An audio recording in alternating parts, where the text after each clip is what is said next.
the finale between Team Nasser and Team UYU.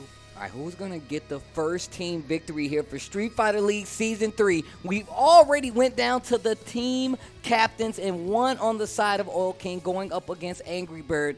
This is going to be good. Round one. Here we go. Seth on Seth. Fight. Mm-hmm. Show me everything. Oof. Cradle useless. Great cradle right there. Dragon punch. Back throw. Awareness on the side of Angrybird right now.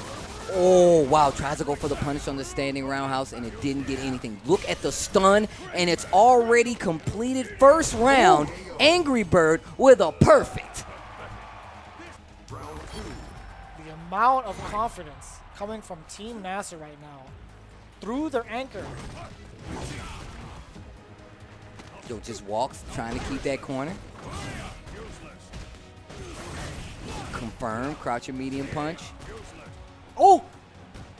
Opted not to go for the Hecatoncrease. Despite already having the corner, the stun was actually right there. Yeah, it was very significant. And then corners himself. Oil King. Oh no! Yeah, you Back gotta see throw. those counter hits. If you get the counter hit off of forward medium punch, you are able to connect with the light into Mad Cradle. These throws set up the worst situation because now the stun's going up, and that's the fourth throw in the world.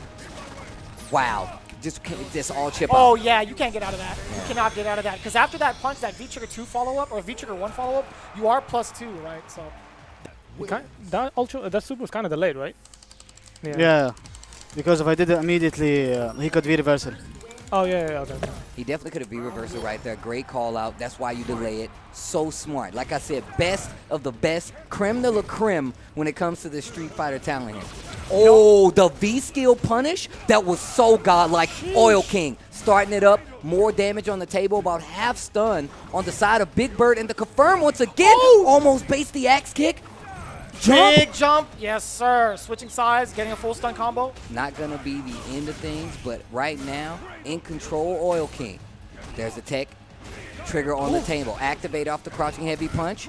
Uh-oh. Big mistake. No punish on the side of Oil King, but it's That's just okay, fine. don't worry about it. Next round? Whew, that could have been sloppy. That could have been a bunch of spaghetti. Everywhere. Mom would have been mad about that. As long as it's not on the sweater already. But he's nervous. Four throw. No throw, buddy. Yeah. Man, 5 throws in a row, and still Oil King came back to steal the round. In a bad situation. Jump in once again. That should be stunned. Ooh, No. not quite. But one more will do it. EX Mad Cradle. Okay. Once again, not able to confirm these hits. You see a few ducks right there to call it out. Oh, that was actually wild. That scenario, I still can't believe he pressed the button. So after that, again, forward medium punch is negative. It is not your turn afterwards. It is -2. But still managed to get a counter hit. There was a delay there from Oil King. Back throw, back to mid-screen. Oil Angrybird King slowly needs this walking around. round. Oh, yeah, just in range to punish that axe kick. Oil King needs this round. He needs this round at this point. Oh. Okay. No anti-air, gets the axe kick, holds up, gets to confirm. It's going to be a combo conversion. This is a good thing for Oil King. And dash back from Angrybird. Just predicting that Oil King would go for the throw after that Oki setup. Switch it between that axe kick pressure, but chipping away as Angrybird. This is a dangerous situation. V-skill almost on the table, and another hit, another throw could do it and seal this victory for Nasser. Okay, Oil King in trouble. King, yeah, he's stuck. He cannot activate V-Trigger. Oh, and the throw nice and easy. Oil King not able to clutch the victory for UYU, who had an amazing start with that victory from Kami. But Nasser brings it back. Angrybird clutches it out to get their first victory here at SFL. We'll see what happens between Punk and SKZ. They are chatting up a little bit. I'm actually kind of curious to see how this turns out, because we still have CJ Truth and Idom waiting in the rafters, or the next seat behind them. Because, again, when we saw this set, it was actually ridiculous. We didn't even know it was going to be set up like that. Yeah. To let you guys know, that's actually godlike. But now we have SKZ coming up, going up against Steve, the captain let's of go! Alpha 3. So this is what I'm absolutely excited for. We've seen Punk time and time again play this character, right? Champion caliber character. But he's also dabbled with Seth time and time again on a CPT online format as well as on his own personal streams. Very much so well versed in what the character can do. This is a major matchup, I feel like. This is very telling for what we can expect for the season. I mean, both of these guys are playing their main. On top of that, we're getting our first look at Punk playing Karen versus an unknown threat. This is every team should be looking at this match right now because it's going to be instrumental in the future of Street Fighter League. Stun. Wow. Wow. Give me some meter on top of it. Not dead yet, but this mix-up coming. And, okay. A lot of meter.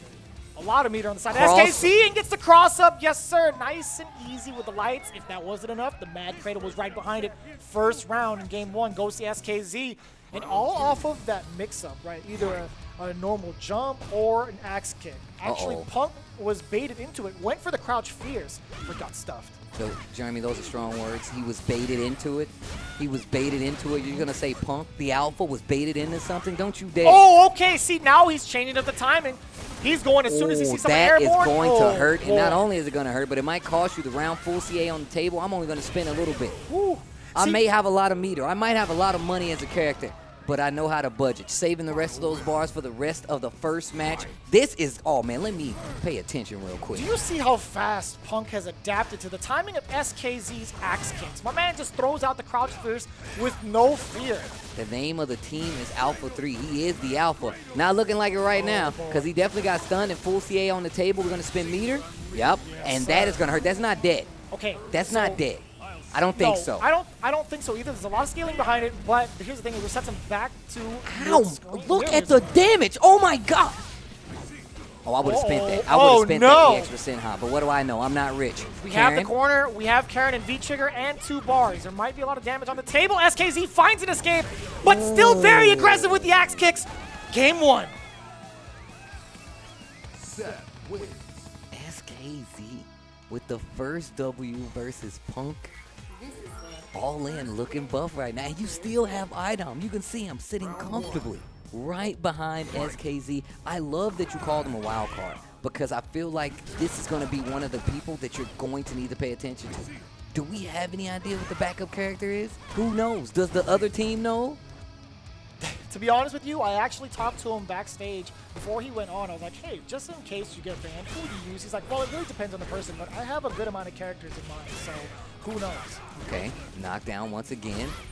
And look at Punk. Offense just completely switched up this time around. You said he changed up the timing, and you can instantly tell that going into the second game, axe kick after the activation, and still has a lot of meter left. V reversal knocks a little timing off.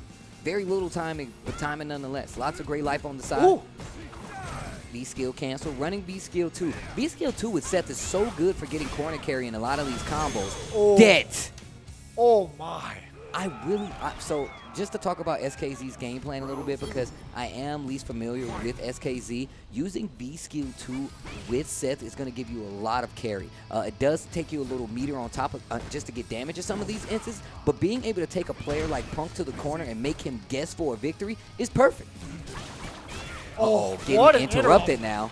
Getting interrupted now. You can't use that V skill, I feel like, just in the opening. We saw the usage a little bit earlier by SKZ, but Punk's not going to let you keep getting away with that. Oh.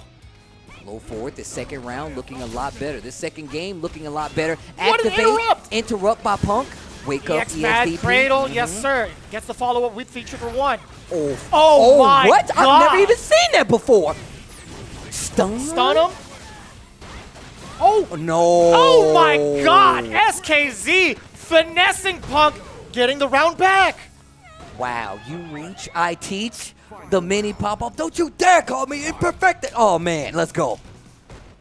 Don't call Seth by its number, man. Oh boy. Big confirm and the side switch. V skill, getting himself a little bit Back of throw. gauge on there.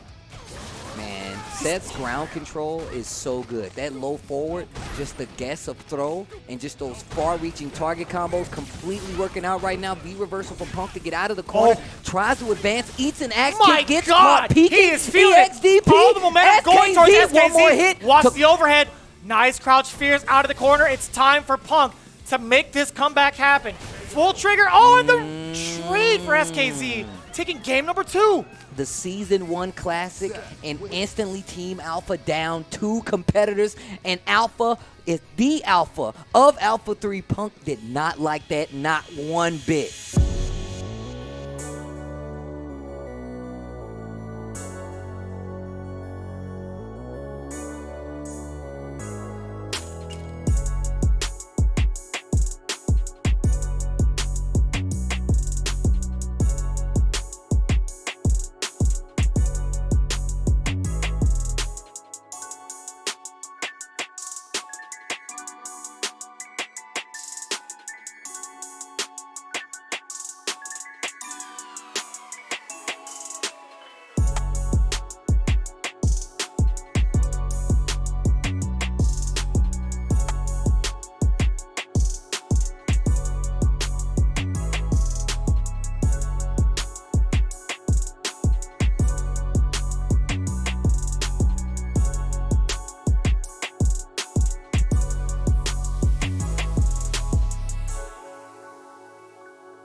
Eighteen pro players from across the globe. Top 8 places, ranking premier event winners, even Capcom Cup champions. So many different paths, and what seems like an endless array of characters has led them all to this very stage. And as far as you and I, we have the pleasure of seeing those paths collide. Ladies and gentlemen, I am your host, Hollywood, Raw TV, and this is Street Fighter League.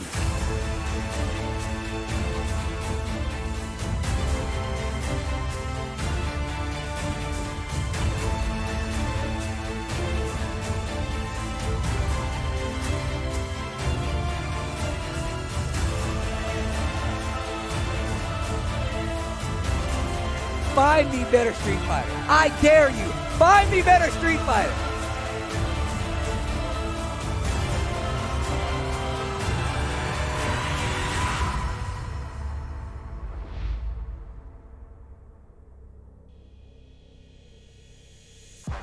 Street Fighter League Season 3 continues today. This is going to be week 2, going right back into it. We've already seen quite the matches from our exposing teams, showing some of the gameplay that we're going to see this entire season, and it is about to be electric. My name is Tasty Steve. I am joined by Vicious. This is Street Fighter League, and it does not get any better. We've already seen the debut of a few of our other teams. We've seen AllIn. We've seen UYU. We've seen Alpha 3, and man, we've already known what kind of competition we got, but we have 2 more teams still to make their debut. It's going to be Team Psycho Shinobi and Team Dynamite.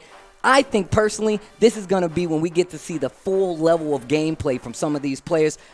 Jeremy, let us know what you think. Well, you can't overlook Nasser as well. They actually scooped up a victory last week, a very impressive one at that over Team UIU. But again, to mention it, we've opened up the borders for an international ball game here. Players from all around the world are trying to get that #1 spot to face off against Team Japan in the Street Fighter League finals. So that's going to be very exciting. Again, if you guys missed last week, we highly encourage you guys to check it out because it was a barn burner of a week. Every one of those matches were ridiculous, and the outcomes just as surprising.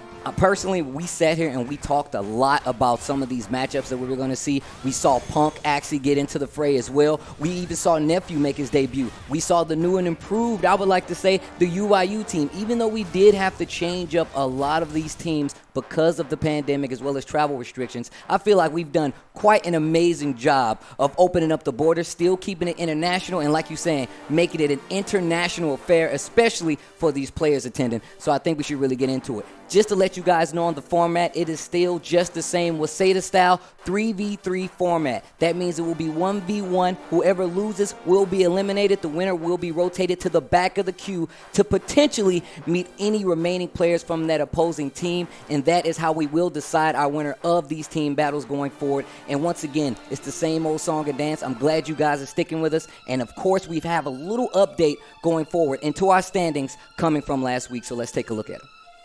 And as we take a look at the standings, we want to remind you that so far we've only gone through 1 week of play, but in Street Fighter League Season 3, we have 15 weeks of regular season play, double round robin. Each team gets a run back against each other team, right? 1 week of playoffs, which is towards the end. And of course, we're picking out 2 teams here in the US for Street Fighter League to go off against Street Fighter League in Japan. This is going to be truly Japan versus the world, and everybody is competing for their share of that $150,000 prize. And on top of that, we also have a very special sponsor for this season of Street Fighter League. Seiko will be showing up and will be the official sponsor of Street Fighter League Season 3, and with a little added bonus, we will be giving out MVP awards to who we believe is the top player or the most valuable player here at Street Fighter League. I believe we have a mid-season as well as an end-season MVP that will be awarded and sponsored by Seiko. So shout outs to Seiko for sponsoring Street Fighter League Season 3. Before we get ahead of ourselves, let's get into the games that we have this week, by the way. Again, we talked about who's coming up to bat, Psycho Shinobi as well as Dynamite. This is going to be our first time being exposed to these teams, their dynamic and their general strategies going forward. And of course, after that, following suit, we have the 2 winners from last week duking it out. It's going to be Team AllIn versus Team Nasser. But again, let's talk about Team Dynamite and Team Psycho Shinobi. Who do we have on that roster, Steve? So if we're going to look at Team Dynamite, we have Smug coming in with GamerBee as well as MenaRD. Of course, we've already mentioned before, we've had to change up the roster just a little bit, but there is no lack of talent on that team. If you talk about Smug, obviously one of the best players in the country at this point. Of course, you have GamerBee. No slouch, no freshman to the big stage lights. Of course, an EVO finalist as well. And then, of course, you have a Capcom Cup champion, Mena RD, holding it down, makes his debut for Street Fighter League, will be the last member of Team Dynamite. You know what's really interesting about that? It sets itself up for a very solid story because on Psycho Shinobi's team, Mena's teammate is actually on there, Caba, who just qualified for the Capcom Cup this year via the online circuit, is part of that team, rocking that patented guile. As for in secondary, I'm actually very curious to see, as well as having very, very strong teammates through the likes of Hot Dog 29. I gotta say the number. You gotta put respect on his name, right? Cien as well, who also just qualified for the Capcom Cup not too long ago with that impressive set play. I'm actually very, very excited to see it. I know you guys are as well, but we are gonna take a quick break. But when we return, we will continue with Week 2 of Street Fighter League.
That's how you start the fight and finish it quickly.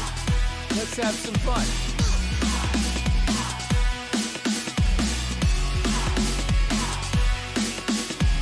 Let me zap you. Here we go. Whip up! That's that! Terrific wing!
Street Fighter fans all over the world, we are back with Street Fighter League Season 3 with Week 2 of the team battles. My name is Vicious, here with Tasty Steve. Once again, we have Psycho Shinobi going up against who?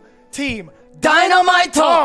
And to talk about it real quick, we have the bans in place. We have the team order as well. For Psycho Shinobi, who are they banning, Steve? So Psycho Shinobi is going to be banning Balrog. I actually really like that idea because that way you take out one of the strongest guns with Smug. In the meantime, Dynamite is actually choosing Caba. They're banning Guile.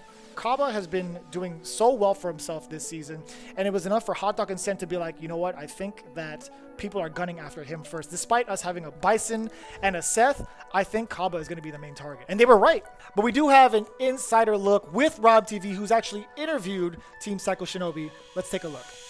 Team Psycho Shinobi, you guys easily have the coolest team name. Oh, let me think. Alpha 3 is cool too, but I think Psycho Shinobi might be the coolest name overall. How are you guys feeling today? It's a really, like the whole year haven't been traveling, and then coming out here with such a big one, it feels amazing. So Xian, I actually want to start with you on this one. You're obviously so experienced, and you've clearly mastered competing in CPT and things of that nature. How is Street Fighter League different than those things? I think the biggest difference for Street Fighter League is the ban system.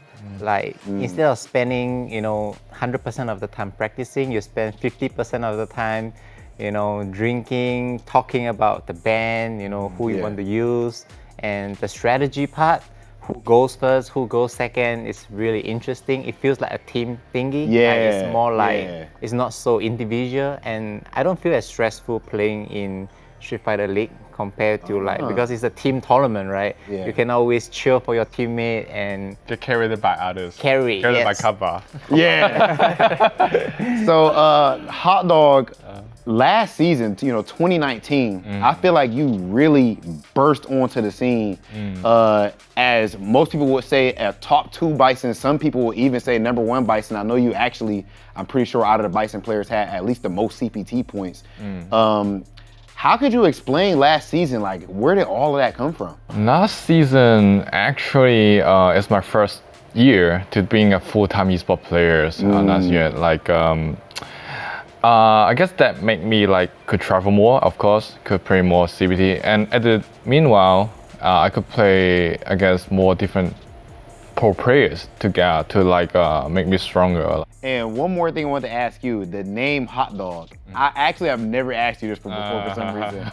Where, if it's suitable for TV, where does the name Hot Dog come from? It's suitable because it's just my nickname all my childhood. I don't even remember how it comes to be Hot Dog. It's just like in Cantonese, it's just like my last name is kind of like hot. Yeah. And they just add a dog in it. Just like because. Yeah, just because. So it's like random childhood, you know, the kid, oh, you name hot dog, you got a hot in your nostril, something like that. Okay. Yeah, I just make it game attack. And Caba, this year a lot of people are talking about Guile. What do you think about Guile this season? Obviously you and Daigo are already qualified for Capcom Cup. How do you feel about Guile as a character this season? Gracias a Daigo se han descubierto algunas cosas, ya que él cuando salió con la Hitbox a jugar con Guy, eso le ha favorecido mucho a Guy por el hecho de que ahora tienes más tiempo para poder reaccionar con la flash key. ¿Quién mejor con Guile? Yo or tú? What's that mean? Me? Yeah. Okay, yeah. All right, I appreciate that respect. Gracias. Well, I appreciate you guys. Good talking to you always, and I'm looking forward to your match. Good luck. Thank you, bro. Thank you. Thank you.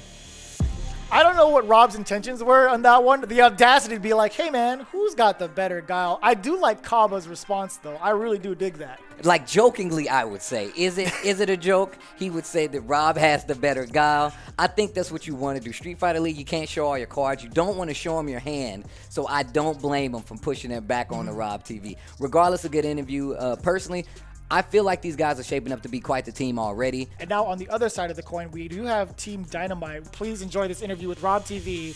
Team Dynamite. I feel like you guys are very aptly named because all of you are definitely very explosive players. I would say especially my guy, Mena RD. How are you guys feeling today? I'm chilling. I'm really good. So I would like to start with Mena and GamerBee. Obviously, you know, we gotta at least address it one time. There were a couple of roster changes, and your team was one of the most, I guess, changed, one of the most affected by it. 2 players from the original team, Dynamite, NuckleDu, and Problem X, weren't able to make it here. Mena and GamerBee, both of you, of course, being very accomplished players, do you feel any extra pressure because of the players that you're replacing? And GamerBee, we can start with you. Actually, don't feel pressure about it because I'm really glad I have the opportunity to enter this tournament. But as a team member, I would like to try my best, really best, to support the whole team. I know it's not only one-man tournament, so that's my goal. Okay. Honestly, you know I'm happy I'm here. Yep. I want to do work. This is inspirational, and I'm replacing my friend Problem X and my friend Du. Like, they're very good friends of mine, so I'm gonna do what they were gonna do.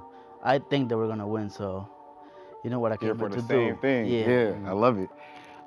And Smug, obviously one of the fan favorites, if not the fan favorite in this entire event.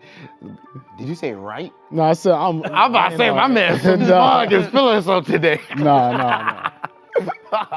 But no, seriously though, all jokes aside, obviously coming into this one, you originally weren't the captain. Problem X was the captain. Do you feel like your role is different now as far as the leadership required and the weight that you have to carry on your shoulders? I mean, it's more responsibility. That's pretty much how I look at it. But it's still a team effort for the whole thing. So it's not like I just say, like, it's my thing and my say on everything. It's not like that. It's like we always have like a group conversation and we talk about everything, you know. Yeah. We all decide together, so. I think that's actually extremely important. And I know from even just behind the scenes, you guys' chemistry is freaking amazing. You know, I know you teach GamerBee about soul food and so on and so forth. So another thing that I find interesting with you guys' team is that it's extremely diverse. You know, 3 different countries are actually represented here. And GamerBee, I actually know that you're a TO over in Taiwan. Can you tell me a bit about the Taiwanese FGC and what it's like being a tournament organizer over there? Why did you even get into that? I think the Taiwan FGC grows up a lot after I doing good in EVO since 2010, and because for many years I've been supported by Taiwan FGC.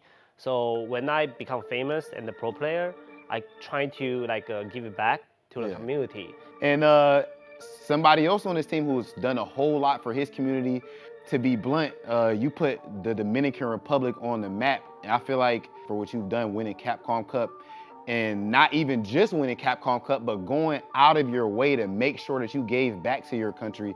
Can you tell me a bit about the Dominican Republic and why you feel so compelled to give back? I mean, I just felt my reality was blessed when I entered the fighting game community in Dominican Republic. Honestly, my life, like all the memories I have and everything is from the fighting game community.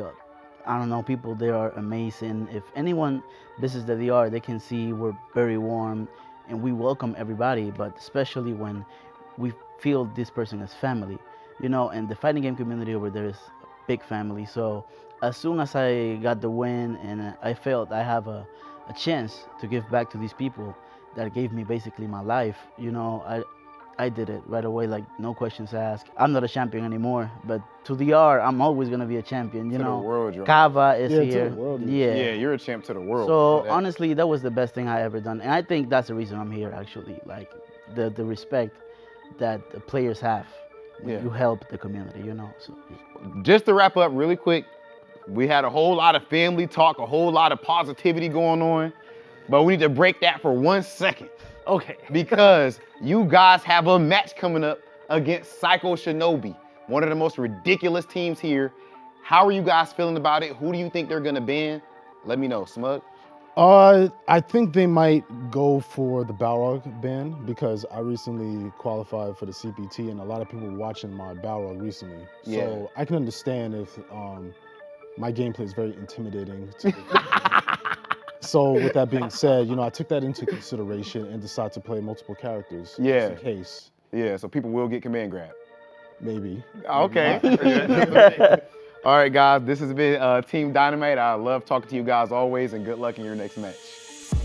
And there you have it with Team Dynamite already getting themselves ready to make sure they do their other comrades proud. Again, they are taking the place of Problem X and NuckleDu. Again, we had some changes to the roster, and these guys are the perfect players to fill in those shoes. We're excited to see what goes down between Psycho Shinobi and Team Dynamite. Yeah, this is going to be a very electric battle. Like I said before, we've already seen my other teams get to play. This is going to be the debut of both of these teams, but here we go. I'm going to tell you right now, you can make waves in Street Fighter League with Ryu, man, you instantly have gained a new fan. I mean, I've already been a fan of Cabba, but this is going to kind of cement it right here. Smug against Cabba going up. Oh, yeah, already ready for it. You know, he's setting up the Fireball War, or at least, yeah, Fireball War against G to kind of see what Smug's going to react to, and Cabba was ready for it. But already opening up, Cabba is Smug with that G play. I like the dash up, gets to throw into the corner. Thing about Cabba that he excels at is like his pressure is some of the best in the business. He knows how to pick out these openings. Not so much like that big jump in here coming from Smug. Gonna keep the corner again. And we're going from corner to corner. So many situations where Smug is just being offensive and dashing to this corner. Nice activate off the low forward and another back throw. Raw activation? Yeah, that could have been dangerous. It could have been like a swing low too into trigger. Ooh, It doesn't matter. Cabba is not afraid of the robbery that is trigger 1G. A robbery artist, G is. We all know my distaste for this character, and it's just because he's too good. Smug, one of those people playing a lot of online. He's got a lot of victims. And that delayed crouch strong, great discipline from Cabba, trying to catch something with that sweep. Swing and a miss. Slowly backing up right now. And once again, that fireball game, I was just about to say, nice That buffer from the buffer, jab. One of the best tools in the game to buffer with. Honestly, G has some really, really long normals with the lights. We kind of talked about that last week when we saw G. Just really good pokes from a start. Oh, nice. From a neutral range that can interrupt and be very annoying. I feel like even to somebody like Ryu who wants to play that fireball game up close. Oh, wow. I like that caught midair, Cabba just with the reset. Nice bait right there. What a completely punish. whipped. Music picking up. We know what's getting Whip tense. punish Whip punish. again. You see, going for the activation. Activate, you saw be it the first careful. time. I like this holding back. You got to be weary of the command throw and those normals. This is not good. No meter, so he's still alive. Wheel kick.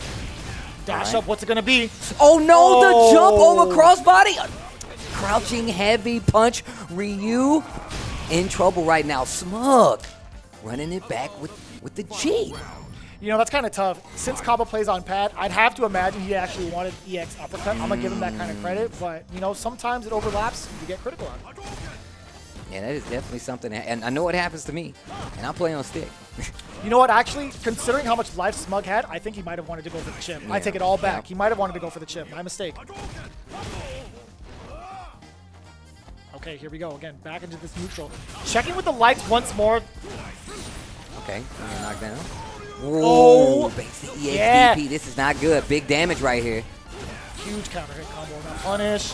Oh, he another did it one. Again. Back roll to close out the first match, and that's gonna be Smug. His back was broken. Yeah. His I knew it. mentality. Yeah, his mentality. Yeah, I He's getting a little bit desperate now, so watch out. Round one. Fight. You know, it's messed up because Mena can't really say anything Right. about that. He's just like, you know what, just take the dub and go. Right. Please. That's my boy. Oh, call out with the DP once again. And now you can tell it's getting to that point where she is becoming more and more frustrating. Great anti-airs, and those are the buttons that I was talking about. Jump in. Anything can do it, right? Yeah, nice and easy. A little shimmy.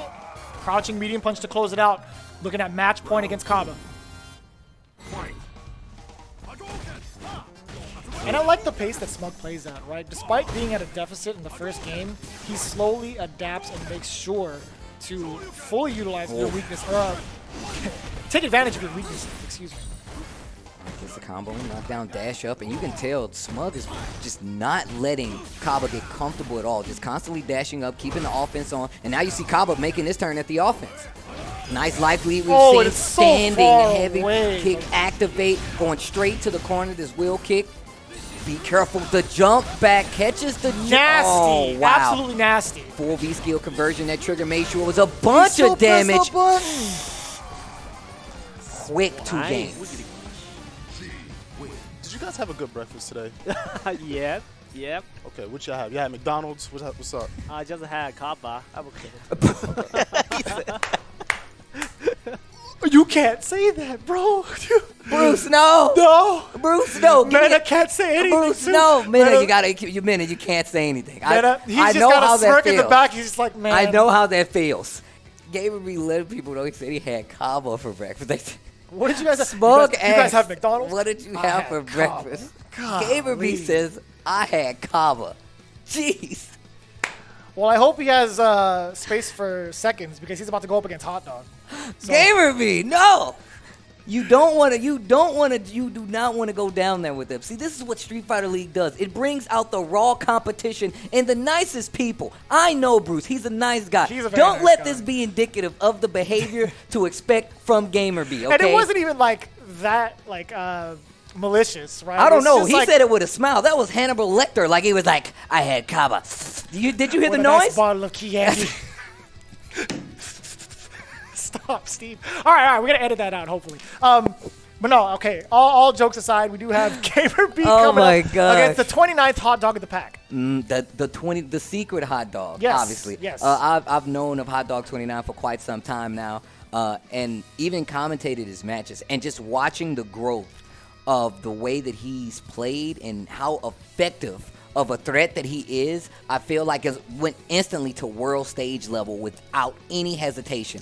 Definitely one of the best Bisons in the world, and still, I'm curious to what happens when we get our first peek at the Hot Dog 29 gameplay. What will be the Street Fighter League showing the debut for Hot Dog 29, the secret bun? Round one. And we haven't heard a single word coming from Psycho Shinobi yet, but we'll see. Here we go, game 1. Hot Dog and GamerBee. GamerBee known for just being able to control the pace, getting reads on his opponent. Successful jump in, nothing coming from it though. All right, keeping him in this corner, neutral nice jump. neutral jump. Being very aware of when Hot Dog would want to try to scissor kick in. Again, swinging for the fences now. You see GamerBee how passive he's playing. Oh yeah, this is classic GamerBee if you ask me. I feel like he's really good at getting a feel for the way his characters need to play and just exposing it and playing it the finest way possible, and that's not going to be the route. Big crush counter damage right there. Dash up once again, got the counter hit, and the little shimmy right there opens up GamerBee. And this game turned around instantly in favor of Hot Dog 29.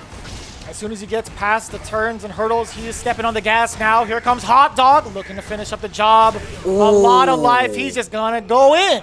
That's one of the things Bison does so much better. Like, you think that you can get out, but my man's always positive. I mean, I know he's the bad guy, but the frames are positive. And he's looking just slow, just gingerly walking across the stage. You know Bison doesn't have the fastest walk speed, but that throw is still a problem. And another baited EX Dragon Punch. Hot Dog 29. Bruce's confidence doesn't seem so well put at this point. Again, it could be all information for GamerBee, trying to test out the waters a little bit before he really dives right in. We have plenty more games to play, but right now, with this deficit, Hot Dog is going to try to pretty much close it out. Look at the life lead here. And still playing really patient.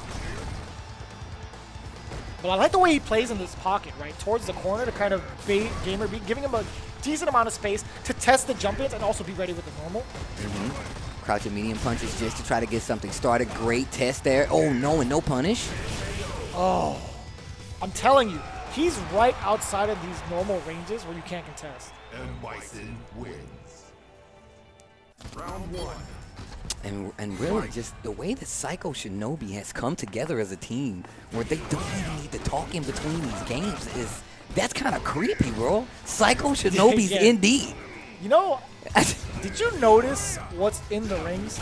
Oh yeah, the SFL print. I love it. You better respect it, bro. Do you see what's in the banner or the on the? This is where the Street Fighter League finals are gonna be someday. Oh, nice EX this time. Took a while to register, but I got it. Activate. Activation route, you already know it.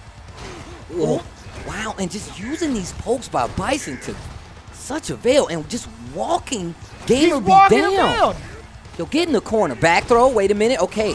Life lead this time in favor of GamerBee, and it's working out a little bit. No. Not sure what that was. Oh, this is dangerous not good. territory. Finally. Oh, the EX Mad Cradle finds its mark finally, and enough to get round 1 of game 2. Let's go. That was good. That was clean. I gotta say, I'm a fan of Seth in the workout, this outfit. I'm a fan of this one. This is sick. All of Seth's outfits are actually pretty cool.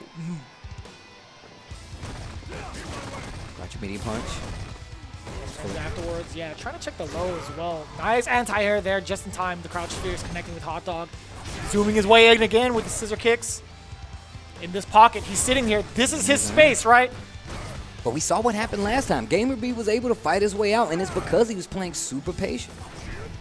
There it is, yeah. As soon as he sees a whiffed scissor kick, he's jumping right out of there. Not even trying to whiff punish it. He wants the positioning more than he wants the damage, because if he gets this corner, he gets to run away with it. Missed axe kick there from GamerBee, backing off as soon as he loses momentum. Okay. That was reverse. Swinging away with the fierce buffer, or excuse me, cancel behind it with the scissor kick. E-press, excuse me. And you can see Hot Dog 29 just waiting. Just waiting for his time. Lots of great life. Just chipping away a little bit. Once again, we've seen GamerBee able to control this pace and come back to steal a game. Activation time, yes. V-reversal out of there, nullifying all the mix-up potential that Seth has afterwards. Very nice call there from Hot Dog. He was saving his V-gauge just for that moment. Very, very smart. Oh. What? The scissors actually almost had a trade combo, and the jump back this time for Hot Dog 29. I'm telling you, man, his meter management has been flawless that round because he had V-gauge for so long, right? He was just waiting to pop it in case GamerBee wanted to go into that route of V-Trigger 2. Nice anti-air, yeah, back crouch jam, just in the right range. Psycho axe incoming. Jump back once again, gonna chase behind that Another EX force ball. Yeah, B-skill 2 into the hands. It is safe. Decent amount of chip. And look at how Hot Dog is playing. Just playing back to this range, gets right out of range of the crouch and medium punch, and a lot of times has been the activation. A lot of times it's been the activation of that offense for Hot Dog 29, but now you see Bruce just slowly but surely getting back in this game. Once again, the life lead is in his favor. Seth has the corner. Oh, no. Ooh, big whiff. Oh, okay, here we go. Setup City, what's it going to be? What's it going to be? Nice. Was looking for a jump right there. Another V-trigger. This is not good. GamerBee in trouble. Great V-reversal usage right there. Life lead still in favor of Seth at this point. Psycho X. Can you believe Seth built all that V-gauge immediately after spending V-trigger 2? That is ridiculous. That is actually crazy, because then that means you might be looking at another one coming up, especially with how much life Seth has still. There's another V-trigger usage. And this match, this round is going so slow but so perfect. Still, you need to be careful. Oh, The explosion, no. the call out, not going to be dead, but this is trouble. The drop. Mena side Oh, and he switch. still went for it. He believed. He believed in it 100%, but unfortunately lived by the sword, died by the sword. The Mad Cradle spells defeat for GamerBee, putting Psycho Shinobis up. Or actually, no, 1-1. No, it's 1-1 I'm sorry, right now. It's 1-1. 1-1 right I forget. But now, Ahead of myself. oh, wow. These are the kind of matches that you dream about, ladies and gentlemen.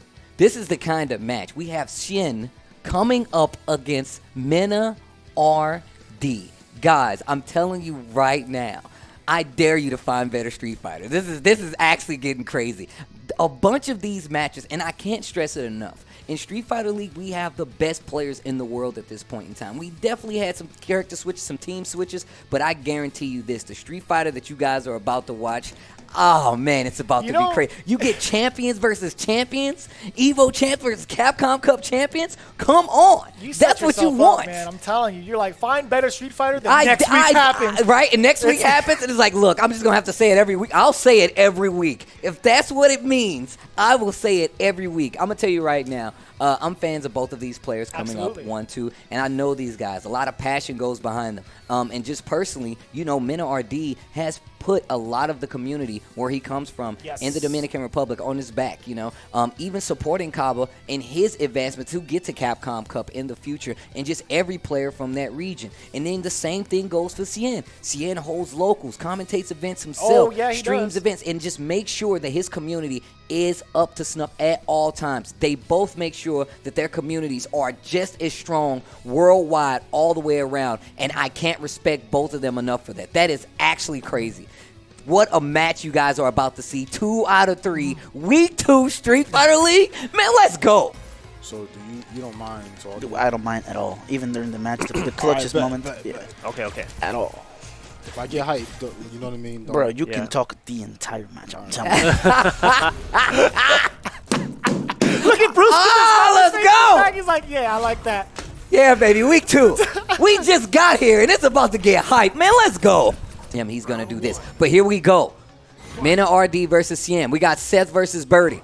Birdie, of course, the character that won that Capcom Cup victory for Mena RD. Even got an outfit in the game with his name on it and the hairdo. You got the chain that says RD at the end of it with the cup. That is actually godlike in design. Xian was not afforded that on his championship, but the respect was still just the same. Oh, okay, yeah, missed a confirm off of that. Okay. Target pushes to the corner, dash up with the low forward. And crouch a medium kick. Just on the bullhorn. Can extend the combo, yes sir. No meter used, back throw, and this is how Mena gets started. If you can control this pace going forward, oh man, a drop right there that could have been important. Both V-triggers on deck, as well as just almost the same amount of bar. I was just about the same amount of bar, same amount of life, just about. I mean, the numbers are different, but visually, take me higher, says the song. Let's go.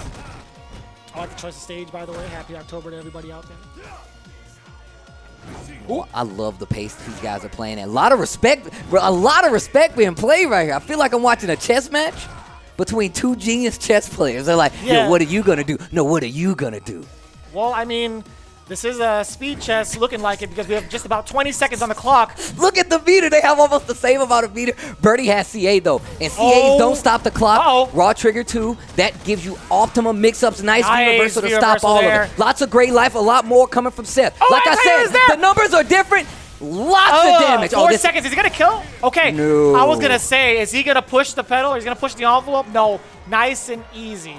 So I said the numbers are really what matters is because Seth has significantly lower life than Birdie. So even though it looks the same on that life bar, those vitality numbers are important. Did you see that buffer? Yes. Actually immaculate. Oh yeah, you're not getting out of this corner. Didn't get the follow-up though. Did the roundhouse, could have got the heavy kick, spin kick, right? Oh, I love the range at which Mena is playing. Still finds a way in.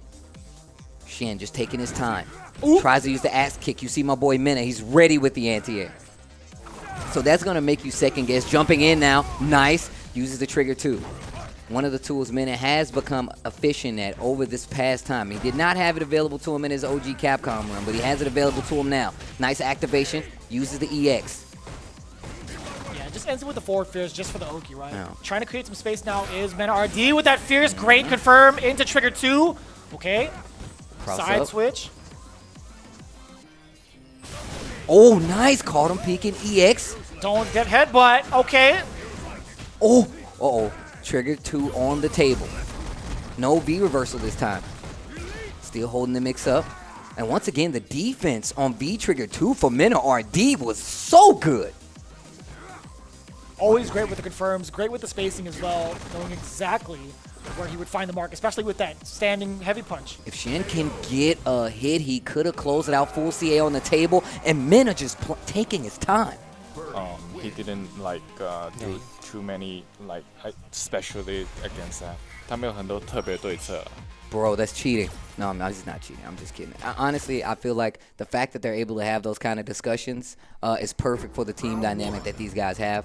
Hot Dog just let him know he didn't do anything that was specific to stopping Seth, right? He didn't do anything that was specifically going to slow down Seth, and I think that was one of the things that he made a very good point of pointing out. See, Hot Dog did his research, right? He saw how Smug was Season 2, how he moved the headset over to listen in on the opponent, so he knows what he's doing. Keeping it a secret. Here we go. Back to that kind of slow pace to figure out who's going to make the first move. Okay, nice. Low forward once again to that Vortex kick, keeping the corner. And now you see Xian just playing a little closer range this time around. Big punish into that. Yeah, stand, heavy punch. Hecaton Crease finishing it up with a Mad Cradle. Uh-oh. Once again, that V trigger too. We've seen it do wonders for Mena, and this is a bad situation to be in. Lots of damage, and you're right next to the target. Oh my gosh! Got away with the backdash. Oh, that should be it. You could spend it all. More than enough. Ooh, this is so sick. Yo! Looks like a pool game right there. A game of billiards. Get out of here. Yeah, I got this. Yo, did you see the ball control? He was orchestrating a symphony. Right? That's what it was. Sing to me. That's actually God. Right? Checking with the stand roundhouse, the stand heavy kick, I should say. Oh, yeah. Just no, walk up, stand medium no follow punch. behind it. Ooh, What a whiff punish. Jump in with the heavy kick. Man, the angle on that jump in heavy kick from Seth is pretty good. And I like him contesting after that forward medium punch. Right? That is -2. Testing it out with the axe kick as well as the spin kick. No anti-air on the other side. Gets the side switch as MenaRD. Controlling this pace in the neutral is absolutely vital for him. He does not want to let Cien get up close. But it's only a matter of time, especially with the way Seth can maneuver. Oof. Airborne lands on the can. The banana peel. 他发挥更好。 Still getting words of encouragement from his teammate. You can hear Hot Dog still talking. There's that trigger 2 activation again. Yeah, can't view reversal at all. The overhand incoming. Nice jump. What a smart jump out of that. And still the defense holding solid for Birdie. Axe kick starting to become a lot more powerful. A lot less reactions this time around coming from Mena. Life lead in favor of Seth. Cien just slowly controlling the pace. Full CA on both sides, 20 seconds left on the clock. Still have the trigger on the side of MenaRD, right? We're going to see some sort of opening for Chip. Punish? Oh, yes it is. What? Ridiculous. What? Yo, that is the big brain plays of Cien. 8 seconds left on the clock. Full CA available. Dolphin dive. Yeah, the Ravager just isn't enough. Two bars on that and then spending the rest of that V trigger to no avail. I just think you just keep playing your game. Okay. Yes. I realized Mena didn't tag too much at the mid screen. 对，你不要怀疑人生，其实他根本就没有结果了，他没有结果。What a change up in the strategy for the games right there. Cien versus Birdie. Just making sure Birdie's not getting like a lot off of some of these exchanges, even kind of nullifying. Oh, he tried to punish that V skill usage, but wasn't there in time. Even kind of nullifying that V trigger too from Mena as well. Going back to that neutral game. Great pokes, goes for the overhead with the heavy kick. I like that response. Crouch heavy kick in return. Catches the V skill. Oh no, and this is what I've come to know from Cien. Watch the mix-up jump out of the corner stun. This should be more than enough with the amount of meter he has left. No, I lied to you all. There was a lot of scaling. My mistake. Nice. But he built some more meter on top of that. It's fine. It's fine. Xian takes the lead in the set. I forgot how much scaling there's involved after you get hit by the ball and Yeah. that jump or the crouch strong afterwards. Catches the headbutt. Nice there, light kick to get out of whip throw range. Oh, armor through. Sets out the V skill this time around, just walking around. Using it to get a little more space. They fight back to the middle of the stage. Almost 2 bars on each side for meter. Oh. Full Yeah, trigger too far available. I'm looking for an activation coming soon from Mena. Can get a lot of damage in exchange. Another thing about fighting like these lower damage characters, you can activate early and make them fight it all the way back out. And speaking of activating early, I do like Mena using it now before Seth builds up his own V gauge, right? But I think, yeah, that was going to be just enough. The chain coming through. I like that. Use it as a threat. You know, sometimes you're going to hesitate to pull the trigger when that V trigger is active. I like using that. Probably not going to do it this time, though. No, once again. And just conserving that V trigger. This is a problem, Steve. The defense not quite there. Went for the down forward heavy kick this time. A available. That's going to be Cien's game. What? A conversion off the V trigger, too. This dude, Cien, showing you what he's bringing to the table. He's still alive. He's still alive. Bring him back out. He gets the dolphin dive. Oh, my gosh. V trigger 2 is still available. My no. Gosh. That was actually scary. I said he wasn't going to die, and my heart just started pounding. I felt like I was up there playing. We both thought it was more than enough, to be honest with you. Smug is definitely a kind of a rise to occasion player, as well as just I feel like he's very momentum-based. Once he starts cooking, it's going to be too hard to stop somebody. You can't take him out of the kitchen. You can't take him out of the kitchen. Once he puts the apron on, yo, you might as well let my man cook. Don't do that. Don't stop my man Smug from cooking. But he's got to go against two ridiculously strong players on Psycho Shinobi. I want to see what the call is going to be here. And on top of that, once again, one of the strongest weapons they took out by banning Balrog was Smug. But we've seen how bad of a Mama Jamma Smug really is using that G. He's going to let the people know. First of all, okay. Yeah, get that bison out. You know what I'm saying? Get that bison out. I want to have a conversation with you. I want to have a conversation. Do you hear Smug? It's like, yo, get that bison out here. I want to talk to you. I want to talk to you. I hope he took the headset off and looked at Hot Dog and be like, bring that bison out. Yo, I feel like I'm gonna make a collect call. If Smug goes into stream mode, does he know about it? That's his next level. If he goes into stream mode, he's just here playing alone for the people at home, for the chat. That's the most powerful Smug. He's playing for the people who live in Dove City. He's playing for the people who reside there. I like that, man. He's a man of the people, a man of the world, but he still comes back to pay homage to where he started, right? Dove City. Makes a stop in Dove City. Smug back to the home. Hall of Famer Smug putting up a jersey in the rafters here at Duff Stadium. Speaking of Duffs, hold his command throw. Oh, Maxim. Right Maxim. to ACC. Talk about optimization station. Gets the corner. That Psycho Axe hit at the tail end. And we've seen Hot Dog make some amazing comebacks. Likely still in favor of Smug at this point. Still got a lot of work. Hold this V trick, this V skill too, which is plus. You gotta hold it. I like the option of just jumping out of harm's way, right? Just kind of reset the situation. This is where G. Oh, the jab buffer. You better respect my space. Still alive though. And trigger on top of that. So gets far. Screwed. He wants to shake his hands. You got him. Let's go. That was a lot of frames he sat there for. I told you when he's fighting for the residents of Duffville, Duff City. My man's trying to go to Congress with this run. He's trying to go to state rep. Wow. Big jump in. Oh, these medium punches. You have to be careful. A lot of times people are like, why are you going to stand there and hold those medium punches? It's because you don't want to get scooped. Oh, I like that. Hot Dog tried to get him in this kind of vortex with all these plus 4 normals, but Smug using that V gauge very carefully.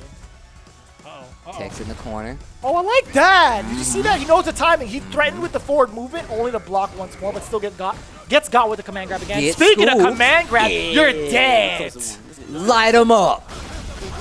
That's game number one. Do you hear Mena going off in the background? That's the number 2. They do not learn. Yo, my man Mena is like the incarnation of Birdie. Did you hear the Yo, look at Xian's face. Oh my God, that was, look at Xian. Did you see the side eye from Xian? God, let's go. I'm loving these shots. Oh man, it's beautiful. Oh, Yo, long distance slide. I feel like there was just enough time to punish it though. Yeah, I still feel like it was enough time. Oh wow. That body splash, you have to respect it a lot coming from G. Because you're so used to him playing like this in-front neutral heavy game. Sure. And when he goes for the cross-up, that it's always surprising, right? Because he delays that fall just a little bit. Even throws off your anti-air sometimes. Oh my nice God! V-skill. The V-skill on the way down, very delayed. Catching that Psycho Axe. Nice air there. Activation, you know it. Command grab, what's it gonna be? How are you gonna pressure him? Okay, not enough time to get the mix up yet. Okay, nice V reversal just in time from Smug. Pause frames afterwards, checking with the medium punch, air to air. You know it, the hell attack. Nice finish there from Hot Dog. Getting some momentum back on his side. He said you got mad meter. You hear Mena? You have mad meter. Yeah, this is a tough spot to be in just right off the gate of the matchup. Like, Bison just has such a hard time contesting G in neutral, getting that presidentiality level up. Nice. Crouching, light punch, anti-air. This game looks completely different than the first game. The first round last game was all Smug. Second round too. This time around, we're looking at Hot Dog 29 just get the life lead, almost get this life lead. Oh, and he was just in range still. Forward throw. A micro walk. Still has the explosion on him, tries to swing. Look at the pressure from Hot Dog 29 back throw. Oh, it doesn't matter. Game number 2, completely switch gears. Hot Dog 29 takes the game. Not a lot of words there from Psycho Shinobi, but Cien, you already know he's trying to devise a plan against Smug just in case his brother in Hot Dog falls. I like the fireball once again. Now this is what I was expecting. A lot of the fireball game. I'm thinking Smug is like, well look, I'm fighting Bison. He knows he's not gonna control this ground game unless he makes me block. He's obviously gonna jump, but he doesn't. He just holds the ground. And Hot Dog 29 has done an amazing job of stealing it back.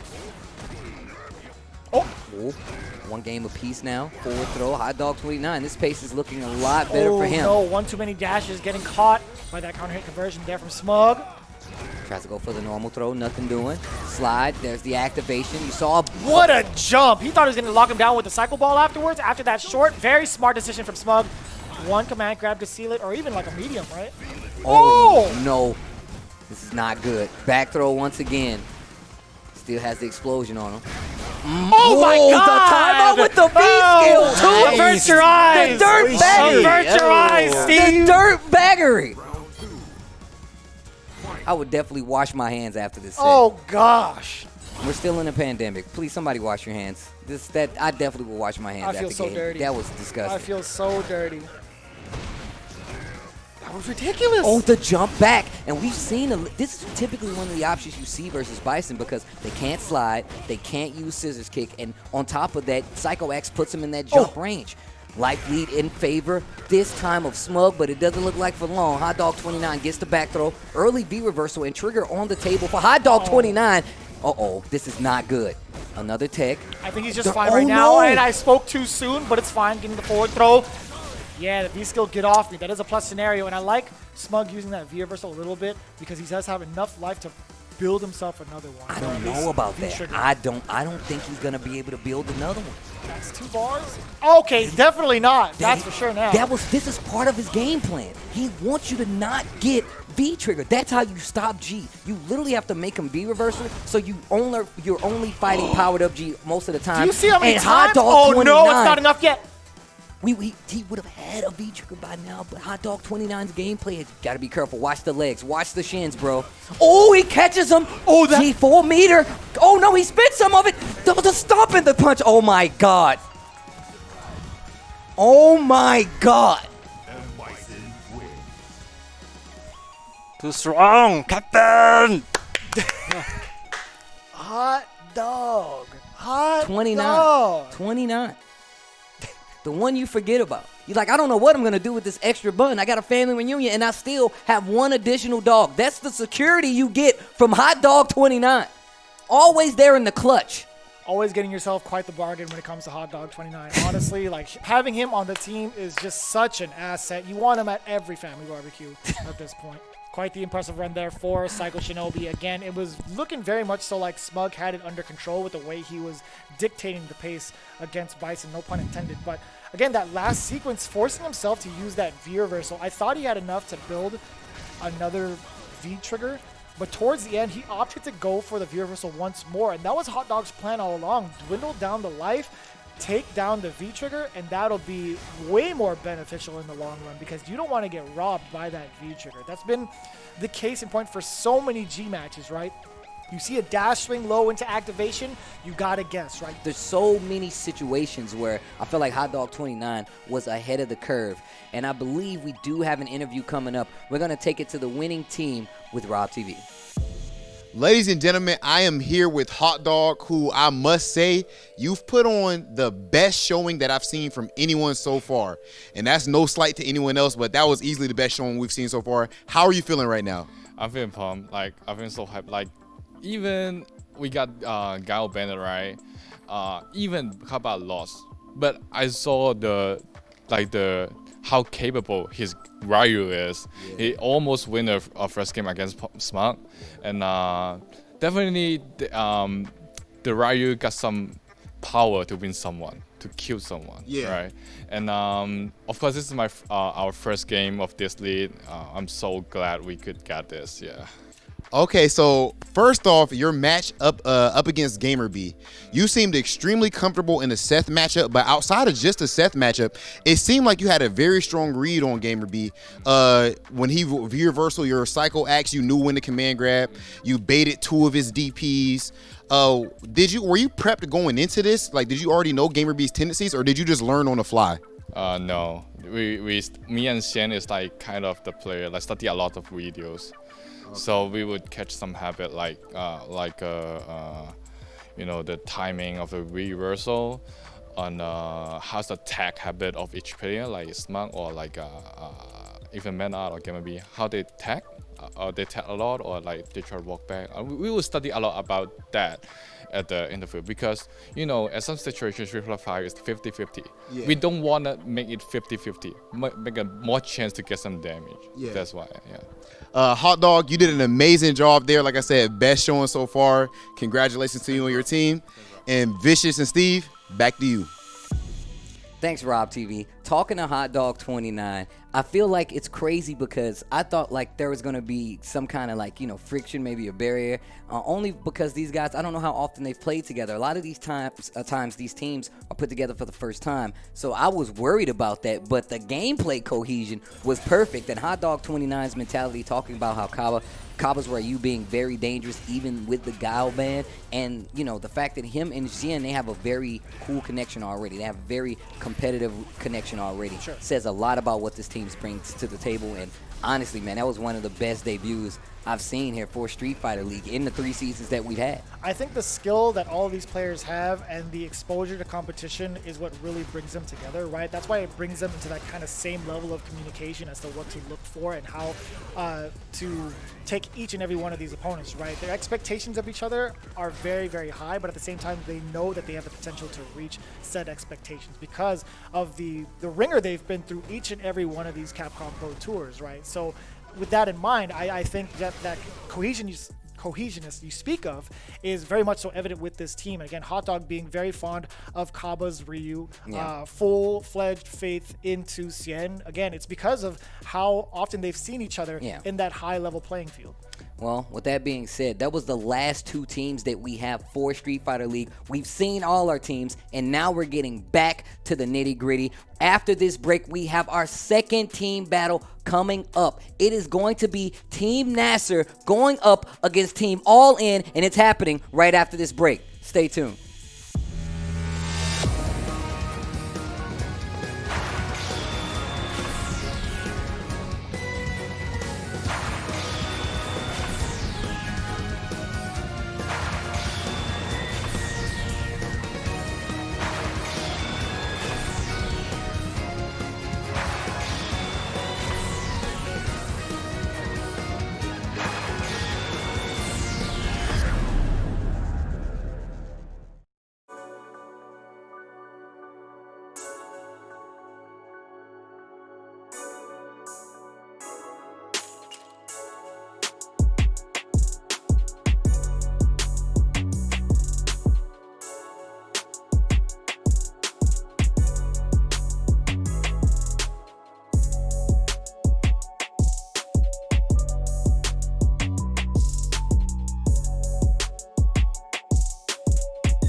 device expansion completed. Pseudo personality asset is imported properly. Biological brain connected. Doll unit 0. Startup sequence will begin. Well now, little piece of junk. Time to wake up. Doll unit 0. Activated. Well, Jordan, who is a piece of junk?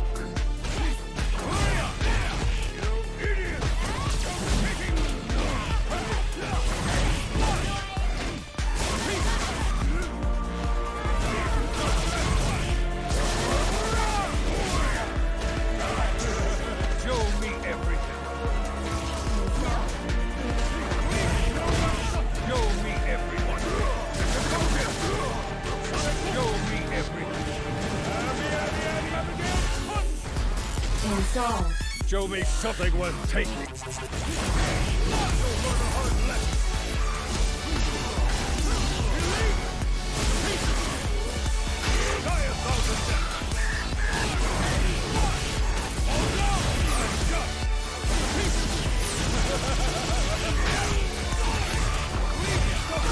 Your data is now useless. Witness the power of the content engine. This is the power of the king! Your data will reside in me for eternity.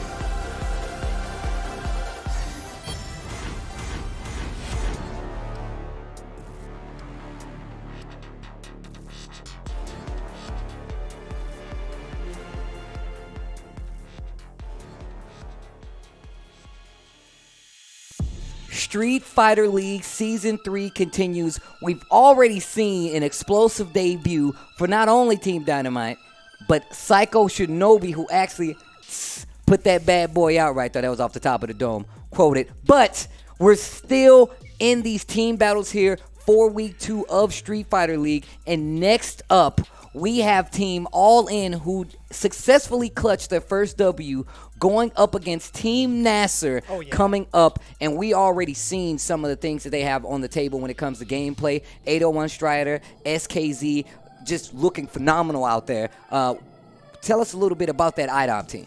Well, again, it's the battle of the winners right now, living up to their name and full potential with the name AllIn. They actually swept 3-0 last week, if you guys don't remember, in a very, very solid manner.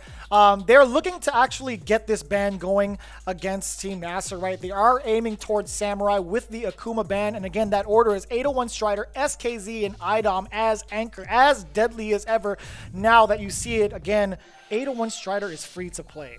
He's free to play. The target ban right now is Idom. They don't want anything to do with his poison, as strong as he was last week, but still going to be just as deadly with this character, right? This is the patented character of Idom. It's Laura, right? Yeah, this is true. This is the one that got, I feel like, Idom on the map. There's a lot of people, there's a lot of territories, and I feel like this is a great place to have that discussion. The fact that before Idom got that Capcom Cup victory, if you looked at every tier list, every top player tier list, nobody looked at Laura. Nobody actually said Laura was going to be one of the threats you need to look at. Fast forward, you have Idom representing the East Coast, now a Capcom Cup champion. Granted, he did successfully do it with poison, but that's the thing, right? It's Laura, then it's poison. But I believe that's going to be one of the main things here for Street Fighter League Season 3. Yeah, and you know, speaking of threats with that team, we also have Team Nasser joining the fray of Street Fighter League. Their inception into the league is Season 3, right? We have Angrybird coming up first, Samurai, the target of the ban, as well as Bigbird as anchor, the team captain, right? Angrybird, Bigbird being able to rock their mains. We're going to see Samurai force to that Kage position once again. So that is the team order and the bans from both sides. I'm really curious to see how Nasser is going to pull this one out. Well, I'm curious too, but first, I believe we have an interview with Rob TV. He's going to be talking to one of my personal favorites, SKZ.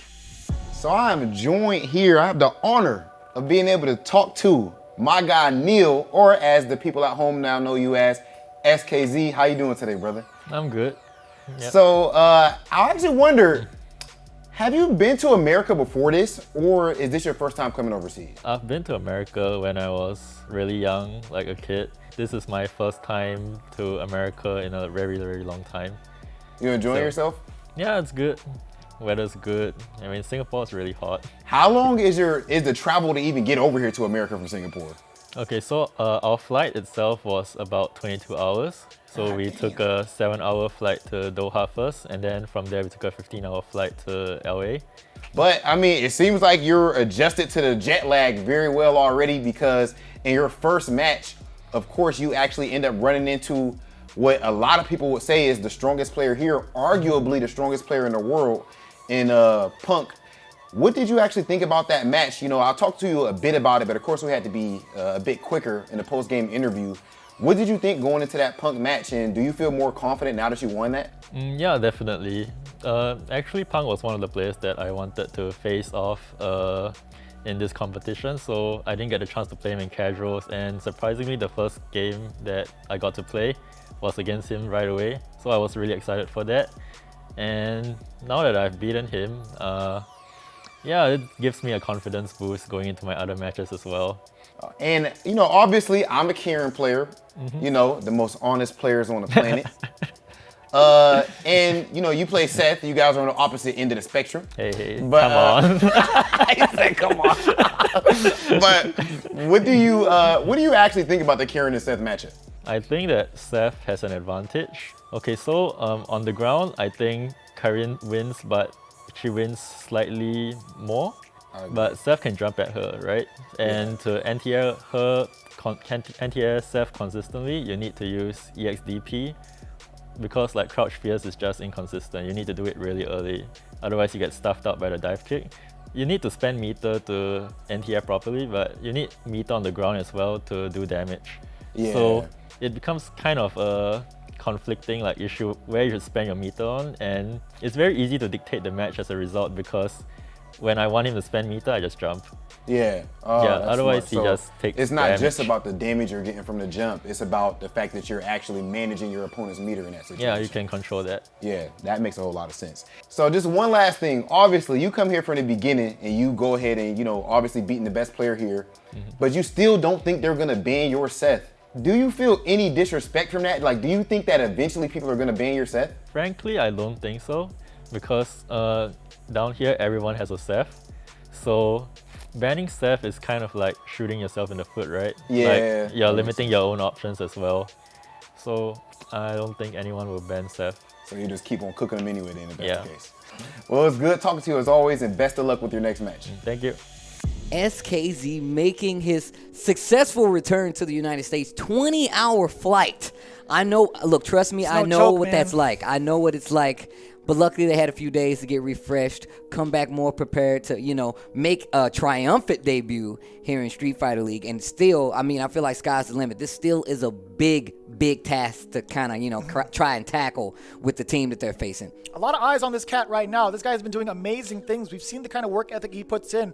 Steve and I would actually dabble and actually look into the player rooms to see how they're practicing. And this guy, SKZ, is just grinding out all of these games with his teammates. So without a doubt, he is going to be one of those players to look out for who will excel above and beyond in this season. However, the same can be said with the man in position for Nasser. Angrybird is actually one of those players as well who's been excelling with characters like Zeku, and now using a character like Seth, it's only more dangerous for the competition. Yeah, well, let's take a closer look at the mind of Angrybird, as Rob TV does have him on deck for the interview. Take a look.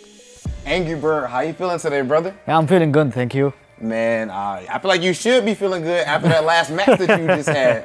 Last week, you actually cooked up the entire team by yourself with, I mean, not to discredit your teammates, you know, they didn't have their main characters, but you actually OCV. How did that feel to start off like that? I mean, like, I felt confident somehow, because I don't like to be going first. Yeah. You know, when you don't go first, then you feel like less stressed. Going That's first as far as like in your team or your whole like team? to play for the first time. Like Okay, first play. yeah, I know what you mean in general. So yeah, and now I'm going first. Yeah. This time I will be going first. Yeah. So maybe it's different, so I'll have to see. But like, I feel very confident. Been practicing all day. And actually, so that's interesting, you brought up the whole practice thing. So this whole time being down here so that we can be safe, we've all been in a bubble, not really able to leave the hotel. Has that made it so that your team has been able to like practice a whole lot together? Like, have you guys spent a good amount of time together? Yeah, of course we did practice a lot together. I mean, me and Bigbird, of course, you know, he's from my like country. Of course we played like 1,000 games at least. So like it's just between us and Mikey. Yeah. So between us and Mikey, of course we played, we discussed a lot of strategies. So we were talking about every team, like preparing plans. Yeah. Yeah. And you and Bigbird, as you said, like you guys actually live close to each other. You're, you know, over each other's house a whole lot. You guys aren't actually roommates, right? Or No, we're not roommates. Okay. As far as Samurai, I mean, or you know, Mikey, has he gelled very well with you guys? Like, does he just feel like a part of the team already? Yeah, of course he does. I mean, whenever we knew that we are teaming up, yeah, we just starting there like talking together and everything like from Group way chat back. and Yeah, all group that. chat and everything. So yeah, I think we are so good like as team partners. Now, with you guys going up against Team AllIn next, obviously, you know, of course, that team is ridiculous with 801 Strider, Idom, but the player that a lot of people probably weren't really thinking about coming into this was SKZ. He was a late addition, and then even after being added, he's not quite as popular as the other two guys, but he just had an amazing showing. Does that make you guys more keen on prepping for him? Like I've been playing with Seth, with all of them, so they obviously know the matchup. So if we lose, it's our fault, and then if we win, then we did well, I guess. It's pretty much a fair fight at the end of the day. Yeah, that makes a lot of sense. Well, Angrybird, I mean, obviously you should be riding high right now. I think that you're probably going to continue to play amazing, and your teammates should be more at your back this time with at least one of them having their characters. Congratulations to you so far, and best of luck with your next match. Thank you so much. And as we mentioned before all of this happened, even in the preseason when they announced the roster, this is the team that stays the same, right? Nasser has Bigbird, Angrybird, and Samurai. Both the birds are like, we've been talking to Samurai for months now, and I do like that cohesion now. They're like, you're definitely part of the team. So going with that momentum, going with that confidence, I'm excited to see this pan out. Here we go. It's going to be Team Nasser versus Team AllIn. All right. 801, Strider, SKZ, Idom, Angrybird, Samurai, and Bigbird. We got Angrybird up first, returning to that set. Like you said, being able to utilize a new character to its full potential, it's not going to happen overnight. But I can tell you right now, Angrybird is one of those players I expect to do it, that can take full-fledged advance. Just raw sweep! Stand in the corner. And power of the earth, wake up, crouch jab. That was so good. I like that. No fear in his heart. He's like, I don't care whatever meetings you have for me. Command grab, throw, normal. I'm pressing a button. Activation route. Nice tech there. Still stuck in the corner with that axe kick pressure. V-reversal. It had to be done on the side of Strider. Fighting his way out the corner. No. Oh, yeah. Stole the wheel kick. I love the fact that this is the first we get to see of 801 Strider's G, and it's still looking sharp. He got the W with Urian in the first week, and now coming back versus Nasser. Honestly, this character is looking super strong in the hands. Nice jab, honestly, the challenge. Activate. Please don't get scooped wheel kick. Yeah, you're guessing for your life right here. EXDP on the table as well. Kind of baited it right there with the delay. He baited again, and the command grab to build himself the meter. This guy is a supercomputer. He's talked about this all the time. He is a grandmaster chess player when it comes to Street Fighter V.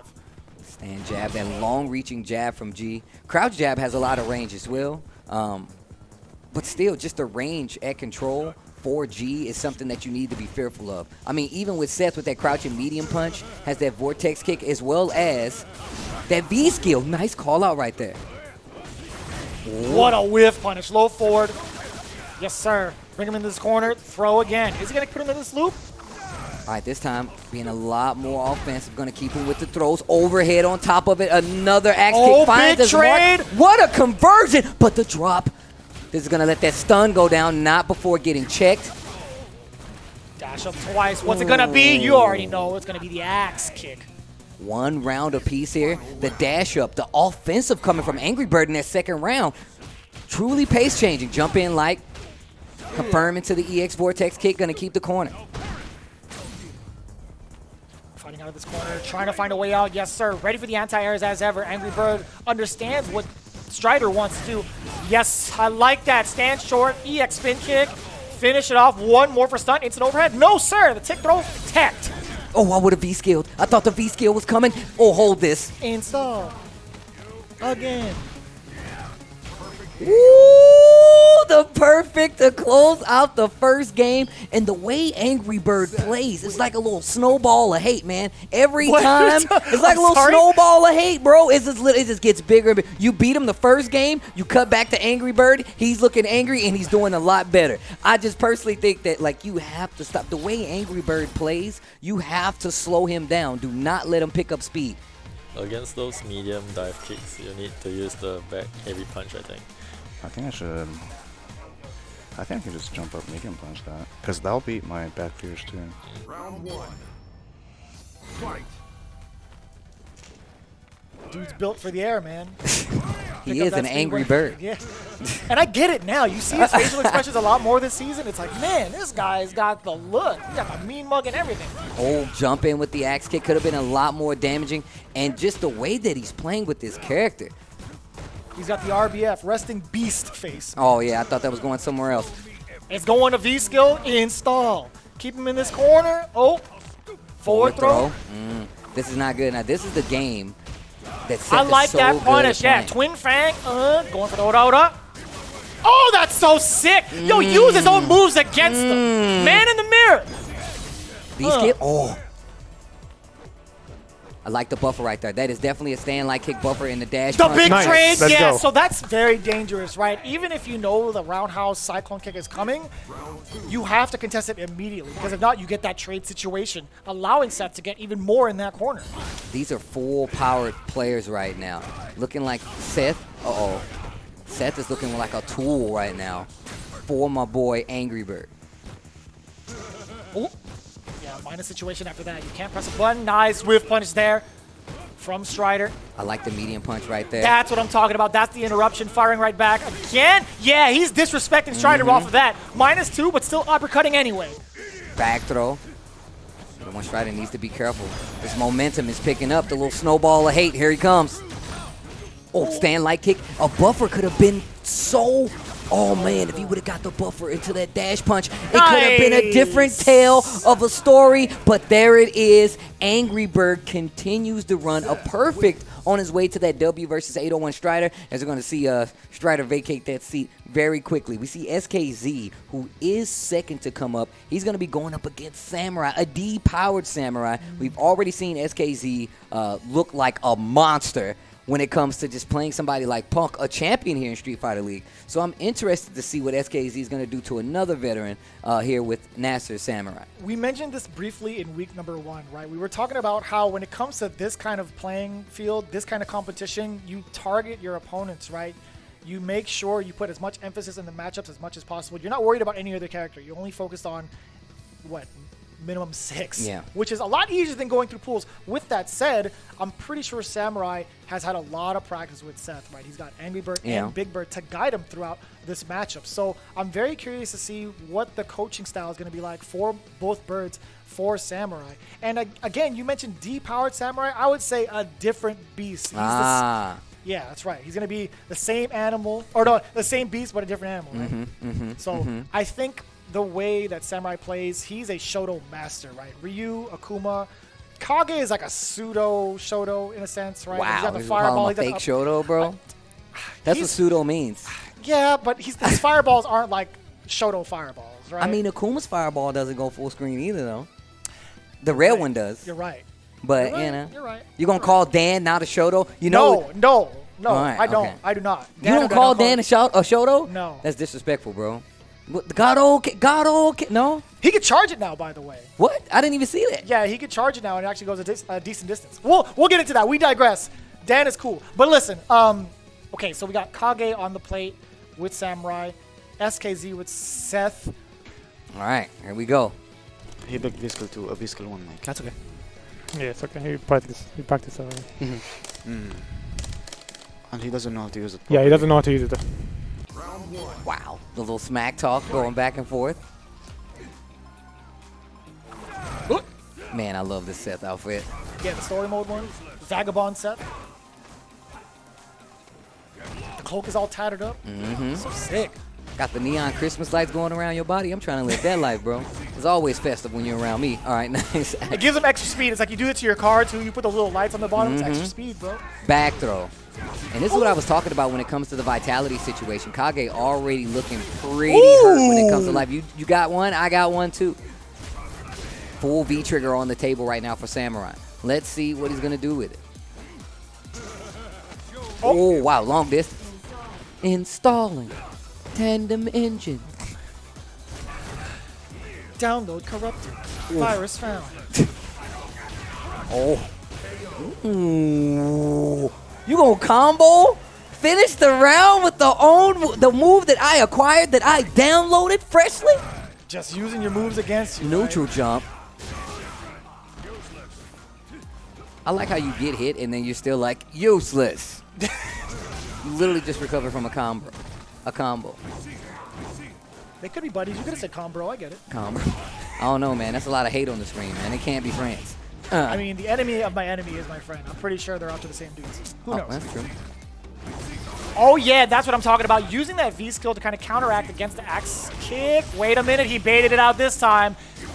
And this is exactly what I was talking about. Look how vital it is for those exchanges. Like, you betting an exchange on a V reversal and not being sure is going to be dangerous, especially versus a character like Seth. And that's what I was talking about, the bet. Make sure that it's one of these situations you're going to have full advantage of. Wake up, nice bait. Yeah, that's done. Okay, I was not sure. I was wanted to make sure that there was not a drop combo. One round apiece there, and Samurai just zenning out right now. He's taking form. There's nothing more I like than seeing a full stick of butter towards the end of the round, right? Mikey looking like he's in pristine position to take this, or at least open him up. But SKZ, no fear in his heart. Again, this guy is here. Oh, yeah. You about to be scared real quick? Look at the Take damage. him to the dark. Useless. Red fireball. Nice. Oh, the axe kick. Such a problem. Only on crouching. Only on crouching. Die. Too easy. No anti-air. Samurai taking his time. His trigger still on the table. Forward throw and a little gray life, a little seasoning. That's gonna be game number 1. Mikey, when you get the when he gets hit by the red fireball, try to close in. Yeah. Yeah. Mikey, try to cross him up. Like test him if he does cross cuts or not. Just test him one time. Even when Angrybird's not playing, he looks mad. One of the things I'm more concerned about is what Samurai is going to do when it comes to SKZ just neutral jumping in that corner, right? He's not close enough to kind of get like a counter poke, because I think SKZ is going to be wary of that as he lands. Yeah. I'm more concerned about what's going to happen when he lets the axe kick rip or just keeps jumping in front of him. And you see immediately after he was kind of buffering crouch strong. He's like, Mikey, press the button. Yeah. Push the button.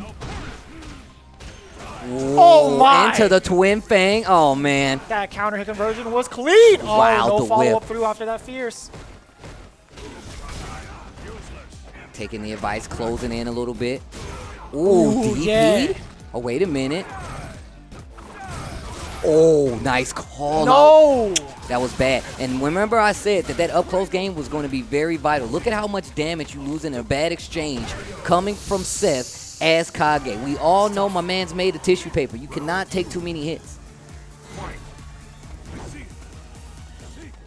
And it's looking like, think about the strategy here, right? If you had to guess, you're still going to have, at this route, you're still going to have SKZ, right? So we're going to go 1-1 at this case, right? And I was going to say, like, both of these characters still kind of like similar health, right? Okay. But it's been all SKZ. He's not worried about getting hit. He's the one that's doing the hitting. Oh, wow. The axe kick actually saving damage right now. The neutral jump, you were just talking about it. What are you going to do in the corner? That's the it. empty That's jump low? enough. Man, SKZ, second game here, still with the 2-0. We saw it against Punk, and now we see it here against Samurai.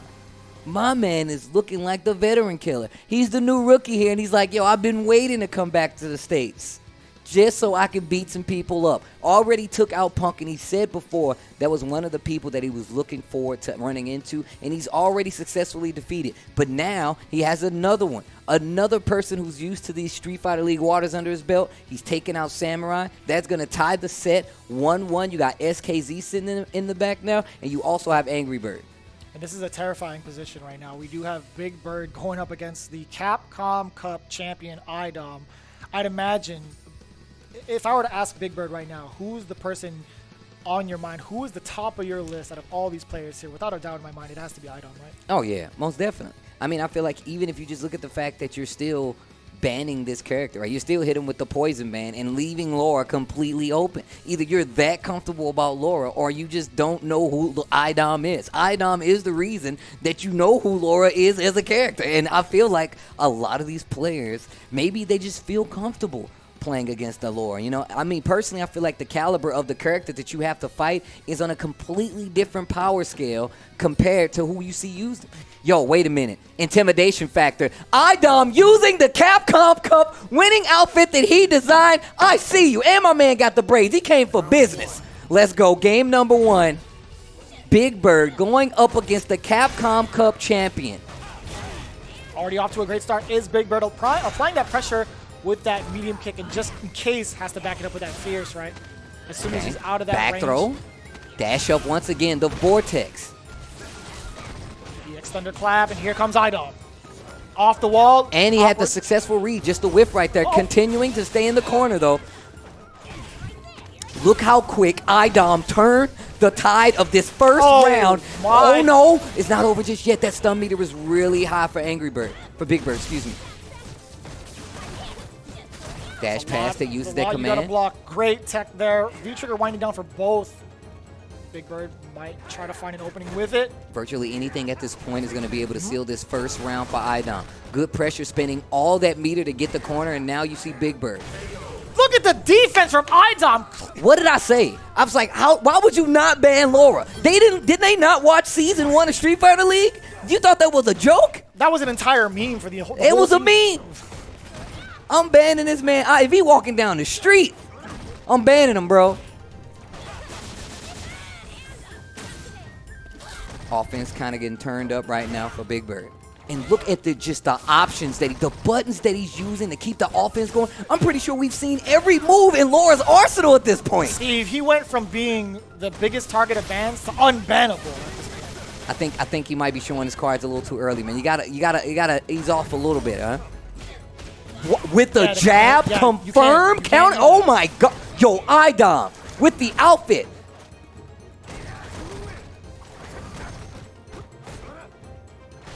Down again, the low forward check right when the How does he know? My man knows. That is the cap. That is my outfit. You can play the neutral a little bit slower. Yeah, that's why I want to pick V-trigger 1. Get your hits in. Take your time. Oh, this is so good. I hope you guys are enjoying what you're watching right now, because once again, these are the kind of matches you get in CPT top 8s. You don't get to see this every week. It is week 2, and we're giving it to you. We've only just started, man. We've only just begun, Steve. We've only just begun. And so is Idom. Already off to a great start. Great interruption there from Bigbird. Uh-oh, the offense. The offense. Yes, whirlwind shot. Again, that low forward being very, very active. Interrupting Bigbird in his tracks. I literally can't help but smile when I watch Idom play. Just him playing this character is just, man. V-trigger 1. I like this option better, switching up to V-trigger this time around. I feel like that would have been the better option, because you can control how much of the screen that Laura's going to be able to take up using that command dash. You make them block roundhouse or anything, you get that activate, they have to hold that. Or maybe they have to V-reversal. That's the whole point. I've recently noticed, and it's one of those things where you have to be aware of what V-skill and what V-trigger is going to benefit you most in a lot of these matchups in Street Fighter V.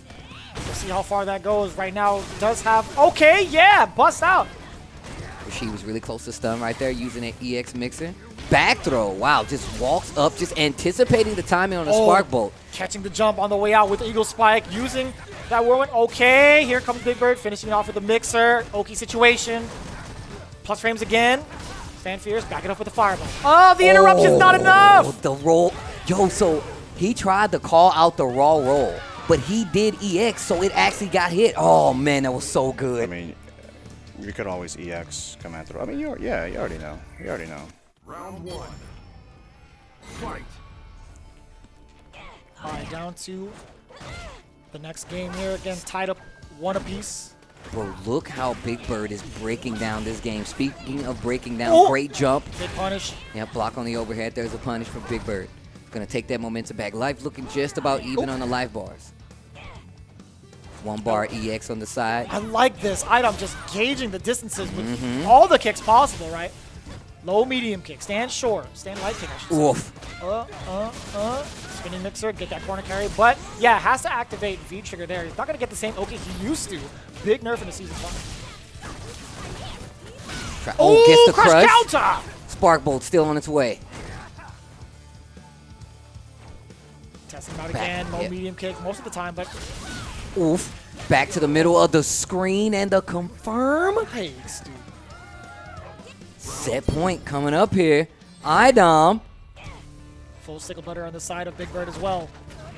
What does he have to do here? I mean, like, he's trying to kind of outclass Idom with normals, at least like hover around the ranges that Idom's comfortable playing with, but it's like still, even if you get him in the corner like that, Idom finds a way to sneak out. Stand light kick gets the buffer. Oh, wow, the whiff punish. Gets the forward throw. Give me a button to keep the offense. EX whirlwind. Once again, another throw. This is where Idom typically makes him, makes the escape. Back throw, change positions. Command grab, throw, it was sunset wheel. Do it again. Ooh. Overhead once again. Command grab him again. Oh, the stun. He thought it was coming. This should be more than enough. She hit so hard. Eye domination.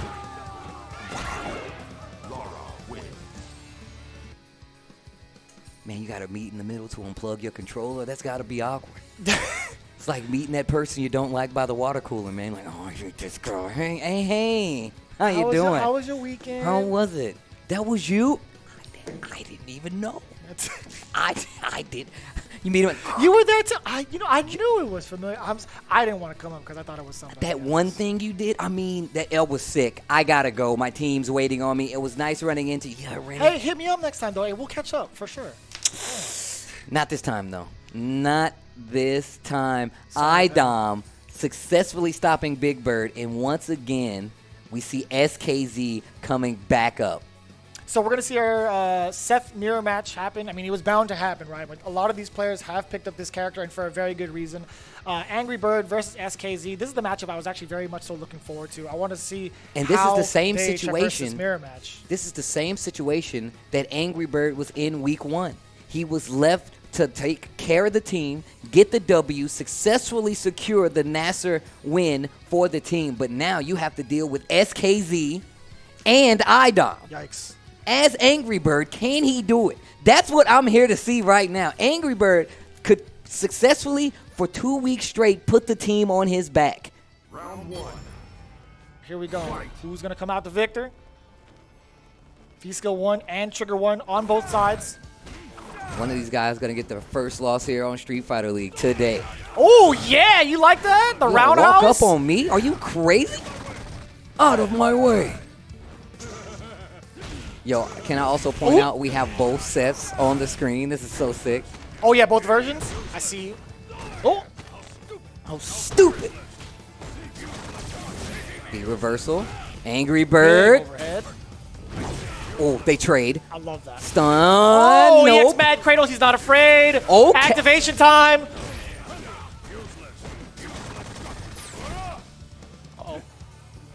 Oh, the whip punish! He knew he wanted to go for V-trigger activation. Hold my just in that range. Don't you dare call me defective. Tandem engine. Get big on him. EX Mad Cradle, again, not afraid to show Angrybird that he's willing to take this risk. Oh, counter hit conversion. Crouch strong into stand heavy punch. I like it. Oh, what an answer. Stand medium kick. To stop the axe kick. Very, very well played. Back throw. Oof. That could have been into critical art. That could have been in a CA. It's okay. It's okay. It's okay. بس حاول تهدى شوي. لا ما عليك ما عليك. Seth wins.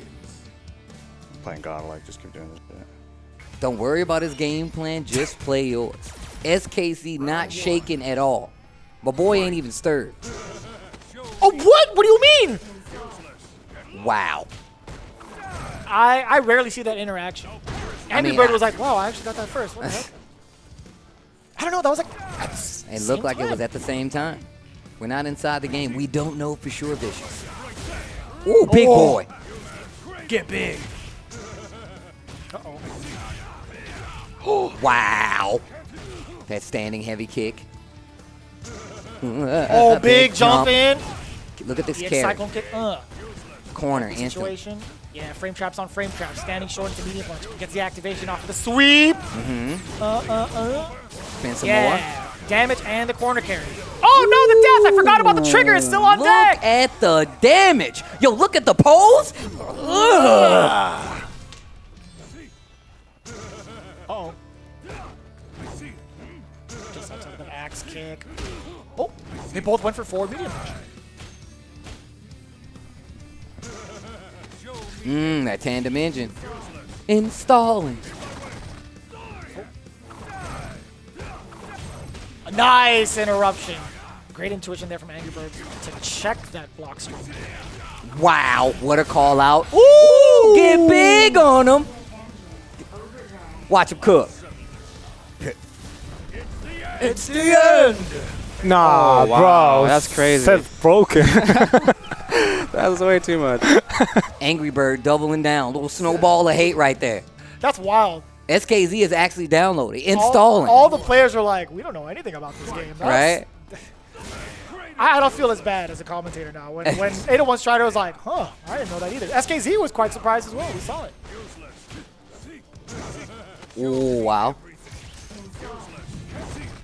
Yeah, one of these guys are going to get their first W, or their first L here today. Oh, wow. Good conversion. So, you saw how far away that was? Row 4 tries to dash up. SKZ with the check. Jump once again. Jump light, maybe looking for an air. Oh, an air-to-air right there. Nice EX. Cradle. Ooh. Yeah. Just outside of that. Activation time, V-reversal. You know it. Yeah, that's a really good situation to be in. But for how long? But for how long? How good was it? Samurai saying this is good for us. Turns out it was not. This is set point. SKZ in position once again. Give me another round, though. Ooh. Point blank as well. Caught him crouching. Sight conversion. EX Mad Cradle, get off me. Trying to deter the momentum coming from SKZ. But it doesn't stop him. We've seen how he's played so far. Oh, nice back throw. Goes right into the vortex. Oh, you can't cancel off of that. After a block Twin Fang, you were not allowed to cancel. Back throw. Back throw indeed. Donkery's the check, backing off. No one is not his turn anymore. Underneath the axe kick, only to find the punish. Ooh, we go to a final round. This could be final game if Angrybird cannot close out. If Angrybird cannot beat SKZ, that will be the team battle point, and AllIn will be the team battle victor. Momentum definitely on the side of AllIn right now. Oh, that could have been a big counter hit conversion after the stand short. Okay, conversion. Out of the corner now. Heavy kick checking in with the roundhouse once more. Do it again. Times. Oh. No uppercut in time. Jump this time. Forward throw. Life lead successfully in favor of Angrybird right now. Crouching medium punch. Oh my God. See, ain't no it dropped. No. He went for the kicks. He didn't even go for the critical arm. No, spins the V reversal. Banking on this next interaction to get the kill. Spinning all the meter. Did you swing? I heard yeah. And no, there was no swing. And the CA to close out. We got another match here with AllIn going up against Nasser. And man. Look at, you see how he looked over? Yeah. Yeah, that's right. Ooh. Exhale, baby. Little snowball of hate. That's it. That's little snowball of hate just rolling downhill. Just rolling downhill. Look at him. Idom coming up. Ooh. Top 8 CPT tournament matches that you guys are witnessing here. I dare you to find me better, Street Fighter. I dare you. Oh my God. This is so sick. Man. Do you realize what's about to happen? We're going to have Idom going up against Angrybird. Again, this is the caliber of matches you could expect here at Street Fighter League Season 3. Every one of the matches coming forward are going to be exactly like this. Ladies and gentlemen, history in the making, and it's only week 2. Let's talk a little bit about this matchup. I think this matchup is going to be a little troublesome for Laura. Being able to control the neutral is going to be a problem. Also, for the same thing kind of goes for Seth as well. But you still have tandem engine, and so that's going to be something that you have to worry about as well. We've already seen the pokes be on point for Idom. Sure. But we've also seen the defensive awareness coming from Angrybird in a lot of these situations versus a command throw character. That's gonna pay attention. You got to pay. That's gonna make a difference. One of my main concerns right now is how Idom is going to apply that defense that he had from last game into this one. I want to see what he does specifically against Axe Kick, which has been the bane of existence for a lot of these players. I even talked to 801 Strider. He's like, that Axe Kick from Seth, an absolute terror to deal with. But so far, that's not the case here. He's not even having to deal with it yet. Just raw fists coming through. Oh, big damage. Another thing is the life. Nice Laura jump can out. take off a lot of damage in a short amount of time, and that stun bar is not going to be Seth's friend in this situation. And look at the confirm, gets the stun. Oh, she hits Dead. like a truck, Steve. My God, that sequence does so much damage. That's what I meant about the damage. That's exactly what I meant about the damage. Seth, even though has a lot of weapons, definitely a tool for destruction. That life bar doesn't say the exact same thing, though. Nice confirm. Gets the whip punish, crouch and medium punch, goes to the EX Vortex kick. Gonna keep the corner. What a tech there. Nice whiff punish there from Angrybird, and the stun. Not a lot of scaling behind it either. Not gonna be able to kill, though. Not gonna be able to kill, though. Bad situation. What a check by Idom. The jump back heavy and a response. kick. That's a perfect, Woo! Steve. Do you see how how he still pulls it out the chest? He does Seth this. pulled it out the chest and held it up like, I think I like this. I'm gonna save it for later. Download complete. Clean installation. Oh, the shimmy. Yeah, same side, EX Mad Cradle. Nice work there from Angrybird. Sniffing out the aggression against Idom. That is, coming from Angrybird, that is actually the Mad Cradle. Oh, EX punished. Twin Fang, this is not looking good for Laura right now. But once again, the option that this character has that set the Nice and easy with the done. confirm. So much time to follow through with it, and that's going to be first game in favor of Angrybird.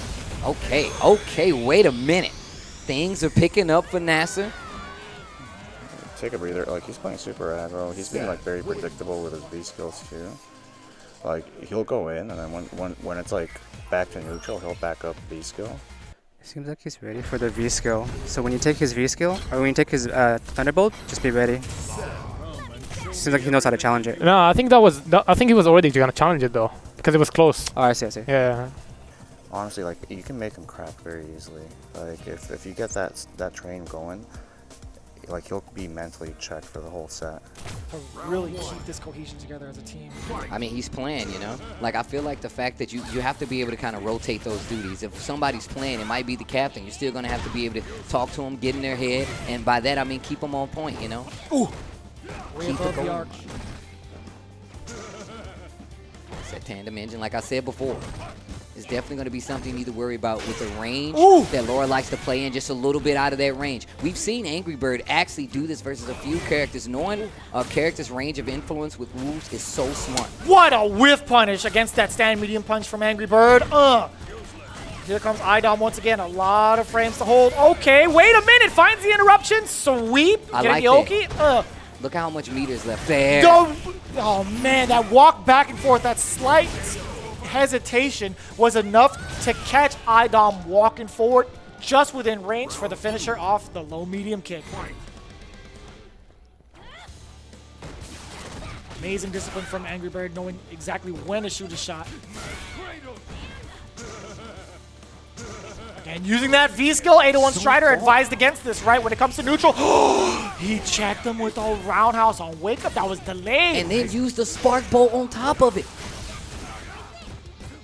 Wow. He still pressed crouch jab, yo. This next series can be never mind. Wake up. EX Mad Cradle activation. He was not afraid of it at all. He didn't even want to V reversal that. Back to back. Oh my God. Just like that. Steve. Just like that. Idom runs it back. Give me another one. Stoneface killer. Give me another match. Oh my God. Give it to me. EX. Off. Counter hit confirm. Idom has those. He's checking the lows. Nice backdash, and he saw the throw coming. Angrybird so smart with his decision making. Wake up jab coming from Idom. Side switch this time. Saving it for later. He says, nah. EX Mad Crater. Bust out. V reversal, no. Ooh. Oh, this is not good. Good jab. Another. Dash up. Double jab. And a small delay I see. Yeah, I see how he's playing. I see how he's playing. Idom letting the world know. I see how he's playing now. I got it. I see the frames. Download complete. Even ground. Start off with the tandem engine. Give me one of them. Ooh, the jab checks, the awareness. We've seen Seth be such a threat in 2 weeks of Street Fighter League, and I feel like Idom is one of the few people who has been ready to point out the mistakes that you can take advantage of when fighting this character. Especially with a character that a lot of people don't think is as much as a threat. You can't use the Thunderclap against me. Great interruption once more. Angrybird has to keep in mind he has to keep these gaps tight, or excuse me, yeah, these block strings tight. All right, starting to go for the sweeps a lot more. That crouching heavy punch. Axe Kick's gonna start coming out. Still Idom stuck in the corner. Gets out because of the V-trigger. Nothing coming from that standing heavy kick. Oh my gosh. Gets the hit, but challenges with the crouching medium punch. Angrybird. Oh my gosh, the It's not enough! It's a pixel! Gets the throw. Boy. Do not get hit. Oh my God! With the switch, a pixel He waited! This dude, Idom, is actually ridiculous. He knew. That dude is actually ridiculous. Dude, this entire team, AllIn, has had the download, right? If he gets antsy, if you force him to play this way, you'll take advantage of that. He said, I got how he plays. He said, I got how he plays now. He said, I know how he plays. Dash up, misses the command grab. Oh, luckily for Idom, didn't get punished in time. This is set point for Idom, and right now, Angrybird is not checking anything.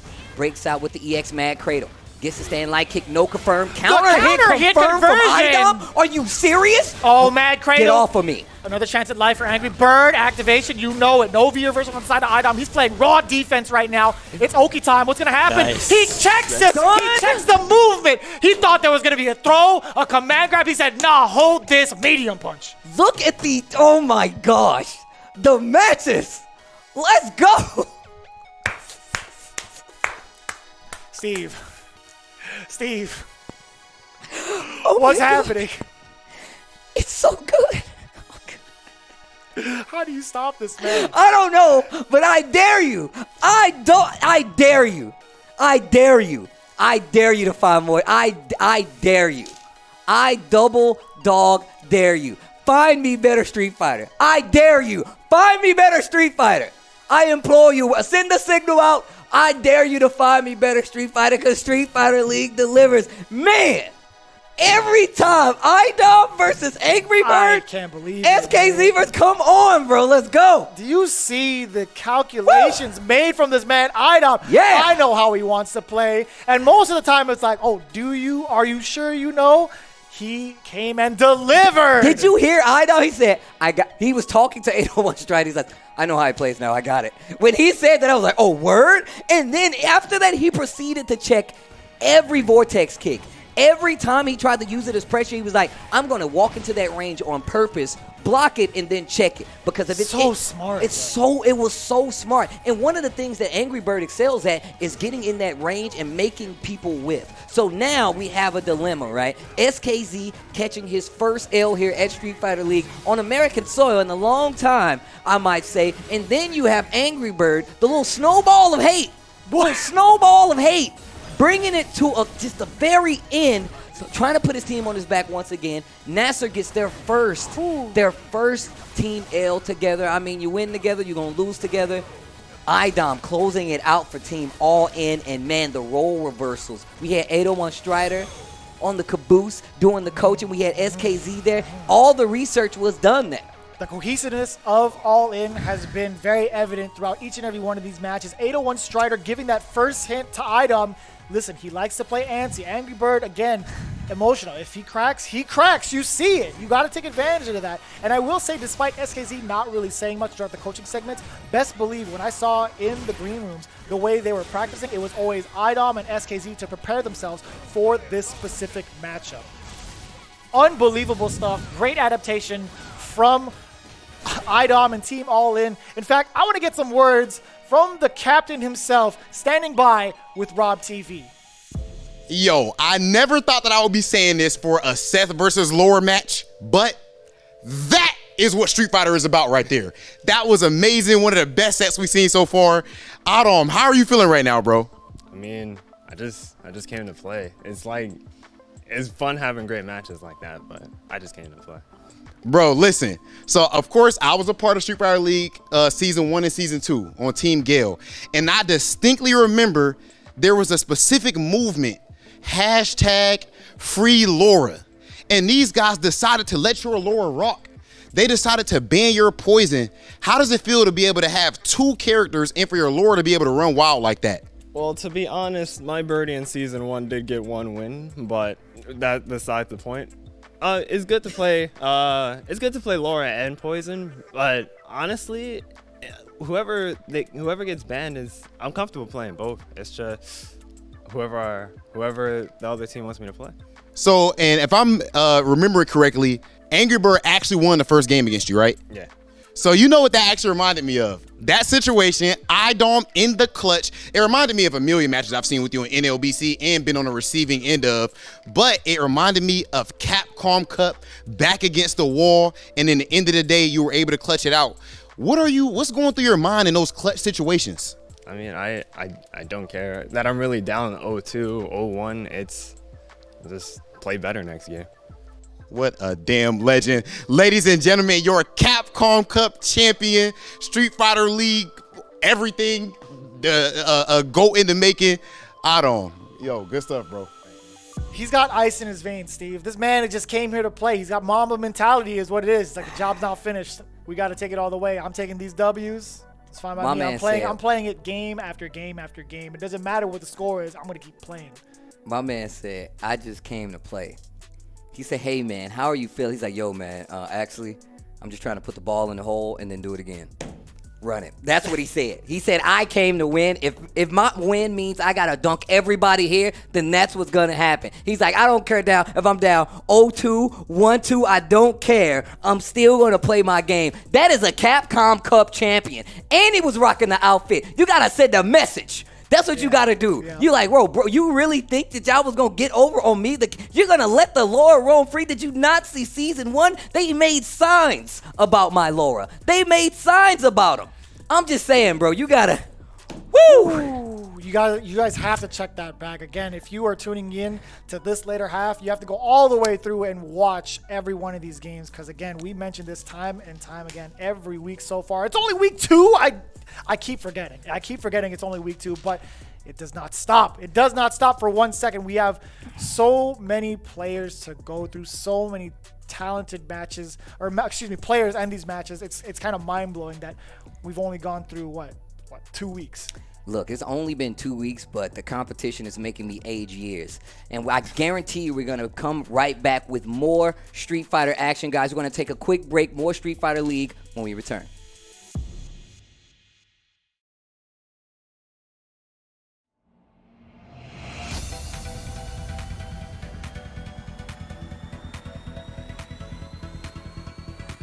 Beyond the battle. Get ready. Destroy. Begin. Let's go. Disappear. Kneel.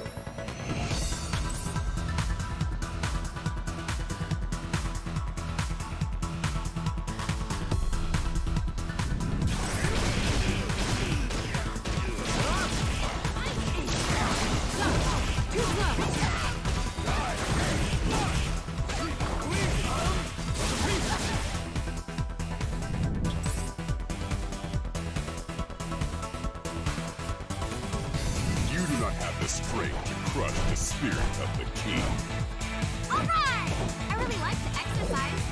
And training is a lot of fun. Time to meet your death, vile insect. Pull out all the stuff! Hadouken!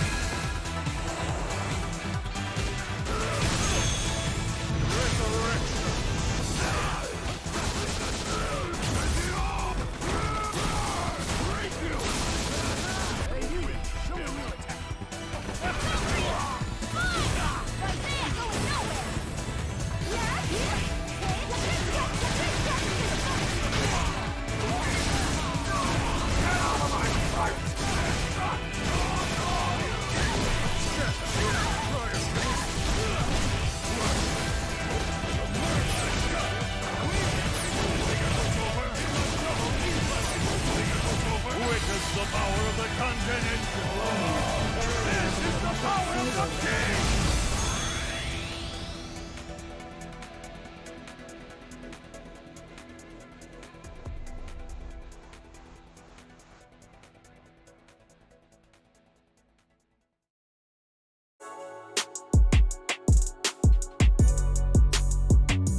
Street Fighter League Season 3 Week 2 continues, and before we get into anything, I would like to announce we have our Seiko Play of the Day. It is going to be going to none other than Idom himself with that amazing comeback playing earlier against Angrybird. Personally, I cannot believe he made the run back, especially after the adjustments that Angrybird made to stop him from getting that W and ultimately led to the victory of Team AllIn. Having the team on his back in that very instance and still coming out clutch has been phenomenal, right? It's as expected from the Capcom Cup champion, but again, expectations meeting the actual execution, flawlessly done, is something that speaks for itself. Again, the play of the week definitely going to Idom. And shout outs to Hot Dog. I will say, runner up is obviously Hot Dog. Just the way that he was able to play, make a comeback today. Yeah, when we take into consideration of the play of the week, you look at the games that they played, right? Hot Dog putting the team on his back, getting to win, securing that victory, going forward into the next week's games. And then, of course, Idom clutching out 2 wins as well. In fact, I believe that secures their spot in the current standings of it all. AllIn should still be in that first place spot. Okay. And of course, we see Dynamite on below, and then we have, I believe, Psycho Shinobi making their way up the ranks as well with a good amount of wins. So either way, both of those plays and players from those matches easily the top candidates for play of the week. With all that considered, again, we've been going through all of these ridiculous matches, but it does not stop here. It goes over internationally as well. We do have Street Fighter League Japan happening week number 4 tomorrow, October 16th. Be sure to set your clocks for that as well. And this weekend, we do have CPT Online Central America 2 on the Capcom Fighters channel here on Twitch. And next Thursday, make sure you guys tune in. It's going to be at 4 p.m. Street Fighter League returns. Our next team battles are going to be amazing. We do have Team Dynamite going up against UYU. And right after that, the second team battle will be Psycho Shinobi going up against Alpha 3. Hopefully, they can make a rebuttal, come back stronger than ever. Dynamite did get their first loss here, but it's just the beginning. Guys, we will see you next week. Make sure to tune in. There's more Street Fighter League action coming.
Hey, what's going on? Welcome Thursday night right here on Capcom Fighters. You know what that means. It's time for Fighting Words. Myself, Logan Salma, alongside F-Word. We're going to be running through everything that's going on in the world of Street Fighter V. And, of course, there is a lot of competitive action going on right now. I'd like to say for the record, Logan. Yes, you were right. The F-Master is back, baby. He called it, and he called it correctly. And order is restored. As expected, the all-knowing, all-suing guru got it right. You did all right. I mean, the Problem X call wasn't a bad one, but, you know, sometimes you just need that. So how do you feel knowing that you cursed Problem X? It wasn't a curse. Sometimes you just didn't, know. You didn't pick him, so you've cursed I had a feeling. him. Just had a feeling. That Infectious was gonna kick some ass, which he did. And, you know, here he is, qualified for Capcom Cup. Real shame to see guys like, you know, Luffy and Problem X not there for the first time ever. Gonna be weird.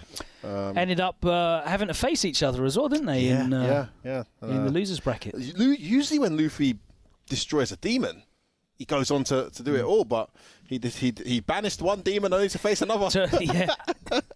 And it looked like he'd put in a lot of practice and work and study into that Fang matchup. He did, yeah. Not. A good adaptation, I'd say, from Vega Patch. We'll pick up on some of those things. Vega Patch did the same stuff that he did last time. Yeah. And it worked again. So I suppose that's good adaptation by recognising what works and sticking to it. I think that a bit harsh. There were some things that Luffy did do that the Vega Patch didn't allow him to do again. Which we'll talk about. We'll talk about later anyway. We will. But of course, our main focus is the champ, Infectious, who looked really, really impressive this weekend. Cruised through winners the whole way through. Well, actually, I wouldn't say he cruised through winners.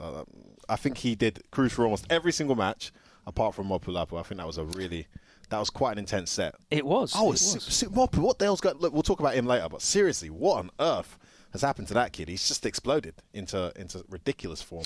Well, I mean, let's look at his history.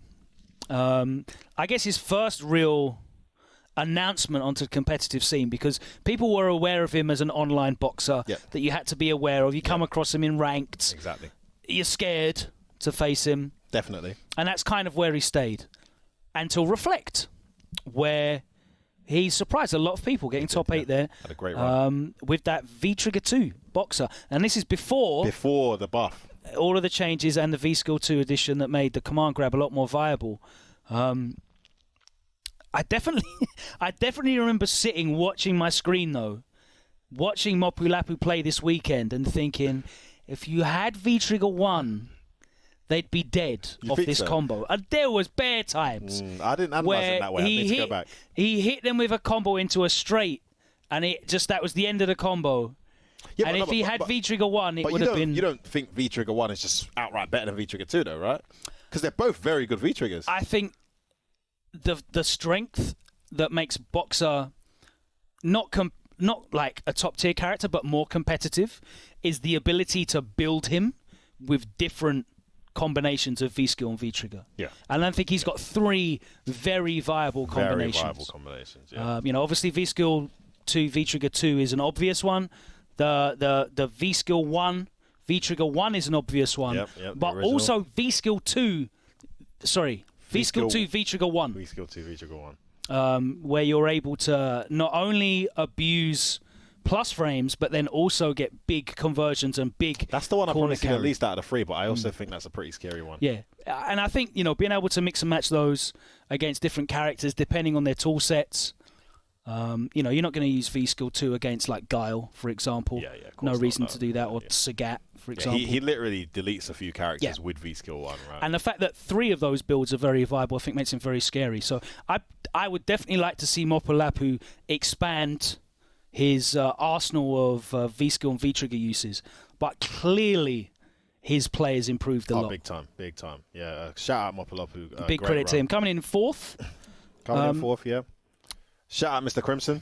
We called it. We said he is the informed guy, similar to where Hurricane was. And it's interesting that both the informed guys coming into the tournaments, the EU West 1 and 2, made it to the grand final, but both of them finished second. So when Hurricane was clearly the best online, going into EU West 1, made it to that grand finals, loser side, wasn't able to reset. Well, same for Mr. Crimson. That's been the case for a number of other events, because you look at like heavy favorites. XSK Samurai, yeah. He He doesn't use XSK anymore, by the way.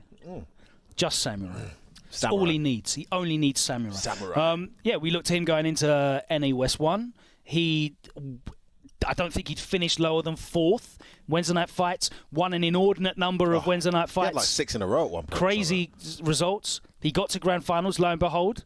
But as the format states, things just have to align for you on the day. And it makes it very difficult. And for that reason, we are going into Capcom Cup without some of the names that we have seen traditionally at Capcom Cup every single time. Problem X and Luffy won't be there, but we have got 4 names that are going to be representing Europe that we can definitely be proud of. There's no randoms in there. No people that we don't consider top players in the region going there and representing. They all have on our accolades. behalf. They've all had great results against great players. They've all won CPTs or finished in very high rankings of CPTs. So, yeah. So we're going to be talking a little bit more about the EU's chances in Capcom Cup, of course, because it's something that's quite relevant to us, and we'll have opinions on that. But let's take a look at this grand finals. It was a very dominant performance by Infectious up against Mr. Crimson. Let's take a look at it right now. To Capcom Cup, it's time for grand finals. Let's go, guys. Grand finals time. Definitely going to be a great one for sure. Both players here, some of the strongest that we have in Europe, in their rightful position here. Grand finals, let's go. Okay. Man. Crimson right now. And he's had that warm-up against Zeku, so... Yeah. That He's just running the makes a Zeku difference. Gauntlet right now. This is the one that he needs on this. I see a lot of 1s and 2s. I see a lot of fans of both players on this chat. And Infectious is getting his own conversion. Look at the damage, man. Yeah, definitely racking up that stun as well is huge. This is going to be massive for Infectious. Going to get himself a great situation here after the combo. Let's see what he goes for. He goes for the Bushin flip. My goodness. Okay, activation. Oh! Gets good this time. Gikandes! The party starter. Oh. This is big. Definitely in a guess for the game scenario here. Oh, no. Absolutely. Just what he wants, but Infectious, he will wait that 40 seconds down if he has to. And I like this. Every time you see the dash, there's a crouching jab on this. Mr. Crimson cannot get this command grab to work. And Infectious is one of the very best at just checking dashes. He's going to be there waiting for you. And stuff like that. Projectiles. And that V-Skill too, man. It helps you out. Okay, counter hit. That's big damage right there on the hard kick. Here we go. Nice. Gets the throw again. He doesn't need much more. Keeps it. Plus for the pressure, and Crimson now trying to get in and finally gets the command grab. This is the kind of command grab you will need to surprise Infectious. The ones that come out of nowhere, not the ones after a tap or anything. And this one is gonna work though. Infectious not trying to escape it yet because he knows he's not gonna be killed from this one. He has bar though. This is old Zeku. He does have meter. The DP could be coming. There it is. He used it. He says, "I don't care about your command grab attempts when I've got a reversal. Let's go." I saw that. I saw that bar build up, and I was like, "Bro, he's DPing. It's coming." All right, here we go. Nice conversion. I love that max damage with the crouch fierce. Oh, he jumped away from that command grab. Okay, Infectious trying to defend a bit more actively. How does he know? Okay. Absolutely. Infectious right now. Don't count them out. Crimson did spend the rest of that V-gauge. Okay, there we go. The late jump off the wall there. Back throw, 160 damage on the clock. What's it gonna be? Next hit does it. Oh no! Yeah, whiff. That is so unfortunate. The last game, B reversal there. Okay, here we go. Oh no, too far for the follow-up. That's a shame. Oh my goodness, how does he know the robot? He can sense it. Down unfortunate there, but Infectious smells blood. You know he wants to close this out as soon as possible, Damascus. Here we go. Forward throw. Don't give momentum, of course, to G, and that's, of course, he was waiting for him to walk back. That's gonna be the pressure on. We're getting close to the stun. That's gonna be the stun. I think he should be dead. The EX change into the extension. And ladies and gentlemen, your final European representative for Capcom Cup will be none other than the machine, Infectious. What a performance. Infectious from Manchester!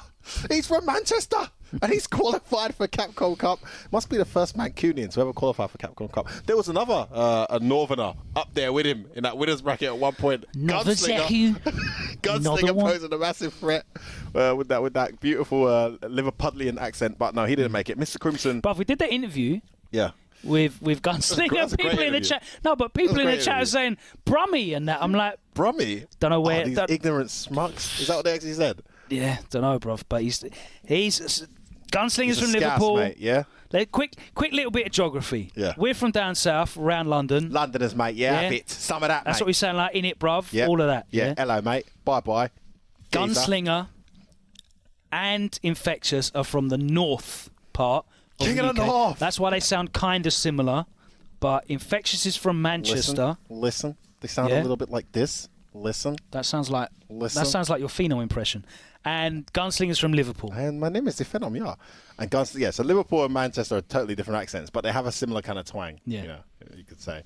But they're definitely not Brummy. No. Anyway, that is an accent. I in had its own deja league, by the vu way. in that grand finals. What's that? An online grand finals between Mr. Crimson and Infectious. Never happened before, right? It's happened loads. They met each other in 2017 in CPT Online Europe 3. Yep. That was Nakali Dalsim. Okay. Bad news. What's that? Infectious won that one. Okay. Yeah. They met each other last year in the CPT Online Western Europe. Yeah, And that was Zeku versus Dalsim. Spoiler, Infectious won that one as well. So it wasn't third time lucky for Mr. Crimson. Even with another character, he's going through that character select screen, boy. It's interesting for me, Logan, because I looked at that grand finals and I saw how difficult it was for him against in the first set against Gunslinger. And as much as he turned it around in that second set, well done to him for that adaptation against Gunslinger to get to grand finals. I was in the moment, without doing my research and recollections of all the matches they've had, I was surprised that Dalsim was just not an option. Yeah. Because I know Zeku does all right against Dalsim, but I've seen Dalsim make that match look very hard as well. You know, it's not an easy match for Zeku, right? So I was really surprised. But then you look at the history, which you just highlighted. In addition to the online matches, they also met at Fight Club NRW. So that's a European ranking event. In top 32 in 2019. 2-0 Infectious, assuming Dalsim would have been on the table there as well, right? Well, it's got Carrion as well, I guess, at that time. Carrion too, yeah. Maybe it could have been I can't remember Laura if it was old specifically. enough. Sonic Boom, 2019, top 16, Infectious won. Now, not only is Infectious won all of the matches we spoke about, Yeah. that online event you mentioned in 2017, Mr. Crimson versus Infectious, right, was actually the last time Mr. Crimson won a game against Infectious. And all he did was reset the bracket. He reset the bracket 3-2, and then from that point on, every time they've met, To it's been zero. a clean sweep. It's an interesting one, right? 3-0, 2-0, 3-0, 3-0, 3-0. Because 3-0, Mr. Crimson 2-0, 3-0. lost 3-0 to Gunslinger. So not only is he going to be getting a great deal of data out of watching that, Infectious watching that, he's going to get a great deal of data, to see what works. Yeah, absolutely. Great position for Infectious. His character, his training Mr. partner. Crimson has to be thinking, like, I've just been beat really badly by this guy's training partner, who is probably not as successful and prominent a player as Infectious Yes, is. no, he isn't. No. And to not even go for given that Broski had some success in it as well. Yeah, I mean, it's an interesting one, but I think Mr. Crimson, you have to give him credit. He's been really, really improving. He got second in Double KO, the Red Bull community event that happened recently. He Lost to reset the Problem bracket X. as well, yeah. So his results have been better, but it's kind of brutal that we're in a time period now where it's win or nothing. Yeah, it's super brutal. And also, I think Infectious said in his post-match interview with Damascus and Tyrant, shout out those guys, great job on the weekend. He said he felt like maybe it was a bit too early for his G, which was a nice complimentary thing to say. Like, Yeah. Which is kind of like, maybe that is the case. Because his G is still quite a fresh addition to his arsenal, right? It was Laura, it was Dalsim, then Carrion was in there. And for a long time, it was exclusively Dalsim. And now G's kind of come in and offers him this new dimensional avenue of play. But you could see some areas where it wasn't optimal, it wasn't instinctively punished. It's interesting that you say wasn't optimal, though, because... Just some areas. In general, it was. I suppose G's a character that, when he gets the opening, it's so dependent on maximising the stun, specifically, in those sequences of V-Trigger. Yeah, yeah. But, yeah, cashing out, the most damage you can, the most stun you can. And the character's quite complex as well. He's got the different presidential levels, the combo routes depending on what bar, what you start your combo with. So there's a lot of stuff to remember there. But, you know, speaking of optimal, and it's quite ironic because you look at Infectious versus Gunslinger and Infectious's use of Ken, that was certainly not an optimal Ken. However, quite the opposite, yeah. However, it was just an incredibly well-executed, straightforward game plan. Yeah, beautiful game plan. And obviously, Ken's a character that gives you great anti-air options, and every time you do touch the character, you're getting Oki every time. And Infectious is the type of player that's able to, you know, manually time depending on your wake-ups. You watch him play old Zeku and Ken. There's no jumping on him. He's cross-cutting everything, anti-airing everything. You're not getting it, and everything's going into Oki as well. So good. And a lot, some of the combos weren't even like maximum damage. No, definitely not. Some of the corner carries weren't optimal neither. But yeah, there was like a V-trigger activation he could have got for that would have definitely killed, but it didn't matter because he got the throw afterwards. And he even said it. He even said, like, you know, we'll see his interview shortly, but he mentioned something about characters and being able to play characters optimally when you play multiple.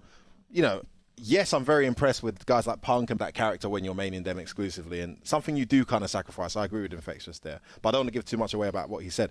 Also, this is not a criticism of Mr. Crimson, because I think he's a phenomenal player, and he had a ridiculous weekend. And I've got to say, in Europe, alongside some of the guys we've got in the UK, who, you know, shout out Muscle Noob, shout out Soundboy, what a performance from him on the weekend. Super rapidly improving players. Mr. Crimson, for a guy who's already established, has got to be the most improved top player in the scene. Yeah, it's kind of like he's reclaiming his position as one of the biggest threats in the region. Having said that, I've identified a flaw. And it is a Dalsim brain dead flaw. Sorry, Broski. Sorry, Mr. Crimson. Sorry, Arturo. It's just true.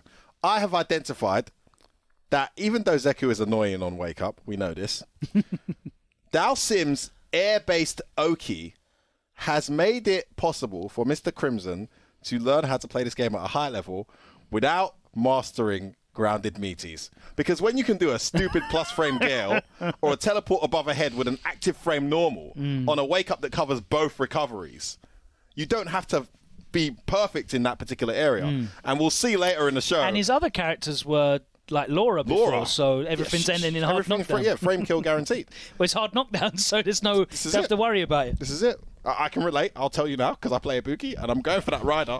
I'm going for the less damage because I'm going for that easy Oki every single time. And it does cost you when you move to another character because that's something that you really need to spend a long time mastering in this game. We'll talk about that later, but Mr. Crimson missed a lot of meaties this weekend. Shout out to old Zeku's wake-up medium kick as well.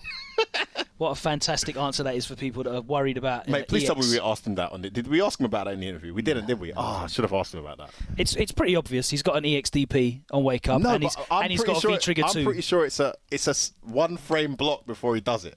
That's my guess. It might be. Yeah. It might be. I really I don't think you can time that online reliably. Not reliably. But it's the same thing as like Ken's waking up with low forward fireball and they got V-trigger because you're scared of the EX. Doing it, so I'm just going to... No, but... They're not waiting. But they're not. I don't think he waits. I don't think he waits. I think he might. I think he's pressing it on wake up. You might be right. Because it's plus on block as well. Yeah. No. So if you bait, if you try and bait something, he gets a turn as well. You can react to old Zeku's wake up, right? Yeah, of course. But I think he's actually. It's literally for delayed. OS blocking and then instant. It's just something I've got in my head. Yeah. Because he's not the kind of guy to commit. Yeah, I think he definitely is the kind of guy. No, he does delayed jump back on instead of throws. He does everything's a tiny little delay with him. I really want to ask him this. We'll find out. DM him quickly. We'll find out by the end of the show. All right, without any further ado, let's get into the interview. Short but sweet with Infectious and words with the champ. He is going to Capcom Cup. Let's hear what he has to say about his performance this weekend and his prospects going into the grand finals of the Capcom Pro Tour at the end of the year. How exciting. This year's Capcom Cup has been quite different from previous years in terms of how you qualify. It's been a lot more brutal, only 2 events per region and only events online as well. But I tried not to let that put any extra pressure on myself. I accepted the format for what it was and thought even if I didn't happen to qualify this year, I'd potentially have opportunities in the future. So just stuck with my game and saw what happened.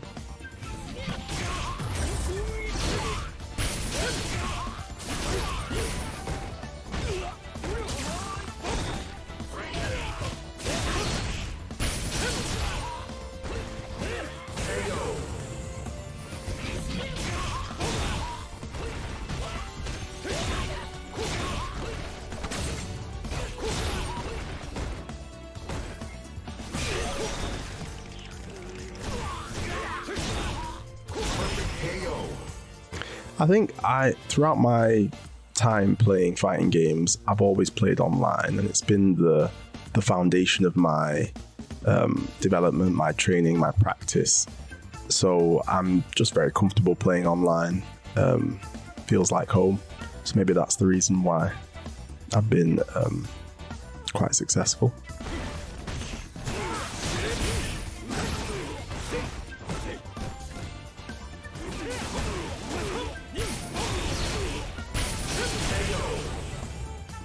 Zeku's like a jack of all trades and master of none, so he's got decent zoning, but it's not the best. It's not on Guile levels, and his rushdown's very strong, but he's nowhere near the strengths of Rashid and Karin and those type of characters.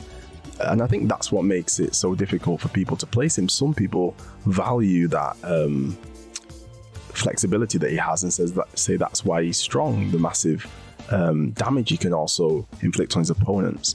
And some say maybe you need exceptional qualities across the board and flexibility as well, so that's why he's not necessarily one of the strongest characters. So I can see why people's opinions on him differ. Against Hurricane so far, it's working well. Hurricane trying to get in, but a good conversion on Infectious side, and Hurricane gets the activation. It's time for Kami to shine, but what? Did he wake up standing medium kick? Man, he on that book. This is the hidden, the forbidden tones, bro. This is Infectious. Okay, oh my god. Right there. That's gonna be huge, it's gonna be huge. It's gonna be a one touch to stun. That's exactly what he wanted. Perfect situation. And guess the anti-air. That is gonna be the game. A very convincing right now. This is his chance. Hurricane knows that if he... No. Super. That is such a heartbreaker. Wait, is that actually... No, that is dead, right? Yeah, it's Cami. Her life is low enough that this is a guaranteed death. I think throughout the whole weekend, my most challenging opponent was Malapu. He was very dominant throughout the tournament, beat all his opponents convincingly until top 8. So I knew he was going to come very strong and prepared. And he's one of those players who he prepares. He's improved massively from when he begun, and he's got very, very big potential. Gifts for Malapu to come in. This is exactly what I was talking about. Well, the beautiful buffer right there from Infectious. He knew perhaps that would be the moment he tried to EX dash. Okay, great conversion, and the realization that he was airborne, and then this Malapu now activates. He's gonna get a good position right now. Infectious, of course, will wake up with the XDP. That is the second time, and that is the second time it lands. Malapu needs to respect him a bit more. He's in the corner now. What can he do? Gets the conversion. The command grab whips. Oh, that's such a heartbreaker. It was too far, and of course, Boxer command. He's trying, but Infectious was ready for this one. He's gonna use the V trigger. Side switch. Yeah, side switch, extra conversion. Into the throw, just needs one more. The jump is not anti-air, then he swaps. Has a ton of bar as well. We'll be able to build up that super armor next here. There it is! Just gonna style on him, spend it, why not? There you go. And the throw. Look at that boss walk, man. He has no fear, and the standing fears. Into the conversion. Heading close, that's gonna be the stun. Clean round. Infectious is gonna offer himself one match point. Oh, nice! What an answer! That was sick! Malapu with a one touch, but he woke up buttons. Once again, Infectious gets out of a sticky situation. Into the V-trigger too. Infectious is looking a bit better right now. No button pressed, of course. Just take the throw for now. That's gonna be the counter hit one. I think having a secondary is useful depending on what character you play, the strength of your character, or what weaknesses your character has. But the more characters, whether it's a secondary or tertiary, or if the numbers go on, you kind of sacrifice being optimal with a character, or with the characters the more that you have. So you give up being optimal. You might not have the instincts that a main of that character would have for the benefit of that extra character's tools. So you've got to make a decision. Is it worth learning this character and perhaps not knowing them optimally for access to their tools? And if you've got a particular player or character that you're struggling with, and another character would fight them well, even at a basic level, then it might be useful to pick up a secondary for specific reasons, or just for fun. He could not connect. Gunslinger was ready, and he tried to get the answer on this, but that was a bit too late. Gunslinger looking for one more conversion. There you go. Oh, that's going to be a punish right there. Crush, yeah. Nice stuff there, because you know, young Zeku can't really anti-air, to be honest. Like, if you jump, Ken jump hard punch has a super good hitbox. Like, young Zeku's gonna have a hard time dealing with that. So that's why you see him only using hard punch on jump-ins. Nice punish right there with the back medium kick target combo. Oh no! Drops it! And no punish again by Gunslinger. He's definitely not looking good on these. I think Capcom Cup is going to be really exciting. You've got the champion, you've got legends, you've got newcomers. It's a real mixed bag of players all in one tournament, and Europe's got a strong enough lineup that it's definitely possible for us to take the cup. Listen, this is the. Oh my God, that was a man who was ready. He saw the first. Has shown that he can fight. He can fight him. Oh, that was a bad challenge on this, and that's gonna be good damage for Infectious. This time to send him closer to the corner as well. Yeah, he's gonna block this, and that's gonna be big boy damage. Not gonna be able to get the stun yet. Oh, yo, just neutral jump right there. Infectious looking to close this one out if he can, but Gunslinger, you know he's not gonna let up. There, look at that, man. The fundamentals. Yeah, I think it's such a shame that many of, or all of us European players were unable to make it to Street Fighter League. But again, I understand that that's part and parcel of the times that we're in, and many people have suffered much greater upset during this period than ourselves. So I accepted that as one of the unfortunate things that can happen in a time like this. So we just look past it and move forward. Yep, they really have. He's super good to just anti-air you from any angle, which is very impressive. Anytime. That's a punish right there. Gets the line break the target combo. Forward throw in the corner right now. Infectious to close this out. But no, that's not enough though. Wouldn't he kill with a VT activation? All in. Every time. Oh my goodness. Yo, that stayed in front. I don't know how. Okay. Go. The X is blocked. B reversal. And again, offensive B reversal from Infectious. That's oh my gonna God, win. what a jump!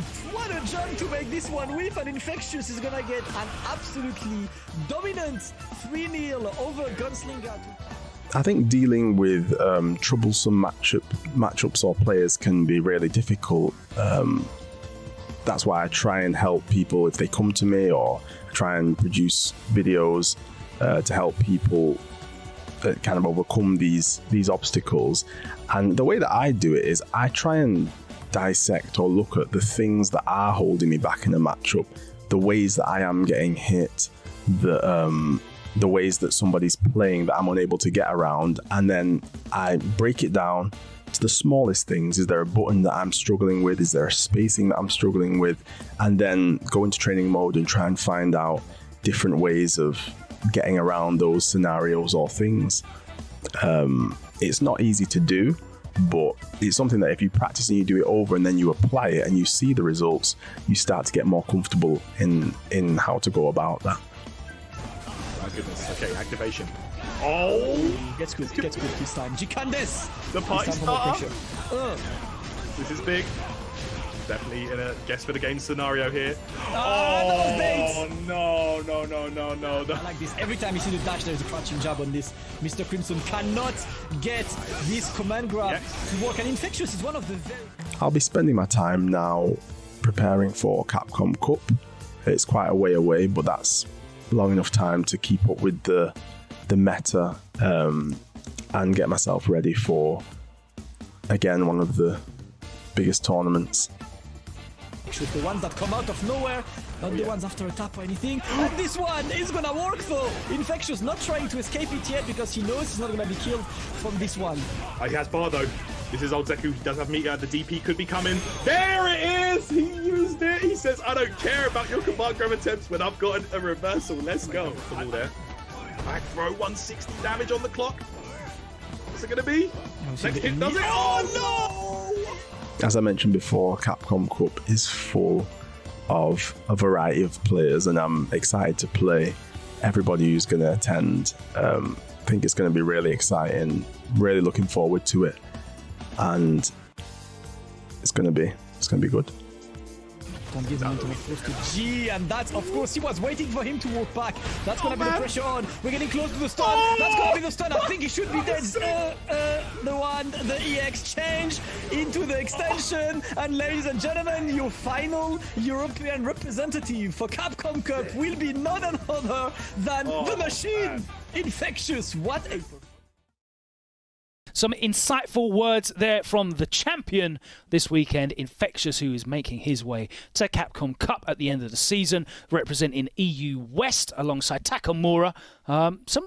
He's always a really interesting person to talk to about the game because he's just got such a laser sharp understanding of Street Fighter V. Fighting games in general, he's always approached games like that, even when we first got to know him through Street Fighter 4. This is it. He's very free of influence as well. You know, he's not the kind of guy to... It's quite hard to change his mind or to kind of talk about your way, your approach, and see it as a potential alternative to his approach. He has a very strong, concise, and consistent way of breaking down games, and it's worked for him over the years. You know, we've seen it in Marvel, we've seen it in SF4, we're now seeing it in Street Fighter 5. And it's because it's such a well-researched. It really is. Because, you know, fair enough, if you just pulled an opinion out of thin air or a few moments of personal experience, then yeah, maybe your opinion can be swayed. He's studied big time. Like, he's gone into the lab, he's repped it out in sets online. He's really thorough before coming to a conclusion, you know. And that's why sometimes you'll speak to him and he'll be very kind of like, well, I'm not really sure. Yeah. Because unless he is sure, he hasn't done it. Yeah, that's it. He won't. And that's a great place to be. And when he is sure, I wish more people were like that. Yeah, true. Don't get me started on the Twitter beef, right?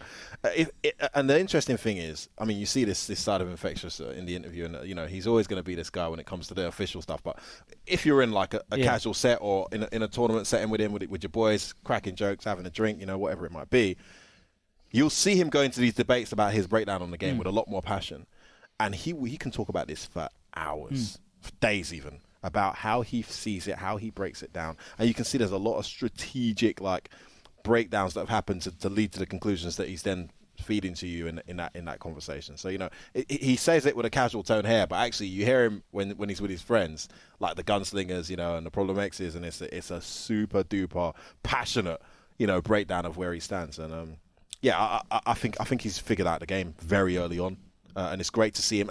Shockingly, this is Infectious's first CPT win, right? I don't think he's had a CPT win. Well, he's won the onlines before. Online ones, yeah. But has he had a qualifying kind of like scenario like this, right? Where he's got... I don't believe so. Because I'd rank this higher than the usual. He hasn't won an offline CPT event previously. This is a fantastic but obviously he went on an incredible run last season where he finished top 8 at almost everything he went to. Yeah. Top 3 at EVO as well. Second at Rebel Kumite. Oh, what a year. But here he is again, you know, and as he said in the interview, the majority of his training and his introduction to fighting games has been online. He hasn't got a big thriving community in Manchester. He's playing online, so, you know, he's comfortable there. Yeah, and it's interesting because that Manchester community, we used to have a massive rivalry between London and Manchester.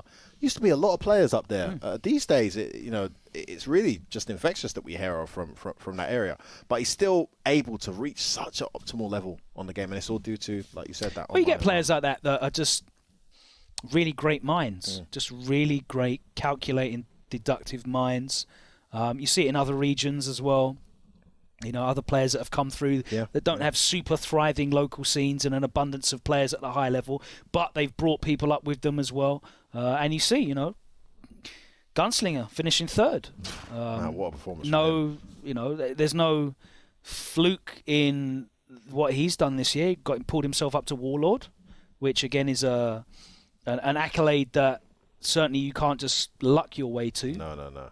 He's pulling the results in. Yeah. And I'm sure that is because of the strong sort of training bubble that those guys have. Brian as well. Yeah, that trio is quite a look how good Shoei Sengan's got in the last 6 months, bruv. And Sengan talks about Infectious's mindset a lot when he's breaking down the game, and he's benefited a lot from that as well as his own intellect. It is a very strong, close-knit little crew they got there that they developed with. let's see how he does in the finals. I think he's a favourite for me. I think you saw a lot of international representation from America, the Middle East, Asia, congratulating him and saying they think this is one of the biggest threats to actually take the whole thing. So we'll see if Infectious can take it all the way come the finals. Absolutely. We're going to go in a bit more depth, looking at the weekend's action on the other side of this with F-Word's analysis. But we're going to take a very short break now, and we'll be back on the other side, diving in with some of the highlight points that you've picked out from this weekend's top 16. See you on the other side. The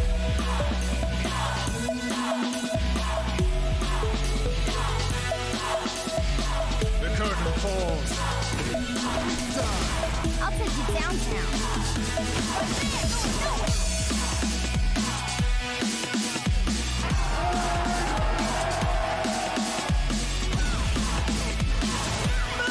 That's how you start the fight and finish it quickly. Let's have some fun.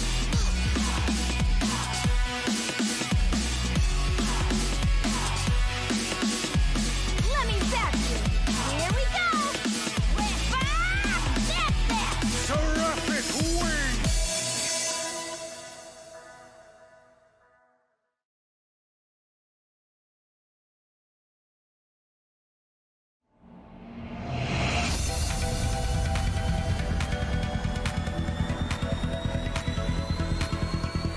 Go beyond the battle. Get ready. Destroy! Begin! Let's go. Disappear! Kneel!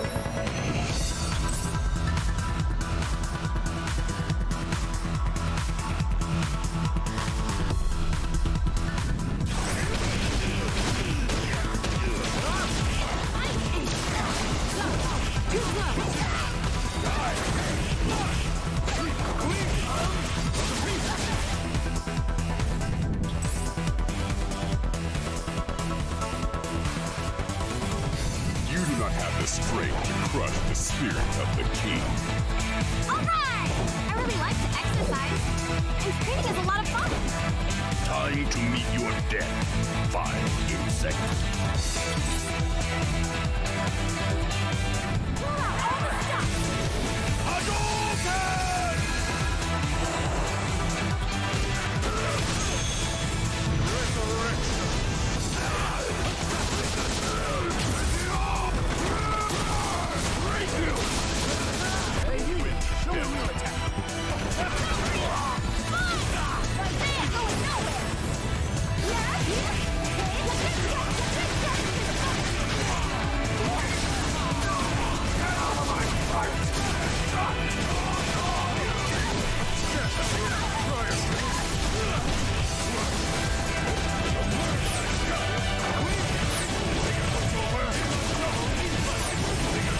Witness the power of the continental. This is the power of the king.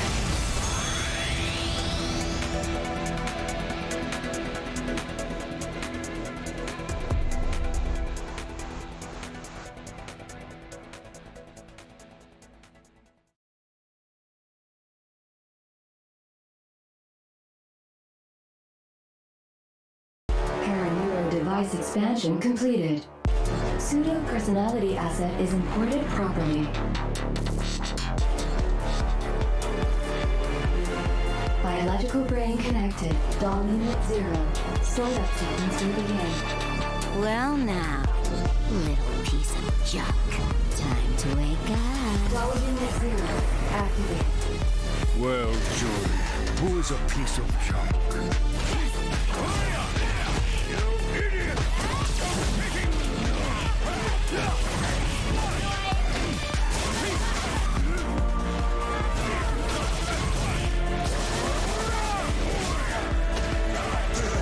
Show me everything.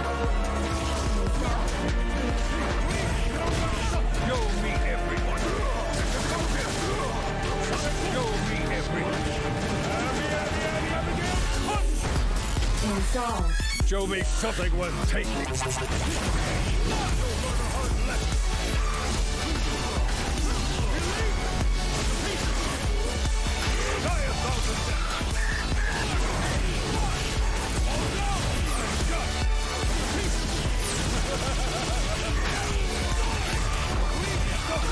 Your data is now useless. Witness the power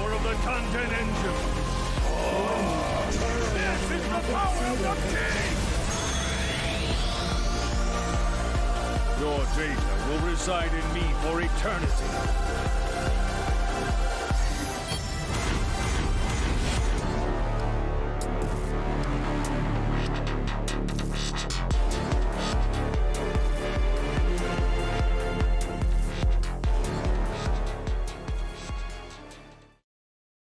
Hey, welcome back. It's Fighting Words here every Thursday on Capcom Fighters, where we look back at some of the action in the previous weekend CPT. And every week here on the show, we pick the mind of F-Word, his analytical brain, and he hopefully enlightens all of us with his insight into some of the play. Not too bad at the game either, you know. Like could have been a very different weekend had I had my combos unlocked. Yeah, I mean, hopefully you've picked that moment out. Of course not. That's never. No one's going to ever see well, that again. I'm just going to edit it. I've deleted it from the archives. I'm just going to edit it into the show. Never happened. Never happened. On loop. It'll just, when I slow it down. Don't know what you're talking about, mate. We're going to do the bit where you do the walk up and then the light kick whiffs. Don't remember that. Because you just didn't walk up far enough after the crush counter. No, As I'm saying this, I've literally edited in the clip over the top. So I'm speaking now, and the people at home are seeing. I'm going to ruin this audio. Doesn't matter because I can cut the audio out. Damn. The audio's on a separate file. Anyway, let's get into the proper action after that wonderful moment from F-Word. I have to apologise to Luffy because I have to highlight this, right? Because it's going to hurt to see it all over again. Oh, Luffy, first time ever not qualifying for Capcom Cup. And it was there for the taking. He finally beat Problem X, who's been like giving him such a hard time in tournaments over the last year. But it just wasn't to be. Vega Patch just had other plans. I want to talk about this set, and I want to talk about this matchup, man, because I feel like you're being a bit harsh on Luffy personally. Because the more I look at this matchup, the more I feel like, yeah, Mika can absolutely steamroll him, but the more I can see why Luffy hates the matchup. Look, let's pick it up here. And this round, this is the first round of the set, right? Early on, and you're going to see here, Luffy has clearly been working on his anti-Fang tech just in case he meets this guy. And he gets an opportunity here where Fang's going to try and put the cloud down, right? As soon as he sees this attempt to put the cloud down, he's ready for it. So you see, backs off, back to neutral. Bit of poison. Gives him that full sense of security as he gets away. Chills out, a little bit of pressure there from... So he gets away with that cloud, actually. He hasn't got a bar yet. Yeah? Boom, second cloud. There's the punish. There you go. So straight away you've seen, like, okay, this is something he wasn't doing enough of the last time. Exactly. And this is a string that everyone, when they play Fang, look at that, the party started. Guess right, guess right, guess right. See, look how this matchup's great. Dead. But, mate, first and foremost, can I just say two things, right, in Luffy's defense? Firstly, that cloud punish was sick, right? Secondly, he guessed 3 times afterwards to kill him. Are you defending Mika? I'm just saying that plays a factor in the matchup because he lands that EX, right? And if we now move forward to later in the set, that data that was given by Luffy was collected by Vega Patch, and I think the set changed from there. So the next round, you see here, Luffy's waiting for his opportunity. He's getting zoned out. This neutral game sucks. Gets a nice jump in there, and suddenly the party started. Boom.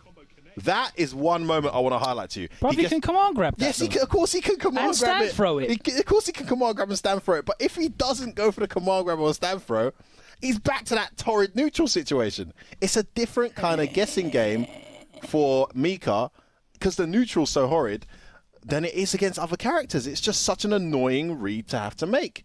And if he, I guess maybe command grab every single time because Fang's not really going to do that much damage if he punishes the command grab. Maybe that's the strategy you have to go with here. But for me, he missed that opportunity, the same opportunity that he did so well on earlier, and suddenly he's in this blender of block string pressure, gets opened up, and he's in big trouble now in the first game after such a good first round. And that was another situation that occurred as well. If we take that back for a second and look at that. He waited all that time with the V-trigger stocked, right? Yeah, he's taken a huge amount of pressure. Huge amount of pressure. Doesn't want to V-reversal. Side to side, side to side, side to side, EX. But remember the data that was collected. So he gets the opening. Here's the data that was collected by Vega Patch. I know you're ready to punish my cloud setup. I'm EXing. So Luffy activated there to punish that cloud. Saw it was an EX. Said, crap, I can't do nothing here. I've just wasted my V-trigger, my comeback opportunity. Nice one, Vega Patch. Well, you know what? At least I've got a free jump in that works on 90% of the cast. Tries to jump in then. And actually, I know it's brain dead. That stupid splash is brain dead. But actually, 14 active frames on Fang's Crouch Fierce. So you're not getting in, Logan, for free. in this matchup, like she does against so many other characters. Tried that, got knocked down, died. So there you have it. There's that uphill struggle that Luffy is facing in this matchup. And this is just a couple of scenarios. And don't get me wrong, it can go incredibly right for Luffy as well. You just guess right loads and win. But I do feel like there's an element of an uphill battle here that Luffy's highlighted to us before that we haven't really appreciated. And he may have to consider an alternative approach for the matchup for his style of Mika. Now, there could be Mika screaming at me right now looking at this saying, this matchup is free! This matchup is free! What are you talking about? Maybe you're right, but I'm just saying Luffy's style, it's a struggle for him. And it's costing him. It's cost him this year. It may continue to cost him. I mean, I will say that, you know, he does have to take a big risk with the command grab. The damage from the punish is not massive if the Fang player reads the command grab and neutral jumps. But for the Fang player, if you jump and Mika's just done a normal whiff throw to try and bait your jump, you can float out. And the punish ain't that, you're like, you know, it's just awkward. It's an awkward punish to deal with. So it's just another thing to think about. And I suppose any matchup in which you are putting a player out of their comfort zone, because obviously Mika's used to getting you knocked down, forcing you to block and then guess, and she's got crouching medium punch, which is such a great answer. She's got wingless aeroplane as well, controlling the skies. But as you know, as an Ibuki player, when you start jumping out the corner and you're changing your jump arc with your float, it's like, what's going to happen after that? Yeah, you know. So it's certainly it's a matchup that I think requires a lot of practice and match fitness to deal with, and I just don't think Luffy's got that. It's also that it feels quite lopsided on the neutral side as well. It feels pretty frustrating. There he guessed right again in this clip we just watched now, where he went for the meaty button again, and it was an EX command dash. And it's not the fact that he's got the EX command dash; it's the fact that it's put you back in that neutral scenario, which you don't have your free jump in. You don't have, it's just a frustrating situation for him. But well done. Listen, well done to Vega Patch. He put down, I think, one unsafe cloud in the entire set.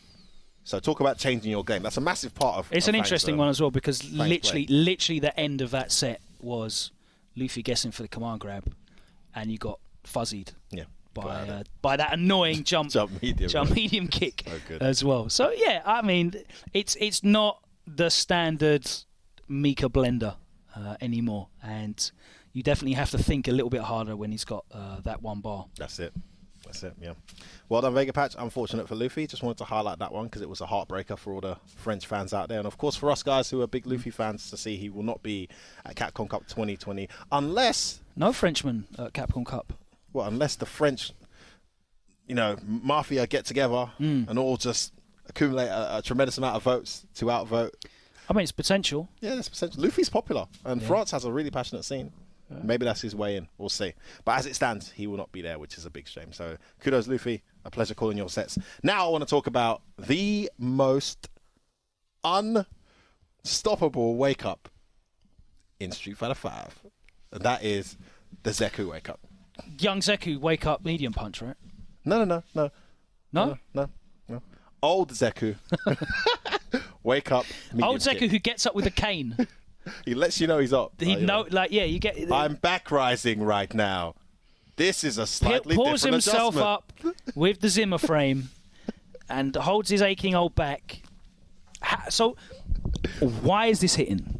Look, before we even talk about why it's hitting, can I just say, Mr. Crimson, I've not singled you out. Just for you, I've put Hurricanes one in as well. Because it's just so we know it's not a Mr. Crimson thing. Yeah. It's a Zeku thing, that's happening here. But obviously, if we're going to talk about the old one, let's take a look at the actual incident that happens. All right, let's pull it up. So, best wake up in the game. Top 16. Here we are. Hurricane lands a V-trigger. He lands this V-trigger activation, goes for the Yoki. And, it's going to be it's a pretty dire situation here for Gunslinger because there's so much stun has been accumulated. But he's mounting this comeback now. This is where Hurricane's now going to make this comeback and take it. No, he does a wake-up stand medium kick. And it counter hits.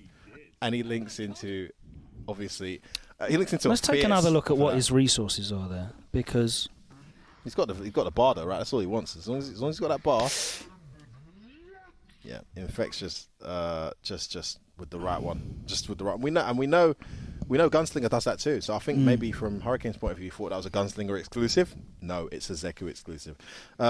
but it wasn't the only time, Logan. So, you know, before we get into the amount of times we saw this wake-up problem for a lot of people against Gunslinger and Infectious, why do you think, it seems obvious, but, you know, I'd like to hear your take on why this is hitting. Well,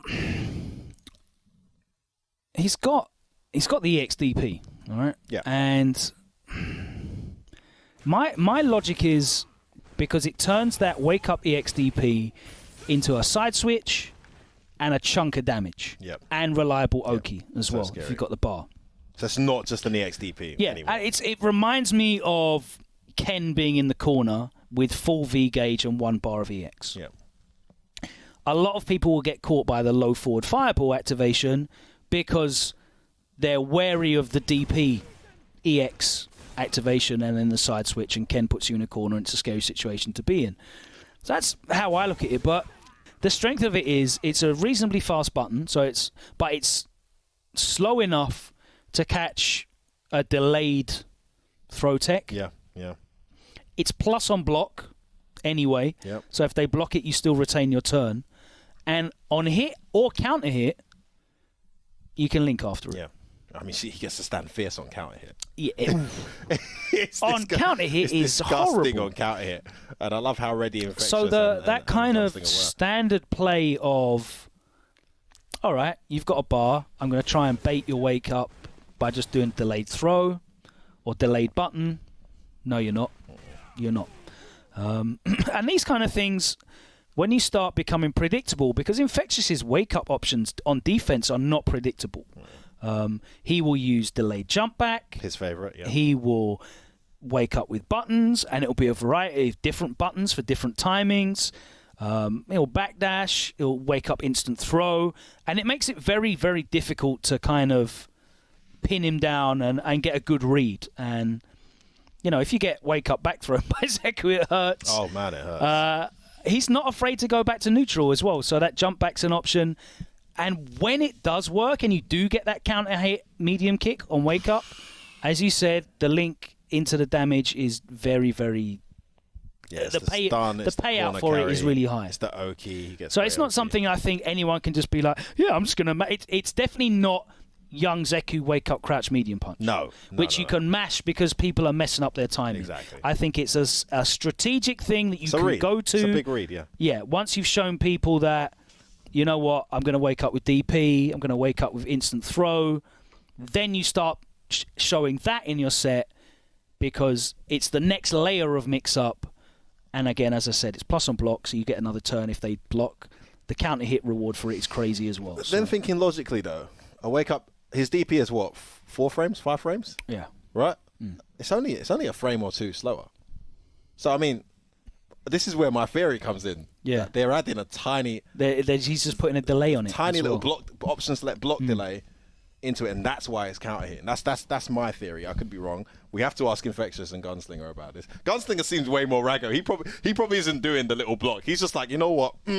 Take that. He just knows you're going to delay. But Infectious, I think, might be doing an OS block into the medium. I don't know. I could be wrong. I'd love to ask them and talk to them about it. He's definitely got that kind of level of execution where he could probably reliably do it. Yeah, he could probably get within a 1-2 frame window where he's like... And that's all you blocking need. for a frame 1-2 or frames is enough for that because... And it changes, it messes up the timing for as long as your opponent's looking to block as long for as like you're 6 blocking frames. for the first couple of frames, You're going to block the meaty. Yeah. And it doesn't come out, so... Okay, so I want to talk more about this. I have to, because goodness gracious me, what a nightmare it was for Mr. Crimson to get any kind of momentum going against the Zeku players because of this wake-up game. We just spent all that time talking about how they're utilizing old and an EX bar, which everyone can really do. Young is still a massive issue, especially if you haven't spent a ton of time practicing to see the difference between that quick rise and that back rise, Logan. And we know it's been changed to make it more noticeable, but clearly still an issue for 1 or 2 players in this game, especially Mr. Crimson. If we go to the top 8 now and we take a look at his set versus Gunslinger, which is super uphill for him, there was a number of rounds and scenarios where he could have brought it into his favor. I mean, take a look at the situation here. Mr. Crimson gets the hit to the corner. You know, I don't think the backdash is necessary here, but he does it maybe just to be cautious or to give the false sense of security to do a command grab. He just gets clattered by a jab on the wake up there. To be fair, he didn't look like he was going for a meaty in that particular scenario, but you can see the fear of the Zeku wake up. This guy's got no reversal. Why are you not? You're G.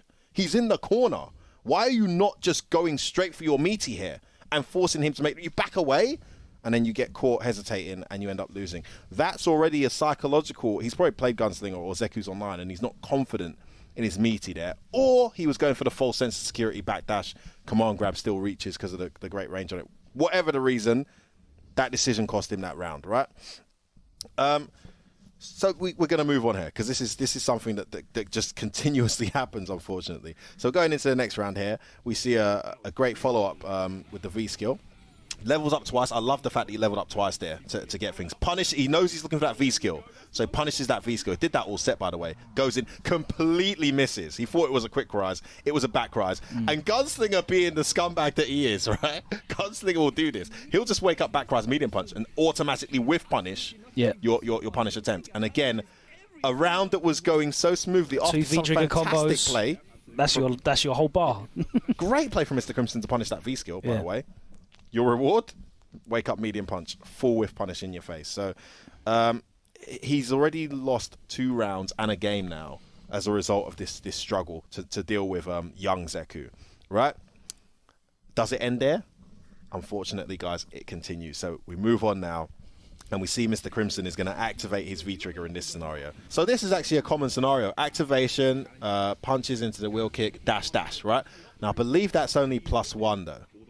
So he's woken up with a 3 frame. Which, to be fair, in that scenario, well done, Gunslinger. If he's aware that's only +1, mash your 3 frame, get a trade. You should be cool. What G's will start doing is dash once and then maybe rush punch, or dash once and then make you hesitate. But if you dash twice, you're only +1. You don't have a 3 frame. So maybe give him the benefit of the doubt in that scenario. Unfortunate that Gunslinger was aware of the situation. But then we go straight away to this scenario. 2-0 up now is Gunslinger. And Crimson's got to step up now. He's got to start landing the Yoki, right? How convenient is this situation? It's old now. It's old. I don't have to worry about this shaky little wake up that you have. I know how to see old's wake up. But when you're old, you've also got like a reversal. Why is that working? He didn't even he counter hit, and he went into fierce punch as well to make it worse. So young, you've got the back rise, quick rise scenario that you just can't react to.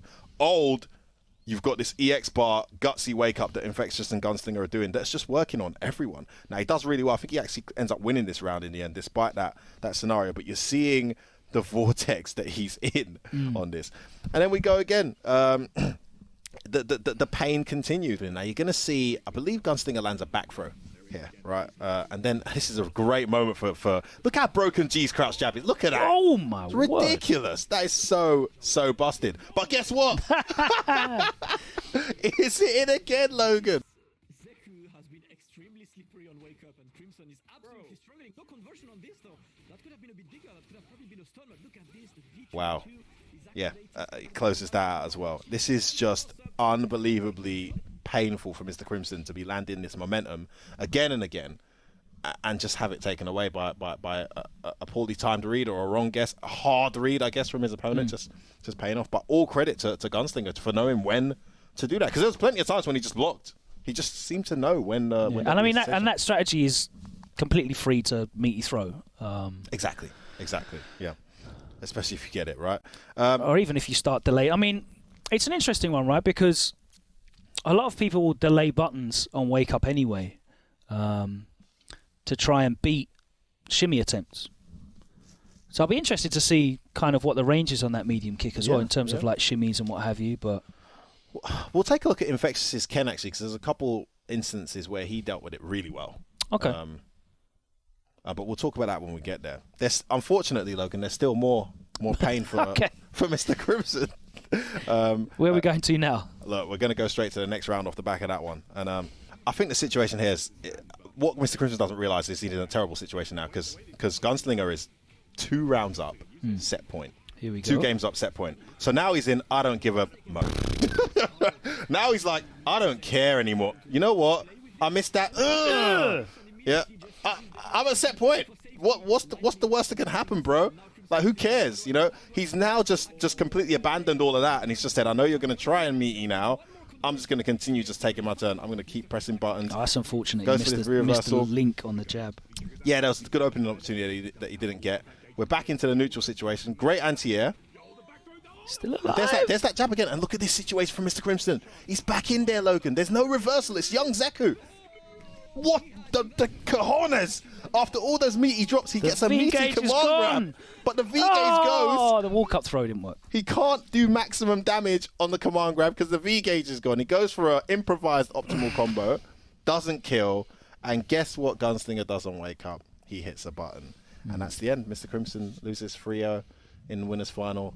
And Zeku is unblockable on Wake Up. Pretty much confirmed, Logan. If only TKR played Zeku. That's what he's looking for. Yes. The guard break on Wake Up. Exactly. He's been searching for it. He thought he had it in Seth with the Wake Up EX Mad Cradle. But it's actually Zeku, Wake Up jab, medium kick. You know the funny thing about that scenario, punch. for those of you who didn't see, 3 EXDPs in a row against Hurricane, everyone saw them coming. That third EXDP, everyone in the world knew he was going to do it again. If he'd just put a tiny delay in it, might have actually hit. Might have been like, a little, just change the strategy a tiny bit, but no, he just went. What if he'd have pressed Wake Up stand medium kick? Oh, there you go. Now you're talking, Logan. Learning this high-level SF5 game, man. That's right. Learning it. You know, that's the funny thing about high-level fighting games, right? The stuff that works at the low level stops working at the mid-level.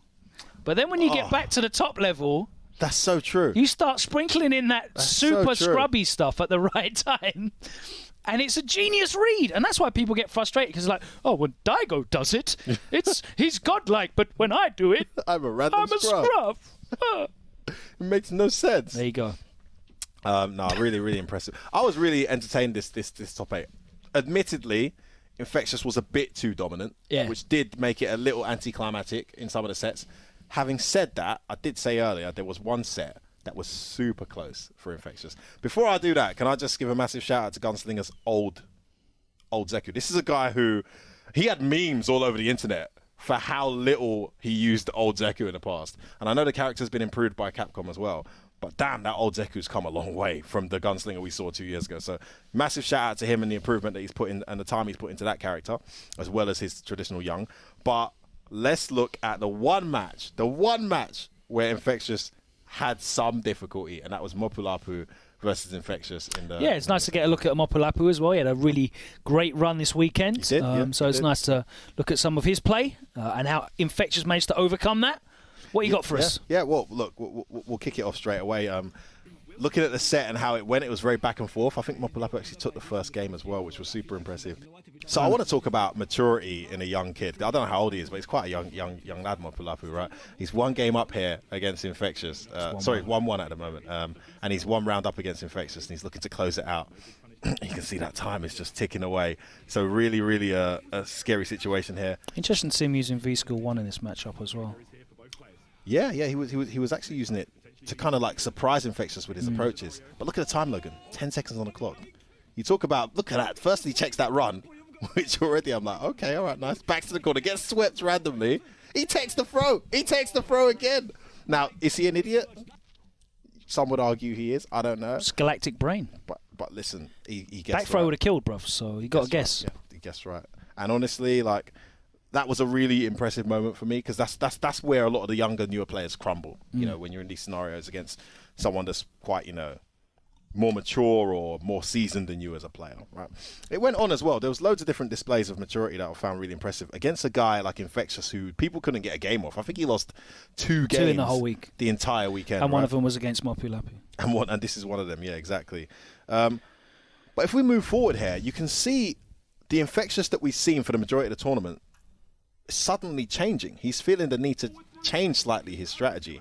And Mopulapu's done a great job of kind of forcing him to change strategy. So look, he's got the life lead, right? And he starts taking strange risks. There's a raw shoulder there in neutral. And he's got the life lead here. He starts feeling, I don't know why, but something about the way Mopulapu's playing is making Infectious feel the need to overextend. And he's able to close out that round in the end. But that was really interesting for me. There was almost like a fear factor, or I need to kill this guy now. This guy needs to die. He whiffed like 5 or 6 scratch medium punches there. Obviously buffering, looking to interrupt something. Yeah, of course. But if you look at the way he played throughout the weekend, that was not.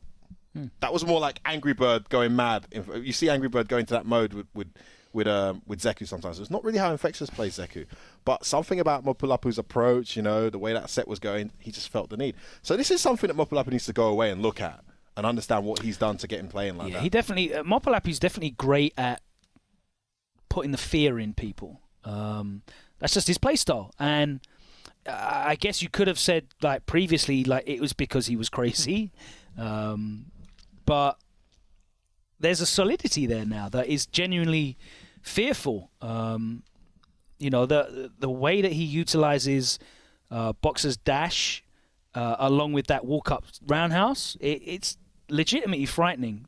You see with the high-level boxers out there like Smug, for example. And he's just really good at exploding in neutral. He's tremendous at exploding in neutral.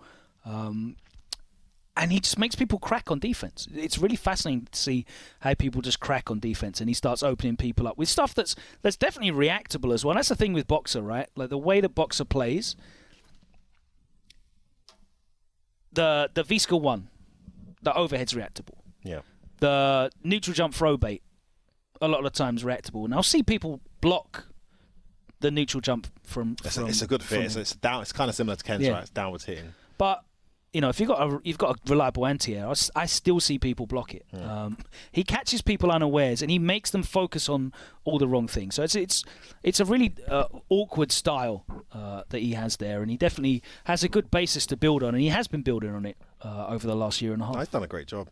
You know what? Actually, something I wanted to point out is Infectious being sporadic and overextending might be that he knows Mopulapu's not good at dealing with that as well. Maybe they've played and he knows that he can like exploit that. Maybe that could be the reason. But all in all, I was very impressed with the way he played. If we go a bit further here, look at this round from Mopulapu, man. I mean, this is just such an impressive round from this kid against Infectious as well, man. Infectious is so hard to topple. Yes, already you're seeing Infectious is feeling the need to overextend, right? That slide was fairly safe, but you see he's going to whiff a couple medium punches. Beautiful adaptation to those whiffs. On that, yeah. Whiff punishes it. Look at this punish. Sick. Where you going? Scared of the command grab. Doesn't come. Went for a command grab at the end, and that all reliable Zeku wake up. Catches him out, doesn't land it, and suddenly this round that was almost perfect should have been 2-2, right? Infectious has got away with it and he's won that set. Infectious so unforgiving, so clutch, and able to steal it, and it was a dash medium as well in the end. So obviously he is what aware a of lovely chase down on that jump back though. With that was so good. Such maturity, such readiness, and you know, to be in Infectious's head to that level. And then almost capitalised. You just wondered, did you need to go for a command grab there? Could you have just done a little command grab's legit though, right? It is, yeah. It was okay. It was a meat. Just missed time because of Zeku animation. It's that Zeku life. That Zeku life. So instead of 2-2, it's 3-1 Infectious. Still a pretty comfortable win for Infectious, we must say.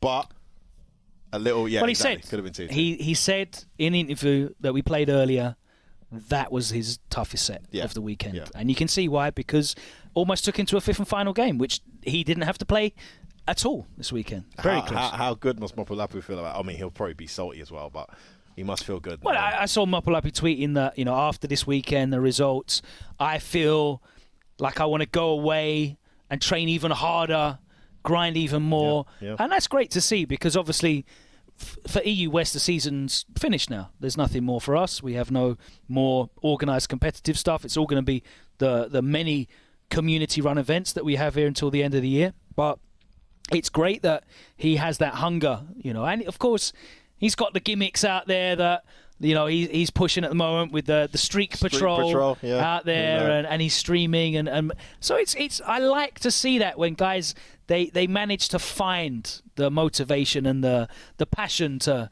carry on and can keep leveling up, because the game's quite far into its lifespan. We're in the 5th season. The season's done. There's no offline events. It's hard to find that motivation for a lot of people. And to see people finding that, it makes me happy. I like to see that. No, big shout out to him. Great set.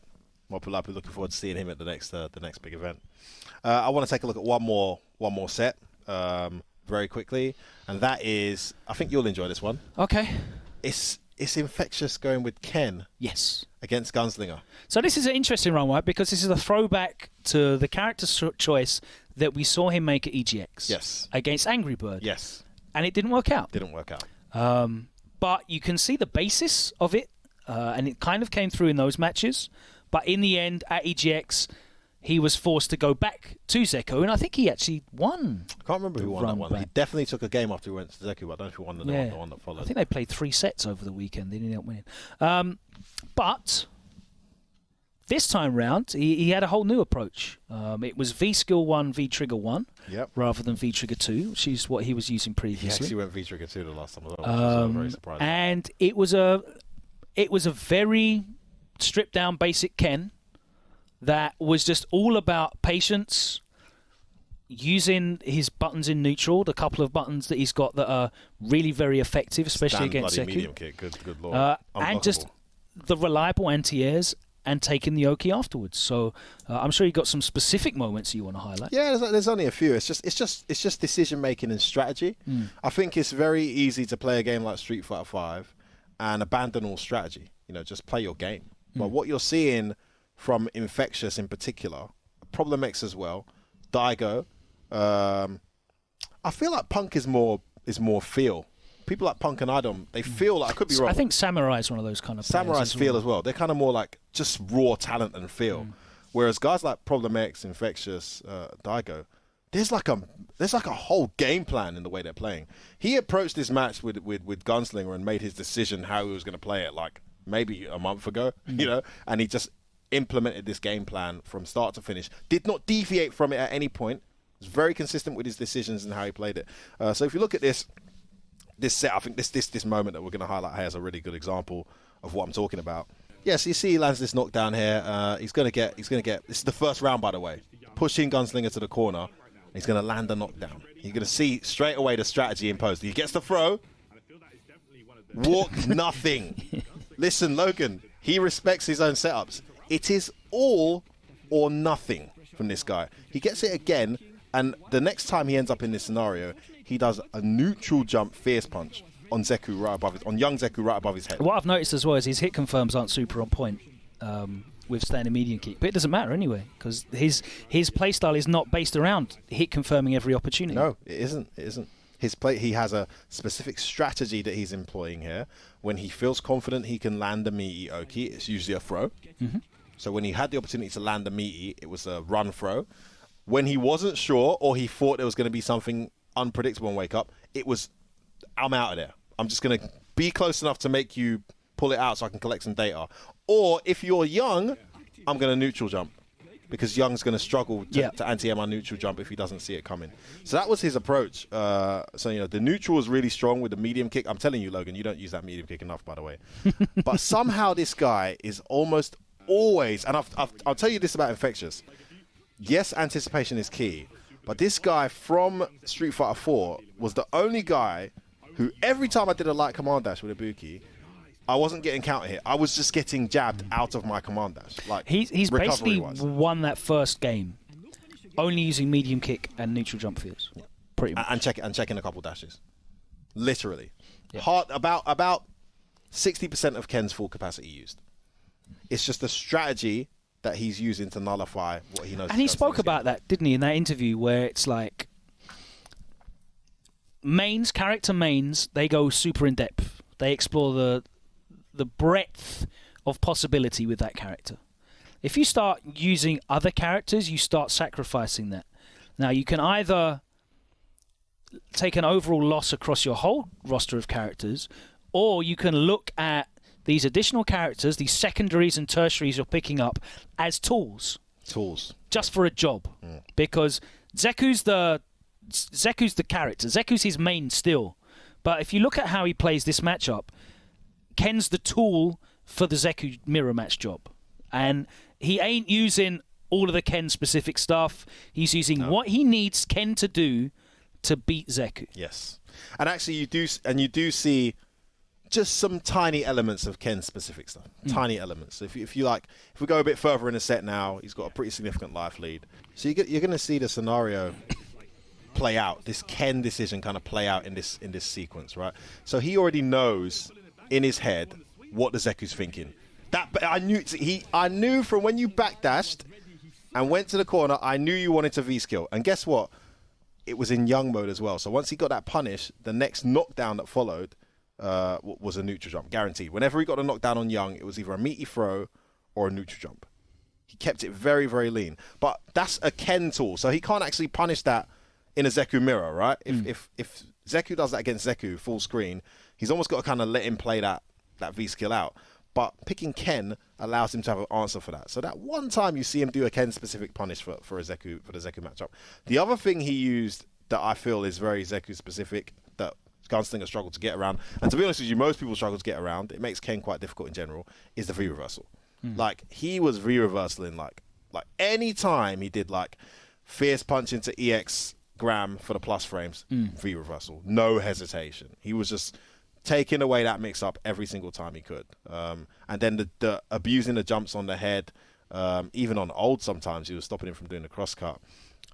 So yeah, his whole game plan was just super basic but super effective, and a very disciplined strategic approach to how he beats Gunslinger in this particular set. Yeah, I was really just look how patient he is at the end of that round in the second game. Backs off twice in the corner. He's not trying, like, he's playing Ken. He's got the corner situation, and a Ken main will probably want to press that situation. Yeah. He backs off twice, and in the end, obviously closes it out. But strategy over instinct.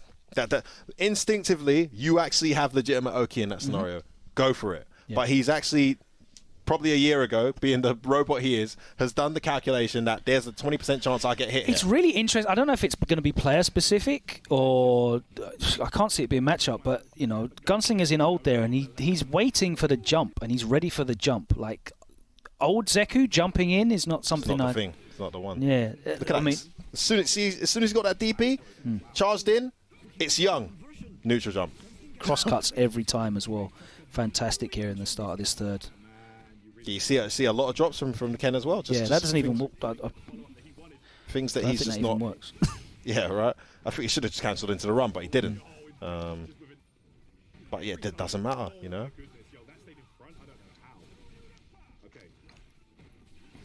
And it's just a torrid time in this matchup. Clearly, they've played this hundreds. They've played this set hundreds of times. He actually likes Ken for styles. He picked Ken as a stylistic counter for a few people. He uses Ken against Bolt Strike as well. It's kind of like his choice against Bolt Strike's Claw in tournament often. Yeah, we saw that last time, actually. It didn't work last time, but Bolt Strike has admittedly said it's usually quite uphill for him. Yeah. So Ken's like a nice pocket character for him. You know what I'm surprised I don't see him do more?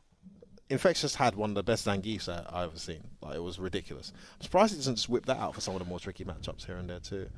Seeing as he's got it in his pocket. But yeah, anyway, strategy over instinct, and I don't think there's a better player in the world implementing a strategy than Infectious. When I saw Mr. Crimson go G versus him in the grand finals, but bear in mind I did not know the data that I know now about the sim history. I just thought, you know, there's no way you're winning this, just because I remember him versus Gustavo at Red Bull commentating casuals. Great matches between the two, but clearly a strategic edge in the way he approaches that matchup. So, yeah, just really impressed with his whole mindset and his discipline when he plays the game. And a 40% capacity Ken in terms of like optimization is still more effective than some of the most effective Kens. Because his decision making so good. Exactly, his decision making and strategy are just elite. Yeah. Exactly. Great play from Infectious, yeah. So that's all I got, guys. I didn't really want to go too deep this week. And we didn't have any troll characters as well. We didn't have any... I like it when you keep it serious and we actually learn things. Rather than you just having really a laugh. enjoy the troll characters. I think they're brilliant. They put us, as logical players, in a particular state that is almost impossible to describe. And only watching again in replay in slow motion can it truly be appreciated. I suppose we got old Zeku wake up medium kick. That's kind of trolling, right? No. Okay. It's legit. Logan, it hit too many times. It's legit. Oh, dear. All right, we're going to take a very short break because we have a lot more to get through. Of course, Street Fighter League is ongoing across the world. We've got Street Fighter League Pro-USA, Street Fighter League Pro-Japan, both happening simultaneously. And we're going to be looking forwards to CPT Central America 2. Is Mena going to be able to book his place and join Cabba at Capcom Cup? There's going to be a lot of threats coming up this weekend. We're going to be looking at that as well. As I said, short break, and we'll be back on the other side. We'll see you then. Don't go anywhere. The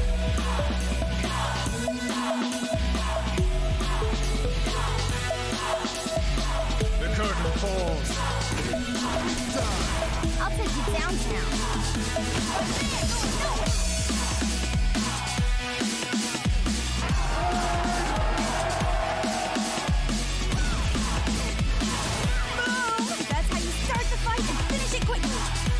Let's have some fun.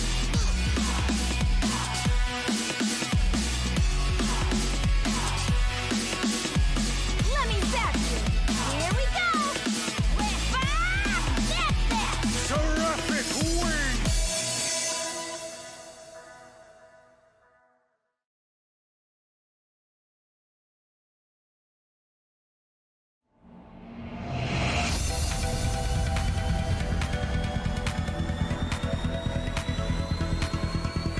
Go beyond the battle. Get ready. Destroy. Begin. Let's go. Disappear. Kneel.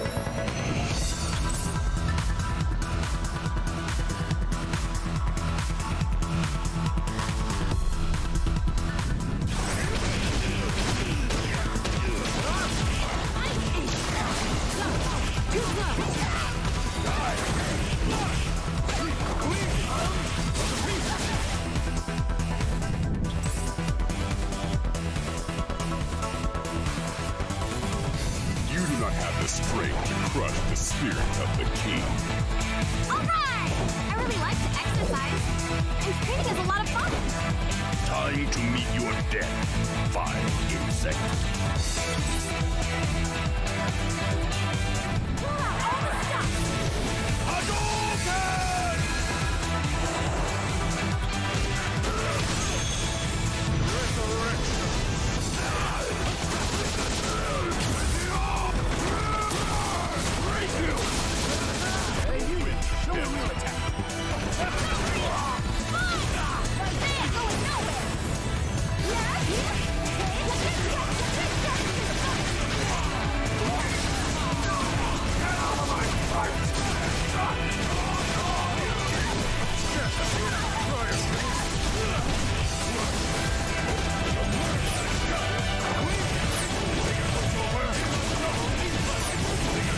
Witness the power of the continental. This is the power of the king.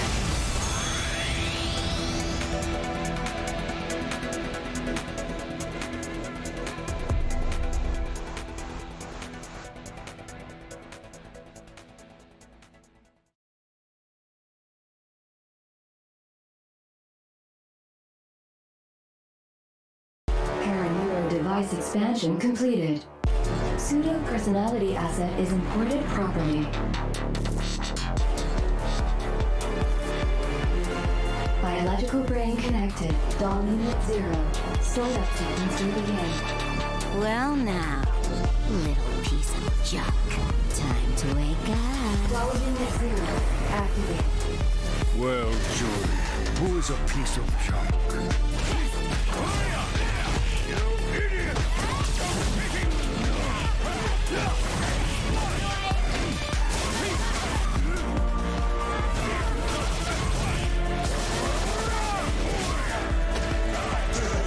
Show me everything. Show me everyone.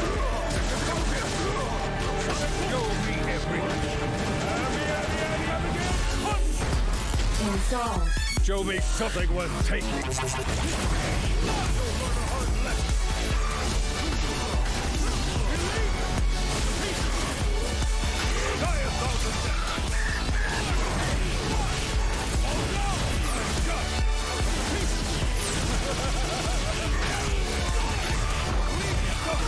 Your data is now useless. Witness the power of the content engine. This is the power of the king! Your data will reside in me for eternity.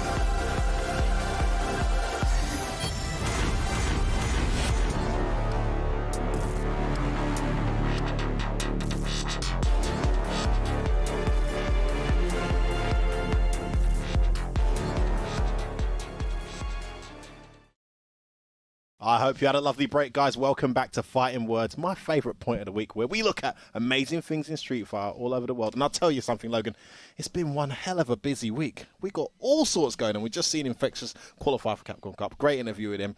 Great performances from the EU scene. Some heartbreak as well. But there's been more going on in the world of Street Fighter, hasn't there? That's right. It's in full swing, both Street Fighter leagues. And it would be remiss of us not to cover. Street Fighter League Pro-Japan mate. Is 3 weeks deep now. You can catch that every Friday with subtitles in English on the Capcom Fighters YouTube channel. So check that out. You can watch that, It's and all we'll kicking be off down there. obviously we'll be checking out the highlights and doing some breakdowns on that, because you've got some incredible players involved there. 6 teams. Ridiculous. I want to talk a little bit about the differences in the format as well, because it's very interesting. What is that format, mate? So, Look, Logan, can I just say straight away, the format sucks in my opinion. I'm sorry, I don't like it. It's terrible. You're going to get fired for that, mate. But Mate, anyway. look, fire me, guys. The format is trash. Whose idea was that? You just don't like draws, do you? Well, I don't like draws. Draws are supposed to be rare and hype, not a draw every other game because you've changed the value of a set. It's pretty ridiculous, mate. Don't know, mate. Don't know about that. 6 teams. I think you're on your own there. 6 teams make up... Wait. You guys actually think the idea that one set... You're asking Americans. They don't another understand the set concept of a draw. being one each. Yeah. Equaling the value of All the right, last let's explain. set. We're not even explaining it. So let's explain how it works. Because we've not covered Street Let's Fighter explain League how this makes Japan. no sense. Please, Logan. So, there are 6 teams involved. 6 teams. All right. Mhm. They play round-robin format, twice each, like a league, if you will. So each team will play 10 matches. They'll play each other team twice. Yep. There are 4 players on a squad. Again, different to the American format. It is different, yeah. You pick 3 at the start for each set. Like you sub them in, boom, Yeah. done, locked in. Each player has to play at least once in each half of the season.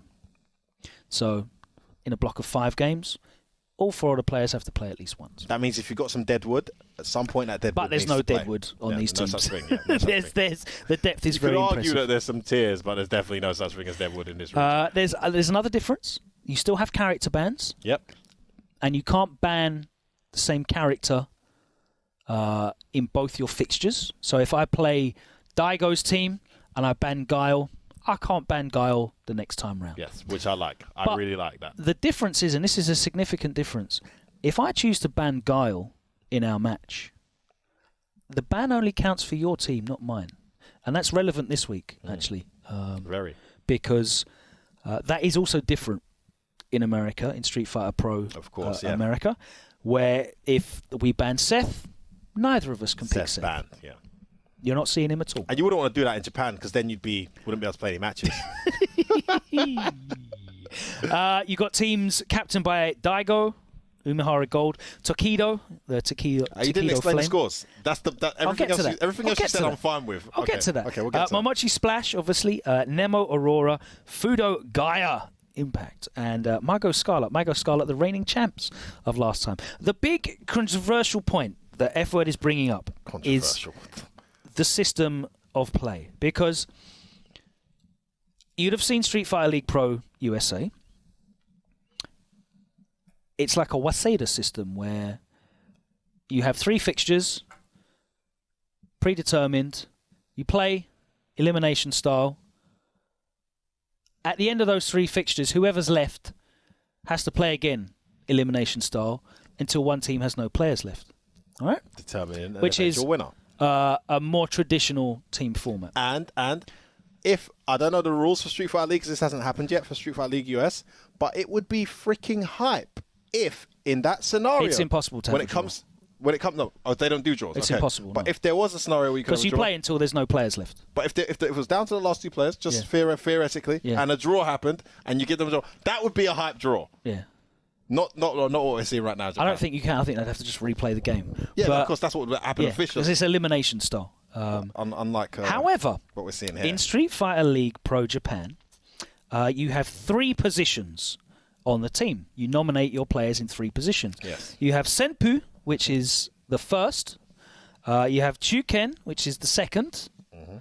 And then the third match is your Taishu. Okay.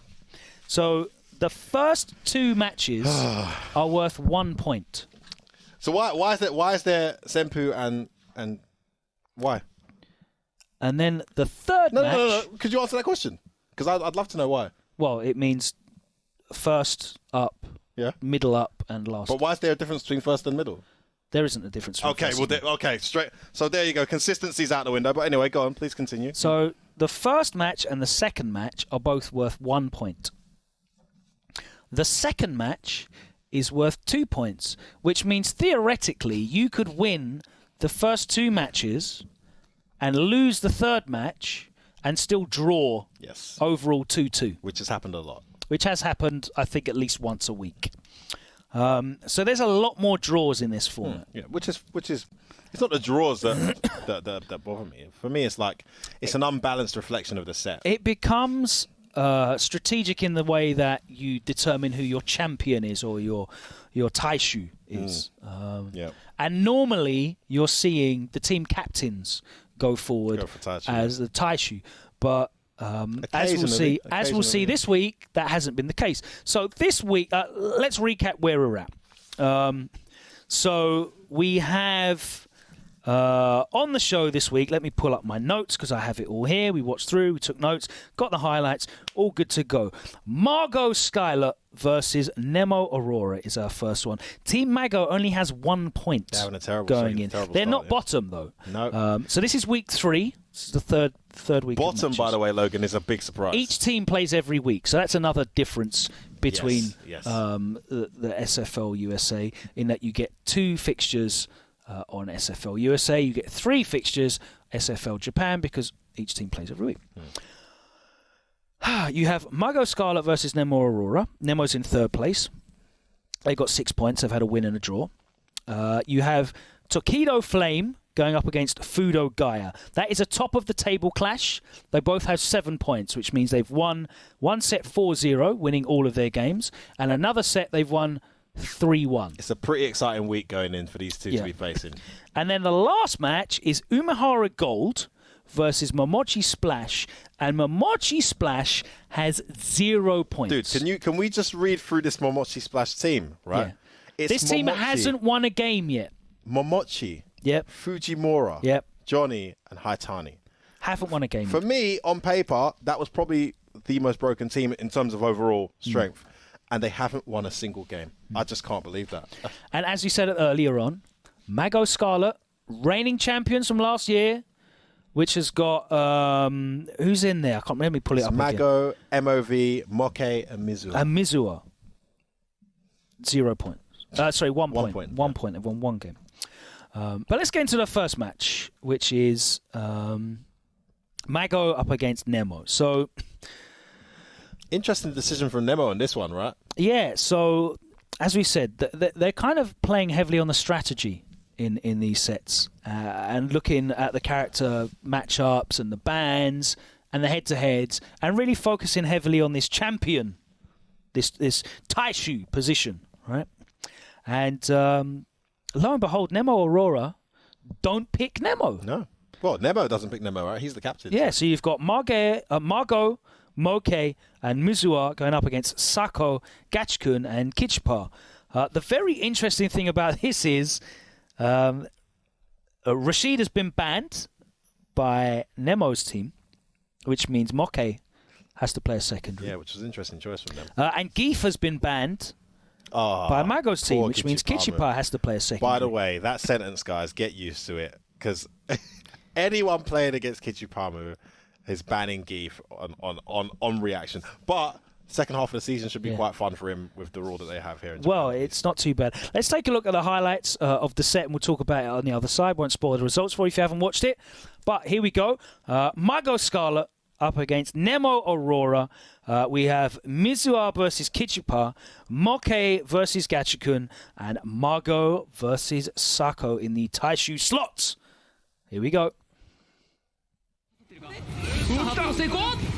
危ないシーンからナイトロ当たっているさあこれは EX RB パンチからの見事ここで引いてくるかさあここでも浴びせ切りから引いてきた止めているヘルストームさあ置き攻めセットプレイうわーミスったいやチャンスになるさあ巻き込んでからのさあダブルアップにかなり減りますよさあもう一丁あるさあセット OK 決まってるダイナマイトパンチでさあ一気にオスになるがいやさあフォローはにできるわあしているさあジャンプを前捉えていくインサイドスラッシュ様子を見ていくさあ氷の設置から罠のようにゲージ2本使っていくか。和田さんが近くなる。ここをしのぎたい。押し切れるか。いやここはうまく押し切りました。もうジャンプ強キックガードさせた後にしゃがみトルが通っている。さあ水は意表をつかれたがそのままコンボ完走。このラウンド取り切れるか。終わらなければチャンスはあるがうまくスタンまで。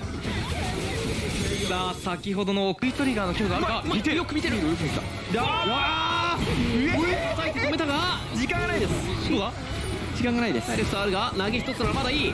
残り10秒。トリガーも CM ある。いやーうまい。止めなければ危ない。キチパもここで来たぞ。発動成功。これは怪物登場。持ってったからの次回る。止める。そしてヒットもハンガビー取っている。読み勝っている。最終ラウンドで大きな読み合い仕掛けてきたかキチパ。圧がある。まだキチパは我慢して逆に水を集めていく。スタンリーチヘルソン。このヘルいやらしいヘル。無理やり。そして足らない。生き延びたミサ。間に合っている。間に合っている。どうなる。唐突。まだありますね。トロクラッシュ。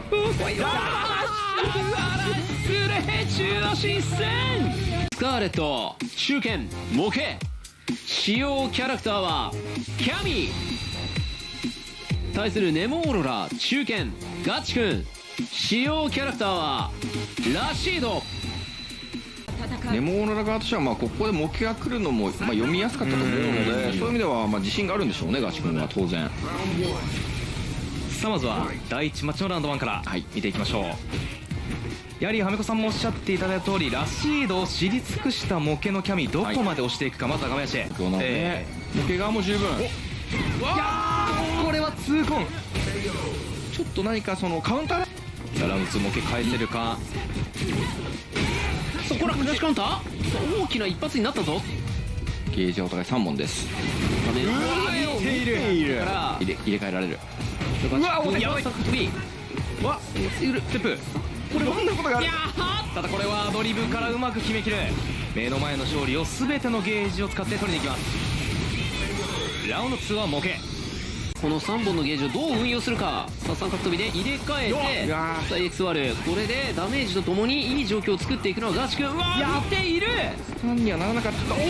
完全に読んでいる。見事。全員感性をつけてゲージが溜まってます。全てのゲージを使ってまずは1試合目を取っていくガチ君のラシード。さすがのメインキャラといったところか。止めずに行きたい。対応すまるで行きたいがしますとトリガーから一気に体力追いついていくガチ君のラシード。遅らせ中盤。これ痛いですよ。痛い。大きなダメージ。そしてスタンまで持ち込む。これはかなり補正が重いが画面端はそのままキープ。無理やりですね。模型の動きをよく見ている。トリガーゲージはもう少し。いやタイマーがないからな。タイマーないですね。ここで少し飛び込みたいようなところ。大人のタイマーの使い方。さくみ前に出る。画面端お互い一気に懐に飛び込んでからの投げ誘い。そして CA アルタイル派でお見事。模型を相手に 2-0 で勝利。そしてこの表情。さあマッチ1大将戦孫選手対佐古選手。一点勝。お願いします。さあ大将戦マッチ1孫スカーレットここ取り返さなければ0ポイントで終わってしまう。いきなりめくりジャンプからコンボを決めていったのは佐古の説。時間があれば打撃。妻がいい前に入りました。1ゲージ2本2ゲージ。これ格好になります。さあキープからさあ白ゲージもあった痛い投げになったが佐古はどうする。うまい着地を取りに行った。スタンリーチスタンしていない。まだこれで発動してゲージもマックスだぞ。何をしてもいい状況。さあクレインから孫としてはゲージある状況。今釣りも痛い。隙をうまく CA で消す。とっさの判断。ナイスアドリブ。さあこのセス。いやヘカトン経由からの北のさあここで北天候。そして集中からスタンチも十分溜まっているソードでさあしっかりと画面端とどめを差し切るさあ孫勢いに飲まれないようにいきたいがしゃがみやられを確認して、ターゲットから進行していくと。天候きたこの天候がヘカトン経由から確認してるんで本当に強力です。スタンチをもう十分溜めているソードが入るこれでさこれはかなり減ってしまうスタン攻めどうする孫いや強いうまく使ってプレッシャーをかけるさあこの説が孫を圧倒し始めた確かにここは差し返して体力を取り返していきます今度ダメージレース感じるプレッシャーとんでもないがいいタイミングでブートリガーを発動することに成功しないから前に来るのかさあ来たぞ止めているこれはお見事ピンが上がった流れるように前に出るうまいここも止めて上からこれはスタンを待たずに CA を打つマジかよ完璧と言っていいこの立ち回りパーフェクト圧巻のパーフェクトお見事勝ったのは佐古A very, very impressive clean sweep 4-0 for Nemo. Interesting to see Kichipamu basically not affected. Kichipamu picking his Abigail? No, Kichipamu, credit where credit's due. He said at the start of the show, I've been spending a ton of time on my Abigail because I know no one wants to play my Zangief. And it's showing when he plays. You know, his Zangief is looking, his Abigail's looking stronger and stronger every set. So credit to him for putting the work in. Nemo not picking himself. It was funny because he said they've just got a bunch of characters that yeah, exactly. He said, I just don't want to play against any of their characters. Which actually, I was thinking there's a strategic reason, but now look at it. He could actually just be telling the truth. Yeah. You know, maybe that's why he didn't pick himself. Very interesting to see. We mentioned it at the start, the difference in the ban system, where Nemo's team banned Rashid, but Gashikun's can still pick Rashid. Still pick Rashid, yeah, so, and he went in as well. Yeah, he goes up against Moke, whose Kame was okay, but you just saw the difference. It was definitely a secondary. The way that Gachikun was making the most of every opening, and there was some real critical drops as well from Moke. There were, a couple of instances where he tried to interrupt as well. And he obviously knows what the pressure strings are going to be. Yeah. He's ready for the openings. He just wasn't ready to make the most of it. And he ended up losing 2-0. And then, boy, Sacco's Seth, bro.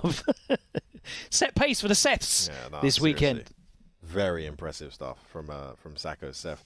And he's actually started using both V-triggers as well, which I like to see. A lot more variation in these choices of V-triggers. The conversions off of axe kick when crouching that he got against Mago were horrible. You know, he was catching that medium kick in neutral because you know that's what these carriers want to do. You know, there was a lot of big damage conversions, perfects in there as and well. The corner carry as well. I really don't see that V trigger 2. I'm honest, I'm still waiting to see it. Like the value, because when you didn't you see Xian at SFL, man? That was it, man. We will see that later. Yeah. There you go. We'll see that later. You get a bit of that. But bruv, those conversions, it's like every other day Phenom posts up a new video where he accidentally hits you into 40% damage. I'm not opposed. I'm with the Phenoms and the Logans on this one. Yeah. It's an absolute no-brainer. There's a couple rare scenarios where I'd use the other V-trigger, but 9 times out of 10, it's a no-brainer, man. Well, Nemo, 4-0. Nemo Aurora taking Mago, that one. They are spiraling down 1 point. Very quickly. That's it. That's all they've had. Very tough for the defending champs. Let's move on. Top of the table clash. This is an exciting the one. The Tokido Flame against Fudo Gaia. Yep. And again, you're going to see your love of this format coming through as well. We've got Tokido picking himself, Itazan and Ryusei. He's going up against Fudo, Pugera, and who? Machaba, I believe it was. No, bro, it's the player who you've been waiting to announce. Oh, Stogura. Yeah, Stogura. You've been waiting to say his name. But for I 3 don't want to weeks. give it away, but I can't really say his name in this scenario, can I? Oh, never mind. So they've banned Tokido's team banned Poison, which is a really good ban because it not only affects Fudo but also Pugera. So that's a great ban. Obviously, you're not going to be able to do it again. But it's a good ban earlier on. And you're finding these patterns. That you're finding the respect and the fear is very evident straight away. No one is letting Daigo play Gale. No one is letting Fudo play Poison. No one is letting Kichipami play Zangief. It is an instantaneous ban for the characters in those scenarios. Fudo Gaia ban Urien, which is going to affect Ryusei, of course, but also Tokido, who has a Urien secondary, in case. Let's get into the action. We're going to see Itazan versus Pugera. That's going to be Abigail versus Seth. We're going to see Ryusei Seth go up against Dogura's Bison. Thank you for spoiling that. And then Tokido versus Fudo in the Taishu match, the deciding match. Akuma versus Mika. A matchup that has gone back and forth historically. We've seen tons of this one. But I think Fudo's definitely more comfortable with it in Poison. We'll see how he gets on. Let's look at the highlights, and we'll be back on the other side to talk about this matchup. Tokido Flame 先鋒板橋残儀夫妻フードガイア先鋒ブゲラいってみましょう。安全に行くっていうよりもやっぱり勝ちに行ってますね。今日もぎ取りに行っている動きです。リスクを負ってダメージ、そして状況を取る。どうだ、お見事。さあ逃がすわけにはいかないが、いいジャンプ、いいジャンプ。さあフープを見てからしっかりジャンプ、対策はできていた。これ痛いですよ。アビゲイルは体がでかいんで、このいわゆるダブルオーラップ、空中ぐらいで若干抑えていく。削りに行きますね。よし、これは削りに行く。残ったゲージ、そこからトリガーを引くか。うわー、凹凸3つ、ここから発動入れ替えて、トリガーあるぞ。いい形を作る。そしてカウンター、ゲージも溜まっている。しかしからアビゲーラーお見事。さあ苦しいシーンもうまく割り込んで返していく板さん。大きな壁。さあプゲラはこれは前投げになってしまっている。詳しい相打ちから通常前に投げた、もうすぐマックスになる。この白ゲージの積み込む相打ちがここうまい。まで動きは全く悪くないんですが、いいポイント。さあ早めでのクリティカルアース、これもアビゲイルの中でも強力。プゲラの EX ゲージが満タンなので、食らってたまる EX ゲージもこれで無駄にさせます。ゲージもあります。板山、あまりにも体力差があるか、近づけない。うわ相打ちになる。ドット残る。うわー、いやー、しかしこれはさあ板山危ねえという表情。これが両チームの中堅戦。まず気になるのが流星の V スキルは2を選びました。3連ブースターですね。なるほど。でコンボで相手を端に押していく力があるV スキルになっています。これですね。はい。ヘカッター継続ですね。しているが細かくまとわりついていく。対応を迫っていく流星。トリガーはあるが、いやいや苦しい。はい、さあこれはいい、自らチャンスを作って。このゲージもたまりますからね。しかしここはうまくと成功。この画面端で決めたいが、どうだ。4点お見通し。インフェルどうなる。お互いゲージ1本です。無敵技があるのは流星のセス。どうする。下からこづいて画面端。さあアックスが見事に、こちらドグラベガとなりました。さあしかしこの、いやー、なんだ試合選手で、さあ一気に水を得た魚となったか。ドグラ面白いように攻撃が当たっている。しかし流星も即座に反撃に転じます。V トリガーを発動していく。入れ替えました。ここからでも十二分に体力追いつけます。これいい拾い方。減るぞ。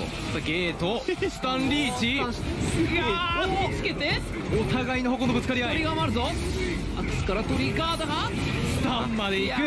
タイマーはなくなった。しかしゲージを使えば倒しきれるか。お見事。最後はこれが先ほどやったかヒットしている。下がしっかりジャンプ。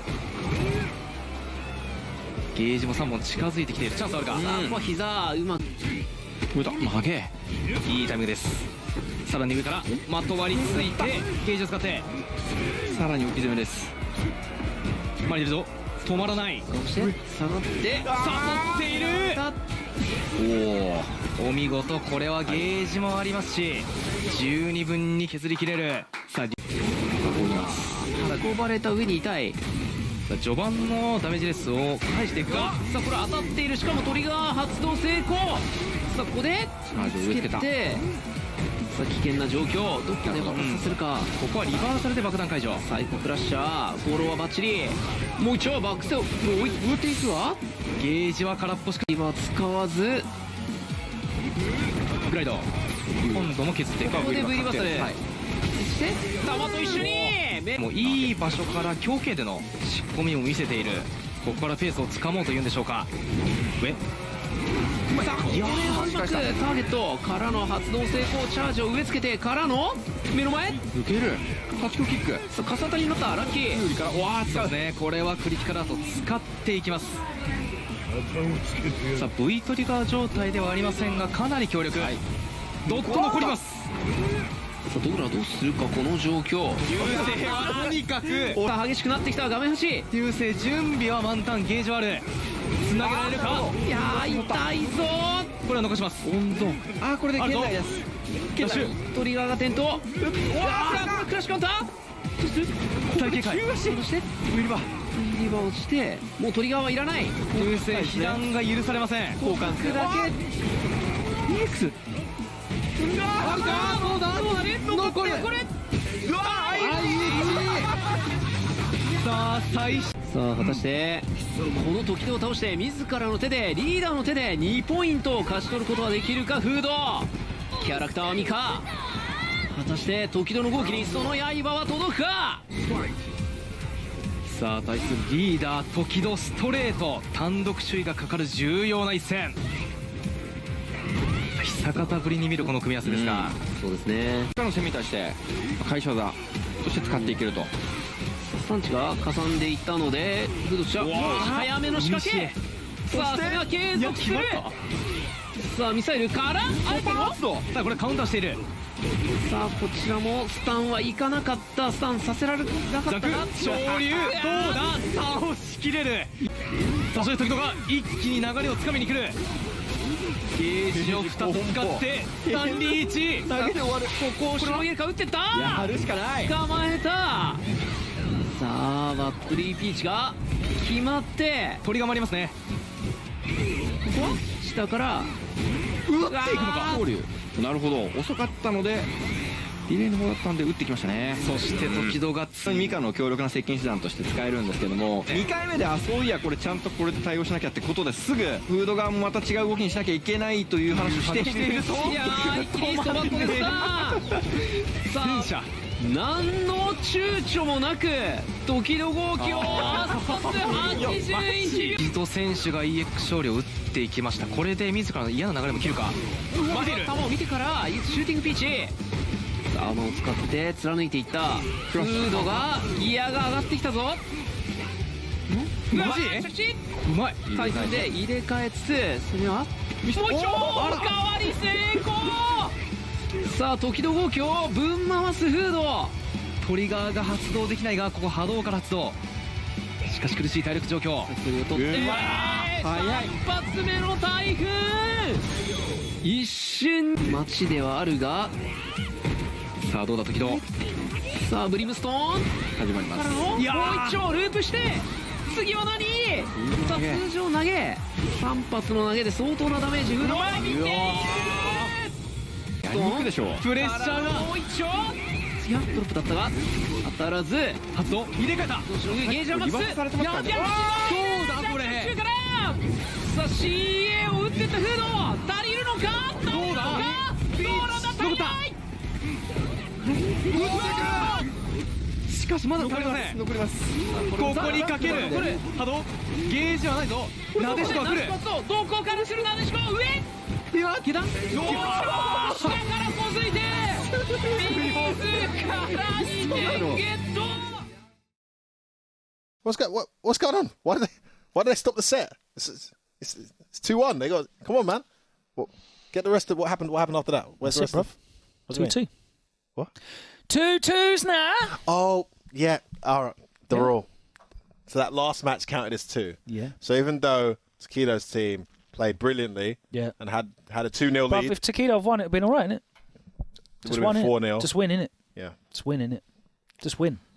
I'll tell you what. Just win, though. One thing, if you're talking about dramatic effect, how horrible must Tokido feel that his teammates did their bit, did the ting, and then he lost in a matchup definitely not as hard as Poison. They managed to get rid of Poison, right? And he still couldn't do the thing. Ryusei managing to clutch it out against Dogura was very impressive, by the way. I thought Dogura had that in the bag. Ryusei's Seth has been putting in work. It didn't look that great, though. I'm not going to lie. You know, I've just watched Sako's Seth against it had the reads, Marco. right? Okay, all right, fair. And fair that just enough, looked clean as hell. Yeah. True. And then at the end, I'm not going to lie, watching that live, at the end of the set, I'm like, wait, Ryusei won. Yeah, same. I thought Dogura won that set. Yeah, I was like, wait, hang on, wait a minute. He didn't. He was getting outplayed a lot of the time. But that's Seth, baby. That is Seth. And I'll tell you what, even though he lost, Pugera's Seth has been surprising the hell out of me as well. He's actually been putting... That team, in general, when I saw that team at first, I thought, okay, this is a team that has a bit more vulnerability because there's a lot of like kind of sporadic, unstable style of play. Pugera and Shuto. They're both very good, but traditionally a bit wild. A bit, in this kind of setting, they can be exploited for that wildness. Fudo and Dogura are a bit more solid. Pugera's been anything but wild. His Seth is extremely calm, calculated, and devastatingly unforgiving when he gets but he got bust up by Itazan, though. He got bust up, yeah. It's Itazan. Bruv, did you see that trade combo? Oh, bruv. How much his time was that? Must have been like plus double digits. Forward throw, dash, Seth's -1. Press the 3 frame. No, I'm going to trade with my jab. No. That was ridiculous. He was ready instantly. That was ridiculous. With Abigail, trade jab into stand jab. Like you said, it's like the hit stun lasted forever. No, he traded the jab, made a coffee, and then came back and then finished the combo. That was. It looked so slow, but he had some great sequences or some hard reads using that V trigger 2 for the Oki. Metro crashing his way. I think that team is just ridiculous. But in the end, didn't matter because it was 2-2, a draw. Listen, this is the thing about this format. When you got an anchor like Fudo, you're never truly out of it. Do you know what? I was really impressed by how Fudo played because I've never seen him approach the matchup like that. He was basically just waiting for a fireball. He punished so many fireballs. He was so ready for fireballs. Really, really good. And you can see he was doing it quite late as well. Yeah. So he was fully focused on when he's aware of the window of opportunity he has to punish that. You're never going to bait him into doing it. He was fully prepared. Couple of new gimmicks as well. Not new gimmicks, but gimmicks that I don't really see him rinse. That V-trigger setup where he crosses over with the wingless aeroplane and it hits you cross up. Day one, boy. That was kind of nice. Just hit. And he was going in with the grabs. It's like what you said, man. Like at a certain level, everyone's ready for that. Bruv, do you remember when he started doing the unblockable super? And everyone's like, oh my God. Yeah. And then Marn was like, yeah, I was doing that season 1. But yeah, I have to say, he was going crazy with the command grabs. I felt like I was watching Luffy play. Way more command grabs than I've ever seen. I actually felt like I was watching Luffy play. The use of the EX shooting peach and the way that he was just rinsing the grabs. He gets great Oki off that as well, yeah. And he stayed in his face, man. He didn't really let Tokido get going. Yeah, there's a lot of crush counter roundhouses as well. Tons. Drop kicks. All over him. Stayed in that range where the level 1 drop kick was hitting anything he pressed. When he was far away, he was punishing the fireball, the EX shooting peach. Surprise jump-ins as well. A bunch of the jump-ins were just at that perfect angle where the DP just whiffs or it doesn't come out. He was really struggling to deal with him on an anti-air basis, Tokido. Tokido just didn't get going. He even said at the end, I didn't really play. I didn't get to play. I didn't play very well, which a player of his caliber just knows that and will admit it, unfortunately. But fortunately for him, his teammates did a great job and they get away with a draw, despite getting obliterated by a very informed Fudo. I think he's won all of his matches, Fudo, so far this season. Very strong. Let's move on. The last match of the night was Umihara Gold up against Momochi Splash. Momochi are on 0 points. They haven't won a single game. This is a very interesting one as well because both of the team captains are 0-2. Not only Momochi. Yeah. Daigo's also 0-2, but he has been blocked out. You ain't been seeing that Guile. No, it's not been Guile. You've been seeing a dusty-looking Seth, though. Yes. But not this time. So we have Daigo. And actually, just to bring up some history there, Logan, he actually sacrificed his position, I believe, as is it Taichu, yeah. As Taichu. He gave it to Machabo the previous week, I believe. Did it again this week. And Machabo pulled it out for him to get them that draw. So, well, this week round you've got Daigo, who as I said is 0-2. You've got Machabo and Nauman. Nauman playing his first match. He hasn't played yet. So yeah, crazy. By the way, crazy for me that Nauman's not played yet. Yeah. What an asset to leave on the bench. Yeah. No disrespect to Kawano, just well, they rate Kawano really highly. They've got a really strong young team. Nauman and Kawano, 2 young, and they're going against Momochi, Fujimura, and Johnny, which is a broken squad. crazy to think that none of those have won a game yet. Yeah, I'm surprised Hatani didn't make the set for this one with continuing up against Daigo and Machabo, but Johnny very capable as well. So Umehara banned Chun-Li, which is obviously going to affect Fujimura significantly, and Momochi banned Guile again. Yeah, guaranteed. Holding Daigo down. It's guaranteed. But guess what? Daigo pulled out the Kage. He did, yeah. Oh, this set's crazy. So we've got Daigo Kage up against Fujimura's Akuma to start off. I say start off. We've got Nauman versus Johnny. Sakura versus Karin. And Machabo's Nakali going up against Momochi's Seth. Here's the highlights. We'll be back to talk about the results on the other side. ゴールド先鋒梅原対桃地スプラッシュ先鋒藤村いってみましょうお願いします。ここまでガイルかなりバンされてますから日に日に練習をこの影が増えてきてるんじゃないかなと印象もあります。はい、さあ開幕ドミノの打ち合いを制したのは藤村の動き、これでラインが押された形。影側は中遠距離でこの灼熱波動拳ですね、これを使って、当たればダウンなんで、球をかなり積極的に打ち合っているが、両者まだジャンプはなし。さあ石英から大逆無道発動本当石英剣ここは若干残りますがこのままいけるか。ドット投げていく。さあこうラウンドを取ります。さあ藤村としてはトリガーを引く間がなくやられてしまった。飛び越えて飛び道具を飛び越えての攻めになってますよね。さあ藤村のコンボになってスタンが近い。何を打てればというところだったが難しかったか。ここは V トリガー発動、ゲージは全てある。プレッシャー上がります。さあ藤村もトリガーが使える状況。間に合うのか。から抜けていくからの打撃下段。最悪無動中は、技からキャンセルアシュラ先空で攻め込んだりとかっていうことはできますね。このアシュラも使い時は強化波動。さあジャンプを解禁したが似ている。さあペースは完全に梅原。さあどうする藤村。トリガーは引けるか。スタンも危ないが波動トリガー発動。さあゲージは2つ波動もあるが藤村にもゲージがある。ここは中足を。いやこれキャラ変えるも全然あるよ。全然大丈夫です。息吹いってみます。はい。さあそして藤村がキャラクターチェンジ息吹にスイッチしてきた。さあカウントリードは梅原ゴールドの梅原。チュンリーをバンされても豪輝がいる。そしてその後ろにはこの息吹もいる藤村。とんでもないメンツが揃ってますね。そうが熱い。リングをどのように使うか。灼熱が効いてますね。上から着地からのコンボになって当てないと隙が生まれてしまいますから、しっかりとヒット確認が必要です。いいポイントの灼熱。1本藤丸を立ち回りで追い詰める。じわじわと遠くなる。対応してきた。ペース変わってきましたね。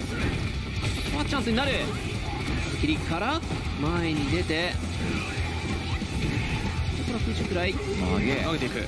トリガーは溜まってる状況で投げさあ V トリガー最悪無動投げ。次はガードしてるんだけど梅原あまりにも強烈な緩急。しかし投げてストレートあわや間一髪というところの表情の色も見えました。ジョニーは桃地スプラッシュ待望の一勝。ここでその手で掴み取ることができるか。大事な一戦となる。さあまず第1バトルから見ていきましょう。さあこの初陣どう出るか。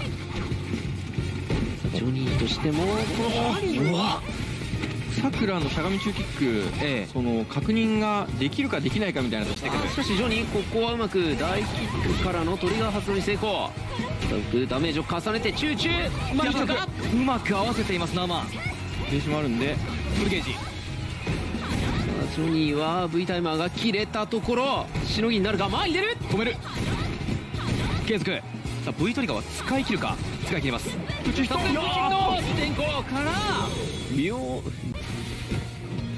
早めにゲージを使いたい。バレる。さあジョニーの切れ味がいいぞ。さあこの桃地スプラッシュの先輩たちの苦しい状況をこのジョニーが打開することができるか。相手のマンいいですね。スタンゲージを回復させない。倒しきる動き。いいタイク。だから入れ替わった。EX から発動。ありますよこれ。おお、ある丁寧なガードだ。どうだ、いけるか。スタンまで行く。V タイムがある。余裕のある倒。全ての流れを変えました。6割程度あった状態からの EX 貢献をガードされたらこの始末と。投げでフォローして。ヒットしてる。多少で拾って投げ。トリガーは投げて。ナウマンの独壇場かこのペース。カウンター EX 勝で中攻撃のコンボ。カウンターから伸ばしてスタンが危ない。常にナウマンのペース入れ替えながらいますよ。天魚超倒し近づいてきました。よし、うわ、あえてバットから入れ替えてさらに投げ。いい形。セットバッティンを意識してトリガーはまだ温存。さあ春嵐強化波動拳非常に強力。さあうまくここも着地を取る。ゲージはある。さあ波動6式発射の方、しっかりとラウンドへチャンス。これは一気にいくか。苦しい画面走りますが暴れて前に出て両者の読み合いインファイト。当たっている。これはアドリブで追っかけて桜の雨。初陣ながらも素晴らしい。さあどうなる。セスというキャラクター、そのアナイレートソードを使ったこの攻め込みが強いんですが、モモチは結構あんまりソードを使わないところもあるので、いや使ってますね。やってきました。さあここは力の後発ブトリガー2。止められてしまった。モモチがゲージを使ってコンボを伸ばして画面端ていく。いやここからがマチャボ。ただモモチにもトリガーゲージがある状況。モモチはブースターとマニューバです。上からさあマニューバにまだトリガーないか。ここで溜まります。はい、なんとということで上からここでマニューバー。ウィーバーはないですからね。ですね。ガリガリと目の前に弾が設置されている。さあただマチャボにもゲージがあります。一発逆転はある。うちもしゃがみ確認はね。おうまい。まずか。うわうまい。引き付けクレードルからの CA。完璧な対空フィニッシュ。まずはモモチです。それがこのモモチの非常にうまい試合作り、展開作り。リーチです。スタンリーチ。スタンが近いが、さあこれカウンターで止めますね。うまいですね。3ポイントにつなぐという。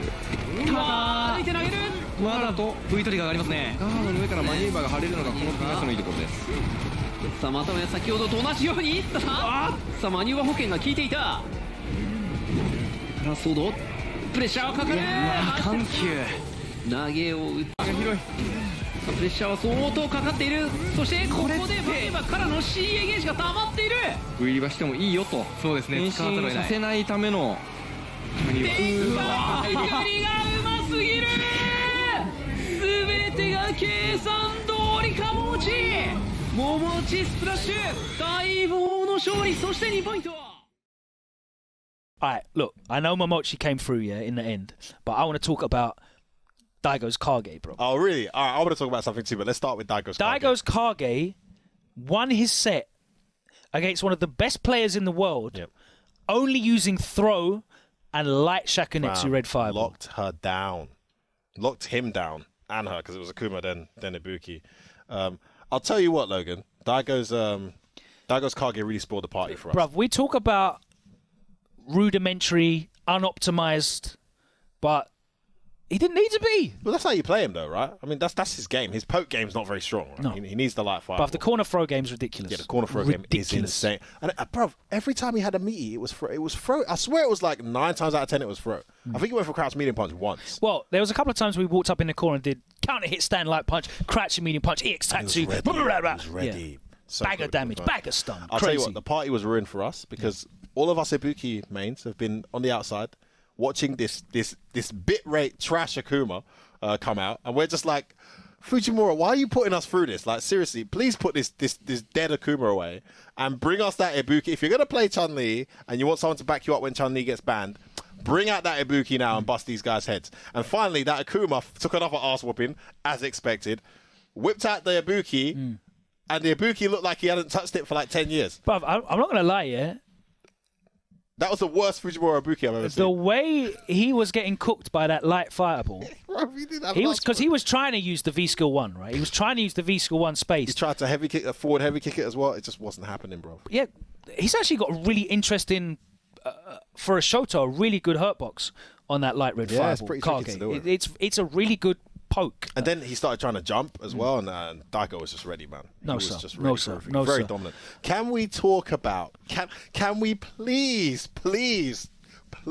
can we talk about Sakura? Of course. And the freaking damage that she does, bro. No, don't lie. Tell me honestly. Did you know Johnny was dead when he did that EXTP? No. Did you? I didn't know he was dead, bro. No, and there was damage left as well. There was still damage left. There was on the damage left table. as well. Hey, Naoman Sakura is deadly. I do not know why they did not play him every week. He's back now. And when I saw that matchup, I thought this is going to be quite exciting, but I'm expecting Naoman to win. You know what? Johnny came and started weighing him in. I was like, Johnny's going to take this. That one mistake from that point on, the set just changed. You can see the hesitance. And this is Karen, bruv. Karen hits like a tank as well, but he just weren't on it at that point. He was still dazed from that combo in the first game.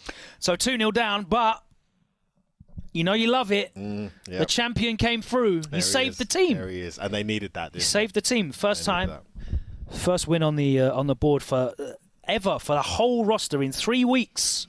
But Momochi cleaned out Machabo. So Machabo, who was the hero the previous week, could have repeated it and put Umahara in a great position with a 4-0.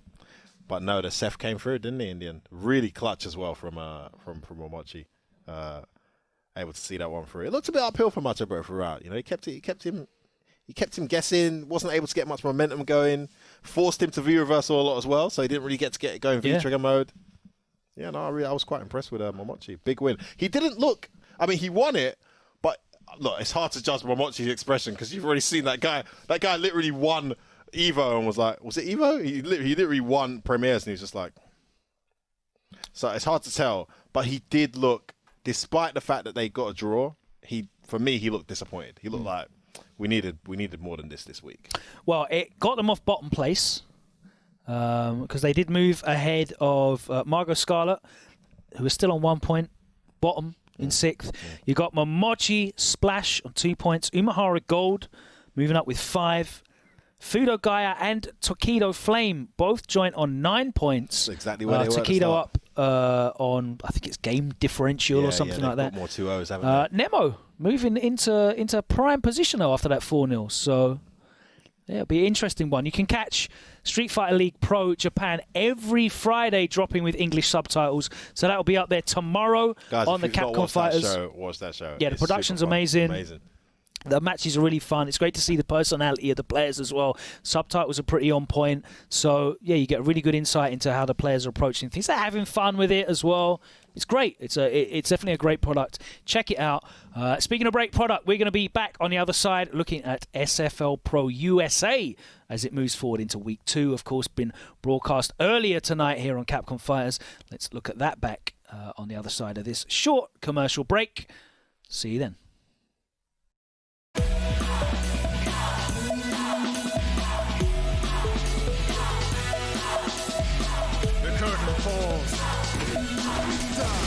I'll take you downtown.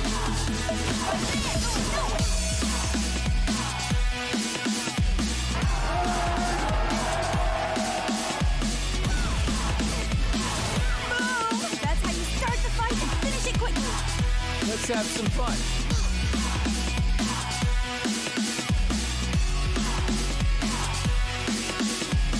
Let me zap you. Here we go. Terrific win!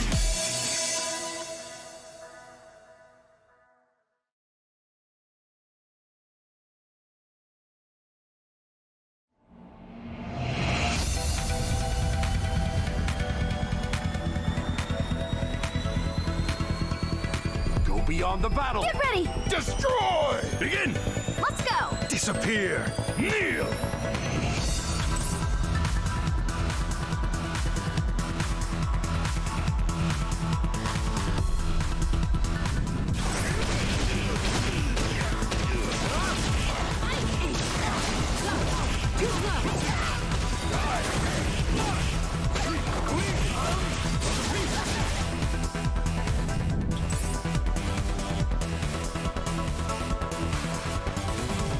You do not have the strength to crush the spirit of the king.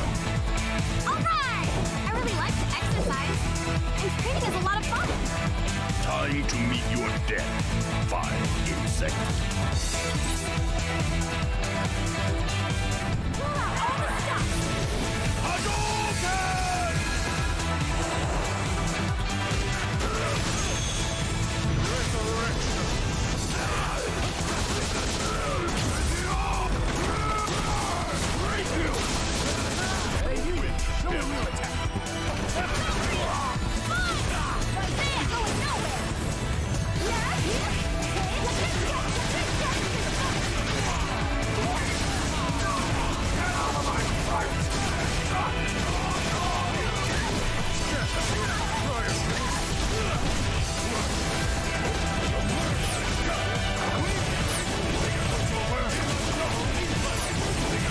Witness the power of the continental.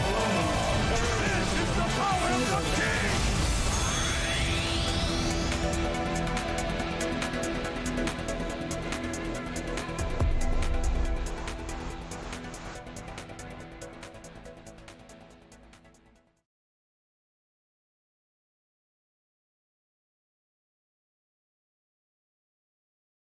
Paraneuro device expansion completed.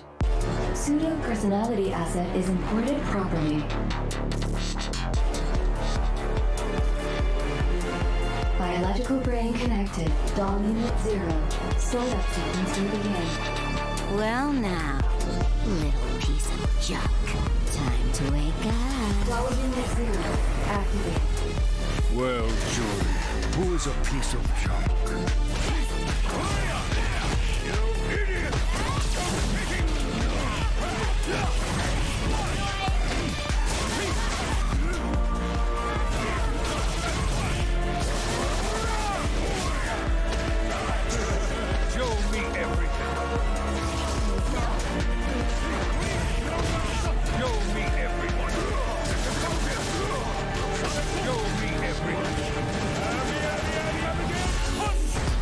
Installed. Show me something worth taking.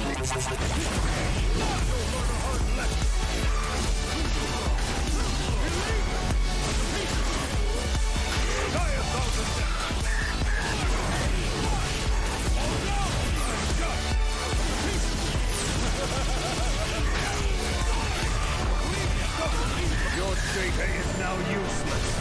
Witness the power of the continental. This is the power of the king! Your data will reside in me for eternity.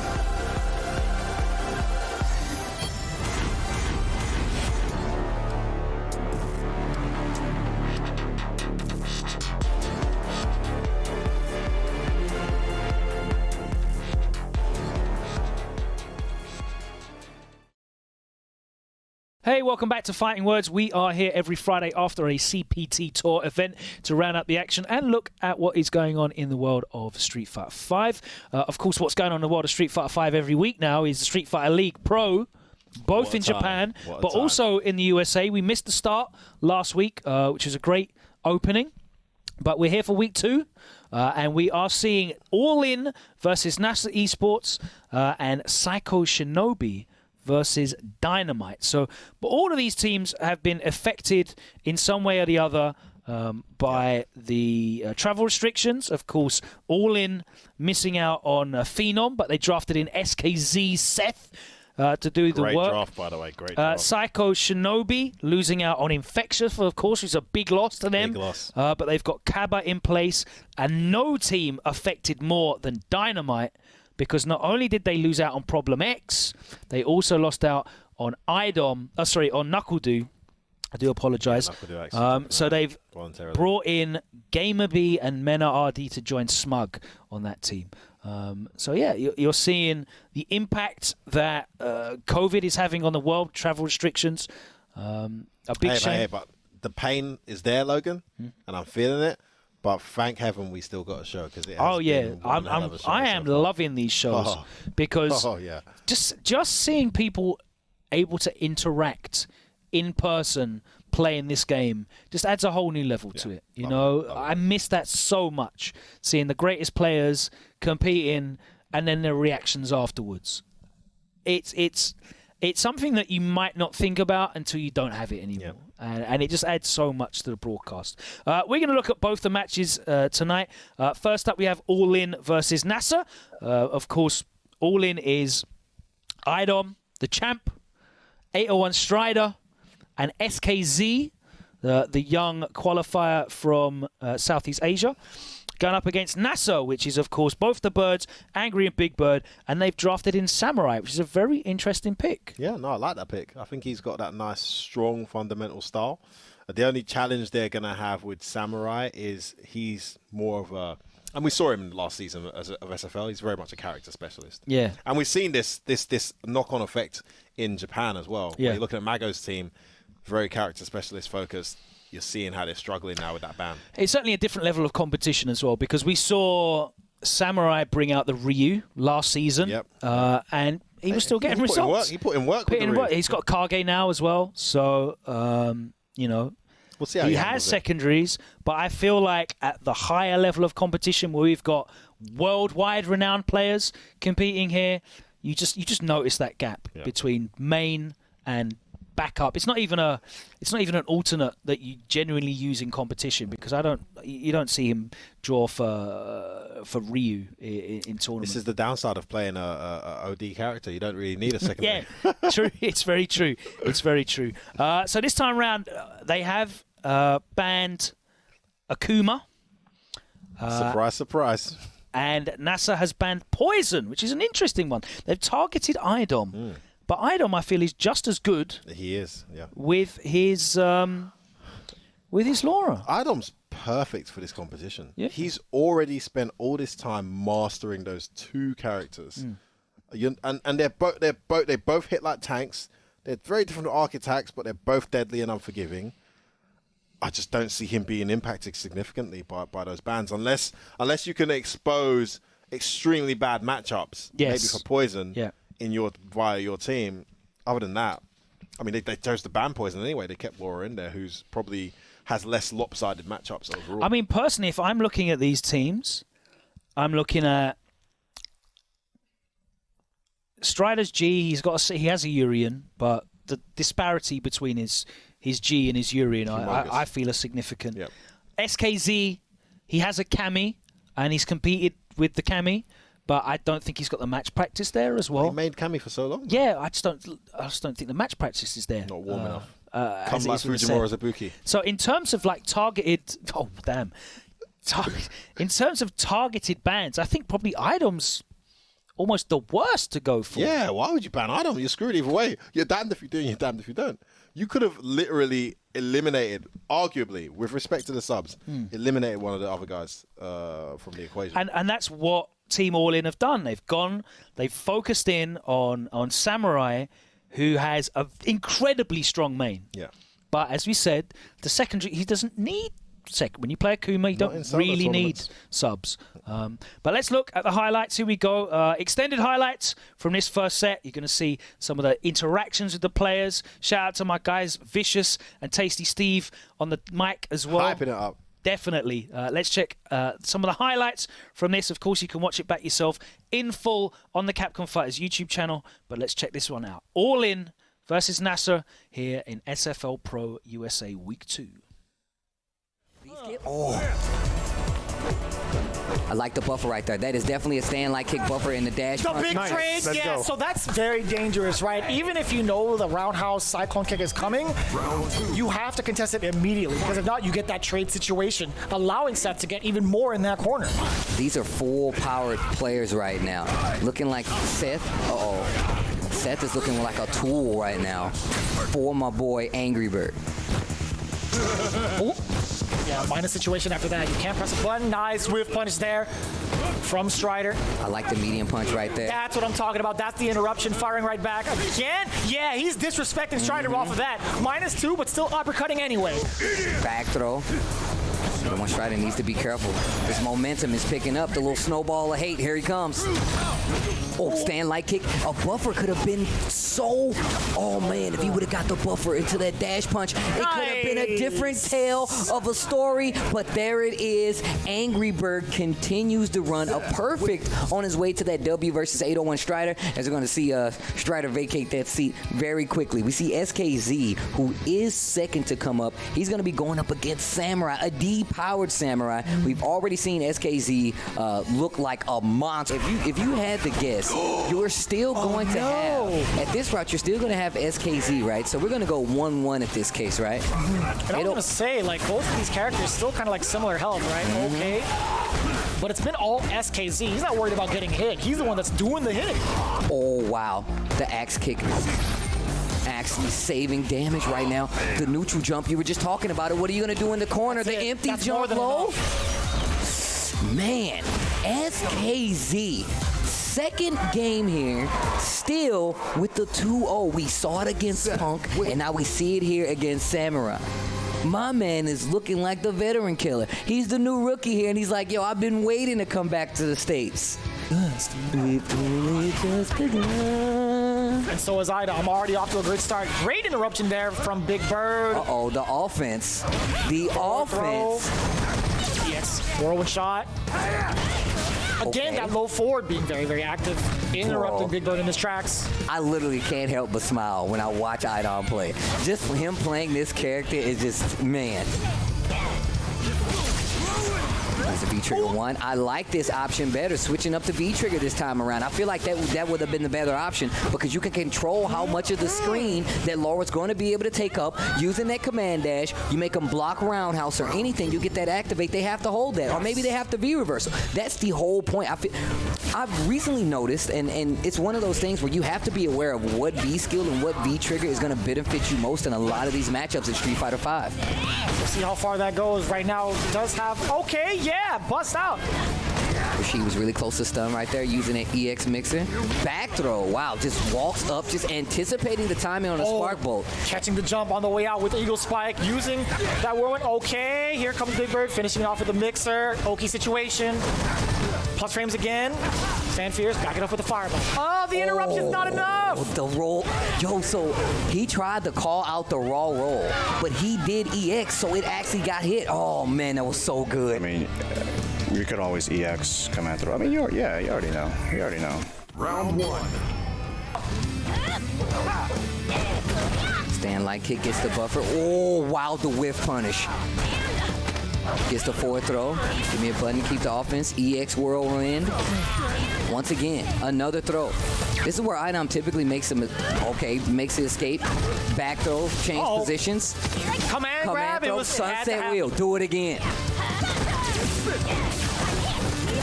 Oh. Overhead once again. Command grab him again. Oh, the stun. He thought it was coming. This should be more than enough. She hit so hard. Eye domination. Laura wins. Man, you gotta meet in the middle to unplug your controller. That's gotta be awkward. Yeah, that's a really good situation to be in. But for how long? How good was it? Samurai saying this is good for us. Turns out it was not. This is set point. SKZ in position once again. Give me another round, though. Point blank as well. Caught him crouching. Sight conversion, EX Mad Cradle, get off me. Trying to deter the momentum coming from SKZ, but it doesn't stop him. We've seen how he's played so far. Oh, nice back throw. Goes right into the vortex. Oh, you can't cancel off of that. After a block Twin Fang, you were not allowed to cancel. Back throw. Back throw indeed. Donkery's the check, backing off, knowing it's not his turn anymore. Underneath the axe kick, only to find the punish. Ooh, we go to a final round. This could be final game if Angrybird cannot close out. If Angrybird cannot beat SKZ, that will be the team battle point, and AllIn will be the team battle victor. Momentum definitely on the side of AllIn right now. Oh, that could have been a big counter hit conversion after the stand short. Okay, conversion. Out of the corner now. Heavy kick Checking it with the vortex. roundhouse once more. Do Two it again. times. Oh. No uppercut in time. Jump this time. Forward throw. Life lead successfully in favor of Angrybird right now. Crouching medium punch. Oh my God. See, no, it dropped. No. He went for the kicks. He didn't even go for the critical area. No, spins the V reversal. Banking on this next interaction to get the kill. Spinning all the meter. Did you swing? I heard yeah. And no, there was no swing. And the CA to close out. We got another match here with AllIn going up against Nasser. And man. Look at, you see how he looked over? Yeah, that's right. Exhale, baby. Little snowball of hate. That's it. That's little snowball of hate just rolling downhill. Just rolling downhill. Look at him. Idom coming up. Top 8 CPT tournament matches that you guys are witnessing here. I dare you to find me better Street Fighter. I dare you. So far, that's not the case here. He's not even having to deal with it yet. Just raw fists coming through. Oh, big damage. Another thing is the life. Nice. Laura can take off a lot of damage in a short amount of time, and that stun bar is not going to be Seth's friend in this situation. And look at the confirm, gets the stun. Oh, she hits like a truck, Steve. My God, that sequence does so much damage. Vortex kick, gonna keep the corner. What a tech there. Nice whiff punish there from Angrybird, and the stun. Not a lot of scaling behind it either. Not gonna be able to kill though. Not gonna be able to kill though. Bad situation.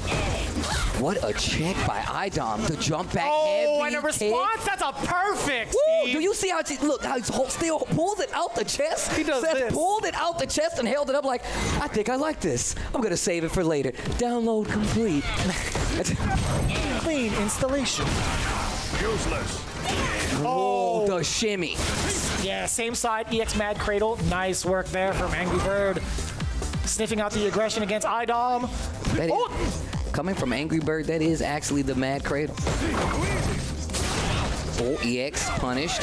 Twin Fang, this is not looking good for Laura right now. But once again, the option that this character has that set the... Nice and easy with the confirm. So much time to follow through with it. And that's going to be first game in favor of Angrybird. Okay, wait a minute. Things are picking up for Nasser. Take a breather. Like, he's playing super aggro. He's been, like, very predictable with his B skills, too. Like, he'll go in, and then when it's, like, back to neutral, he'll back up B skill. It seems like he's ready for the V skill. So when you take his V skill, or when you take his Thunderbolt, just be ready. Seems like he knows how to challenge it. No, I think he was already gonna challenge it though, because it was close. Oh, I see. Yeah. Honestly, like, you can make him crack very easily. Like, if you get that train going, like, he'll be mentally checked for the whole set. To really keep this cohesion together as a team. I mean, he's playing, you know? Like, I feel like the fact that you have to be able to kind of rotate those duties. If somebody's playing, it might be the captain. You're still going to have to be able to talk to them, get in their head, and by that, I mean, keep them on point, you know? Ooh, cradle activation. He was not afraid of it at all. He didn't even want to V reversal that. Back to back. Oh, my God. Just like that. Steve. Just like that. Idom runs it back. Give me another one. Stoneface kill. Give me another. Saw the throw coming. Angrybird so smart with his decision making. Wake up a jab coming from Idom. Side switch this time. Saving it for later. He says, nah. EX Mad Crater. Bust out. V reversal, no. Ooh. Oh, this is not good. Good jab. Another. Dash up. Double jab. And a small delay. I see how he's playing. Idom letting the world know. I see how he's playing now. I got it. I see the frames. Download complete. That a lot of people don't think is as much as a threat. You can't use the thunderclap against me. Great interruption once more. Angrybird has to keep in mind he has to keep these gaps tight, or excuse me, yeah, these block strings tight. All right, starting to go for the sweeps a lot more. That crouching heavy punch. Axe kick's gonna start coming out. And still Idom stuck in the corner. Gets out because of the V-trigger. Nothing coming from that standing heavy kick. Oh my gosh. Gets the hit, but challenges with the crouching medium punch. Angrybird. Oh my gosh, the damage. It's not enough. It's a pixel. Oh boy. Do not get hit. Oh my God. With the switch, a pixel. He waited. This dude, Idom, is actually actually ridiculous. He knew. That dude is actually ridiculous. Dude, this entire team, AllIn, has had the download, right? If he gets antsy, if you force him to play this way, you'll take advantage of that. He He's said, gonna I got crack. how he plays. He said, I got how he plays now. He said, I know how he plays. Dash up, misses the command grab. Oh, luckily for Idom, didn't get punished in time. This is set point for Idom, and right now, Angrybird is not checking anything. Breaks out with the EX Mad Cradle. Gets a stand light kick, no confirm. Counter hit confirmed from Idom? Are you serious? Oh, Mad Cradle. Get off of me. Another chance at life for Angrybird. Activation, you know it. No V reversal on the side of Idom. He's playing raw defense right now. It's Oki time. What's going to happen? Nice. He checks it. He checks the movement. He thought there was going to be a throw, a command grab. He said, nah, hold this medium punch. Look at the, oh my gosh, the matches. Let's go. Steve, what's happening? It's so good. How do you stop this, man? I don't know, but I dare you. I dare you. I dare you. I dare you to find more. I dare you. I double dog dare you. Find me better Street Fighter. I dare you. Find me better Street Fighter. I implore you. Send the signal out. I dare you to find me better Street Fighter, because Street Fighter League delivers. Man, every time Idom versus Angrybird. I can't believe it. SKZ versus, come on, bro. Let's go. Do you Oh, what a closeout. Hey, listen. Have you ever seen that look in Idom's eyes before? Heart of a killer. I've never seen him look so, yeah, that's what I do. That's what I do. That's what he looked like. I've never seen that. Dude, I am Angrybird's boy for life. And I popped off. I was like, oh, you love to see that, man. You love to see it. I couldn't resist, man. Idom coming through. Listen, that was in the such clutch. a good set. Such a good set, man. Great play. What did you think about how the ban played out? You know, they banned Poison, ended up getting Laura. Bro, that's it's not a normal Laura. It was only he won both sets 2-1, so it's not like Look, he cleaned Angrybird them was out. cruising. Listen, Yeah. he didn't clean him out. That's why it was so hype. Yeah. Angrybird was cruising, and then you know what? Massive shout out to Gustavo. He called it. He said he's playing a certain way. You need to get the train started, and he will crack. And he did. And suddenly, you just started seeing all these EXDPs, and they were hitting. But in the end, he was like, But they ain't all going to hit. "You're not hitting me this time, bro. I know what you're doing." They ain't all going to hit. Angrybird Seth looking very impressive. Really impressive.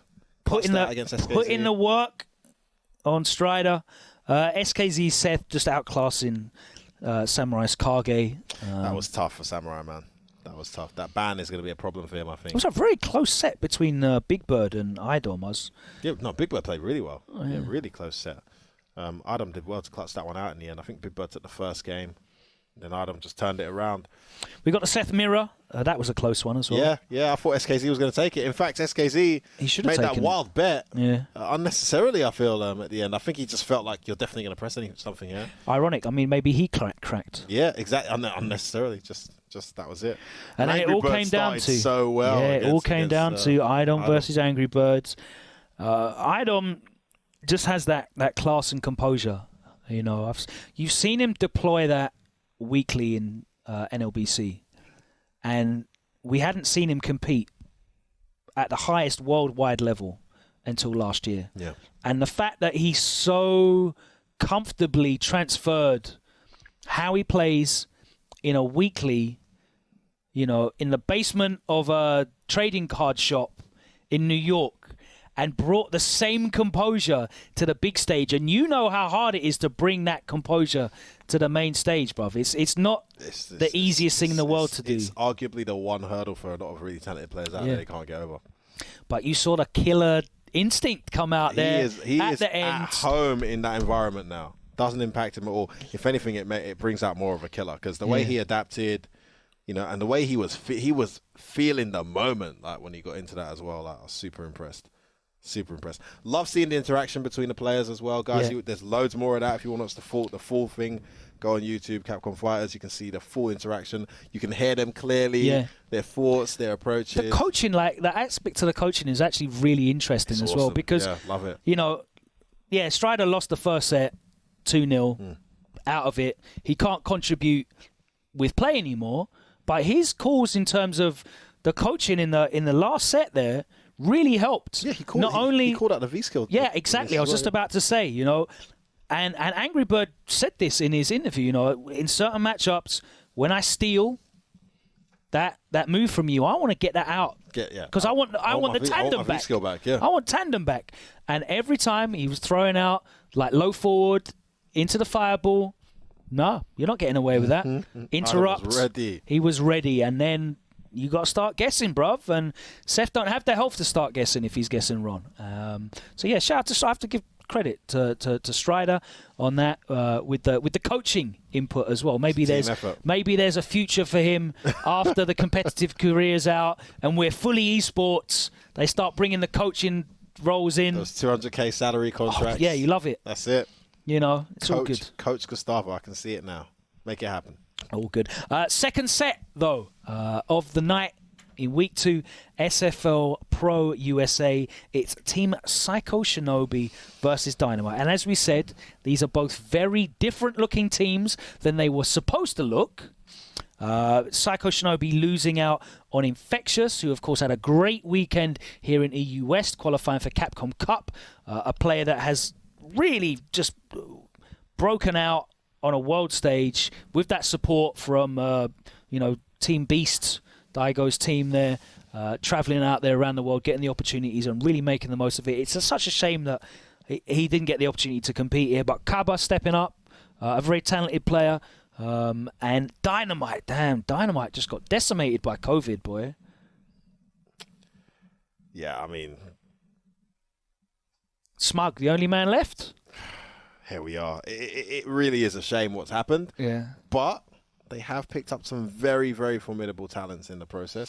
That's right. And, you know, in Mena, they've got a jack of all trades, which I think is vital in this environment. Because look how strong Samurai is, just as a player. Just look how strong he is. And look how much that's been nullified just by this ban system. Suddenly you got a guy like Mena who's very difficult to do that to. Yeah. And things could turn around. So we'll see how they get on. Yeah, I mean, originally that team was almost unbannable, right? You had Smug probably had the smallest roster, and even then his G and his Boxer are both so strong, incredibly strong. Yeah, exactly. It's like an Idom situation where you ban one and you've still got you almost unleash the wrath of the other by banning one. But you look at the other players on that team originally, and you had Knuckle Doo, who's got like 6 players that he can beat you with, and Problem X, who's got 2, possibly 3 really, really strong characters there as well. Exactly. But they've swapped in Mena, who's got a strong roster of subsidiaries, and GamerBee, who's got quite a lot of characters that he's competent in. Your interview with him earlier in the year, he said, like, this is the way to play the game now. Yeah. You know? Moved into Seth and added that to Cami and Nakali, yeah. Yeah. So these are great additions to their squad. Well, the bans were Boxer was banned by Psycho Shinobi, so that takes it out of Smug. That surprised me, by the way. But yeah, go on. And Dynamite bans Guile, which I think is a very smart ban. Very clever ban. Because it takes it away from Caba, and we don't really know what alternates that Caba has. So these matchups you can look forward to. You've got Caba versus Smug, Hot Dog versus GamerBee, and Xian versus Mena. They're your first 3 fixtures. Let's take a look at the highlights, the extended highlights of the full set, and we'll talk about the results on the other side. The thing about Cabba that he excels at is like his pressure is some of the best in the business. He knows how to pick out these openings. Not so much like that big jump in here coming from Smug. Going to keep the corner again. And we're going from corner to corner. So many situations where Smug is just being offensive and dashing to this corner. Nice activate off the low forward and another back throw. Raw activation? Yeah, that could have been dangerous. It could have been like a swing low, too, into trigger. Ooh, doesn't matter. Cabba is not afraid of the robbery that is trigger 1G. Round 2. Fight. A robbery off. Okay, here we go. Again, back into this neutral. Checking with the lights once more. Okay, knockdown. Oh, basic EXP. This is not good. Big damage right here. Huge counter hit combo on that punish. Oh, another one. Back throw to close out the first match, and that's gonna be Smug. His back was broken. Yeah. I knew it. Yeah, his mentality. Yeah, He's getting a little bit desperate now, so watch out. Round 1. Fight. You know, it's messed up because Mena can't really say anything about that. He's just like, you know what, just take the dub and go. Right. Please. That's my boy. Oh, call out with the DP once again. And now you can tell it's getting to that point where G is becoming more and more frustrating. Great anti-airs, and those are the buttons that I was talking about. Jump in.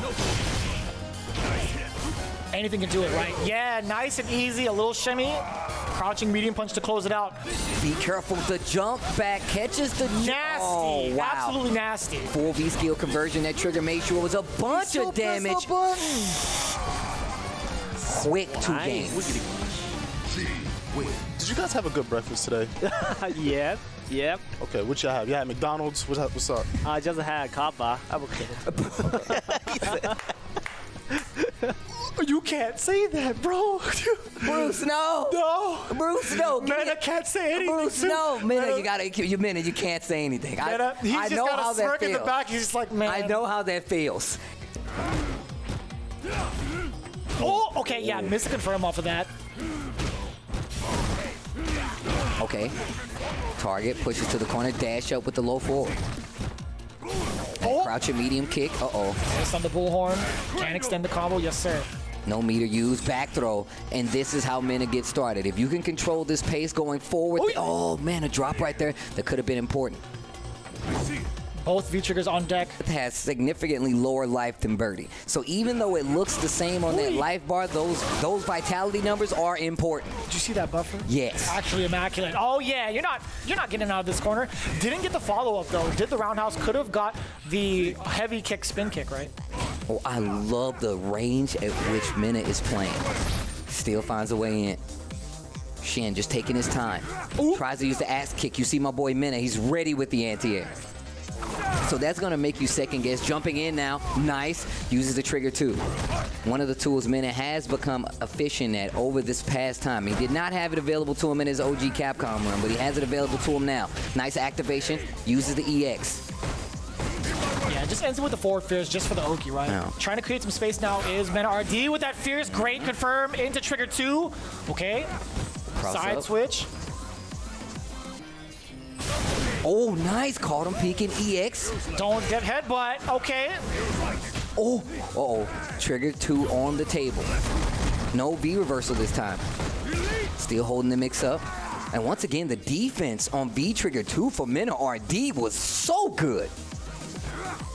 Always great with the confirms, great with the spacing as well, knowing exactly where he would find the mark, especially with that standing heavy punch. If Xian can get a hit, he could have closed it out full CA on the table, and Mena just taking his time. He didn't do too many especially against that. 他没有很多特别对策。 Bro, that's cheating. No, I'm not. This is not cheating. I'm just kidding. On for Birdie. Axe kick starting to become a lot more powerful. A lot less reactions this time around. Coming from Mena. Life lead in favor of Seth. Cien just slowly controlling the pace. Full CA on both sides. 20 seconds left on the clock. Still have the trigger on the side of MenaRD, right? We're going to see some sort of opening for Chip. Punish? Oh, yes, it is. What? Ridiculous. What? Yo, that is the big brain plays of Cien. 8 seconds left on the clock. Full CA available. Dolphin dive. Yeah, the Ravager just isn't enough. 2 bars on that, and then spending the rest of that V trigger to no avail. I just think you just keep playing your game. Okay. Yes. I realized Mena didn't tag too much at the mid screen. 对，你不要怀疑人生，其实他根本就没有结果了，他没有结果。 What do? I like that. Use it as a threat. You know, sometimes you're going to hesitate to pull the trigger when that V trigger is active. I like using that. Probably not going to do it this time, though. No, once again. And just conserving that V trigger. This is a problem, Steve. The defense not quite there. Went for the down forward heavy kick this time. A available. That's going to be Cien's game. What? A conversion off the V trigger, too. This dude, Cien, showing you what he's bringing to the table. He's still alive. He's still alive. Bring him back out and get the dolphin dive. Oh my gosh. V trigger 2 is still available. My gosh. That was actually scary. I said he wasn't going to die, and my heart just started pounding. I felt like I was up there playing. We both thought it was more than enough, to be honest with you. Smug is definitely a kind of a rise to occasion player, as well as just I feel like he's very momentum based. Once he starts cooking, it's going to be too hard to stop somebody. Can't like take him out of the kitchen. You can't take him out of the kitchen. Once he puts the apron on, yo, you might as well let my man cook. Don't do that. Don't stop my man Smug from cooking. But he's got to go against two ridiculously strong players. Listen out. Yo, I feel like I'm gonna make a collect call. If Smug goes into stream mode, does he know about it? That's his next level. If he goes into stream mode, he's just here playing alone for the people at home, for the chat. That's the most powerful Smug. He's playing for the people who live in Dove City. He's playing for the people who reside there. I like that, man. He's a man of the people, a man of the world, but he still comes back to pay homage to where he started, right? Dove City. Makes a stop in Dove City. Smug back to the home.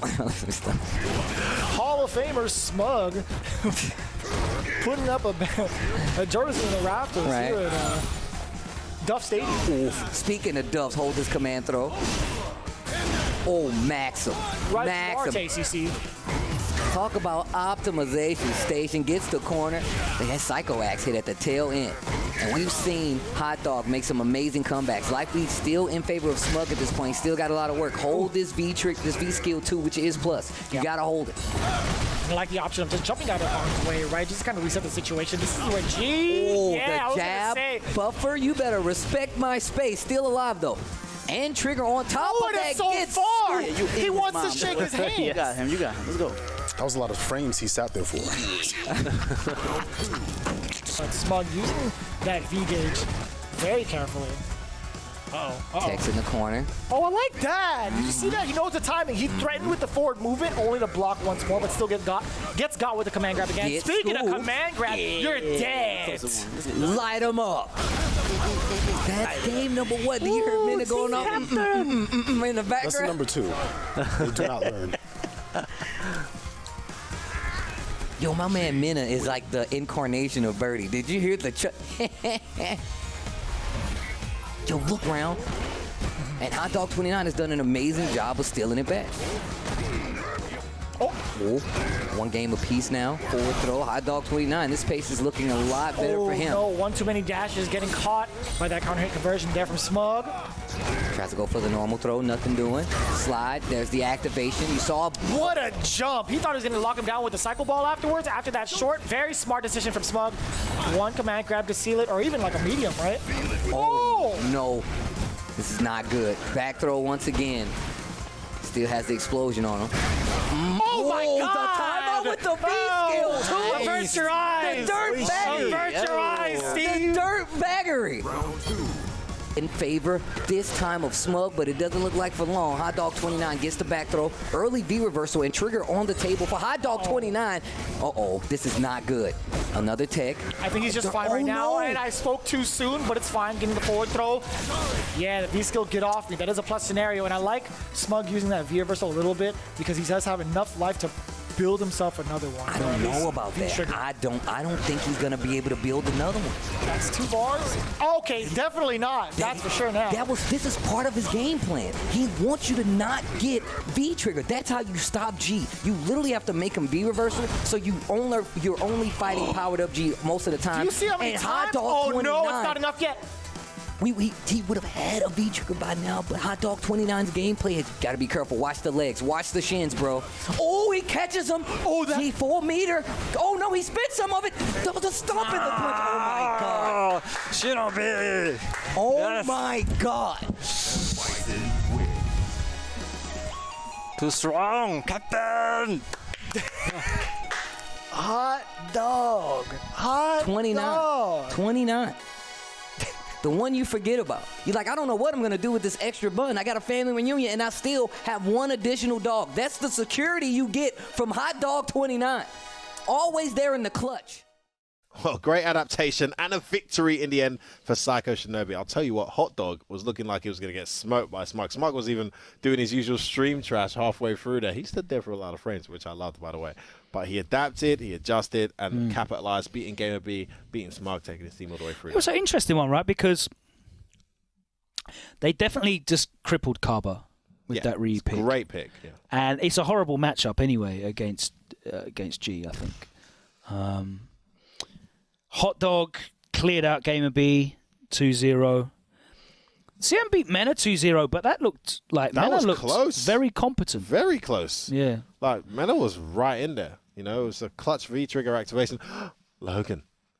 That V-trigger activation was pretty sick. It was. But what about the one that he just blocked out and nothing happened? Yeah, it looked terrible. It looked useless.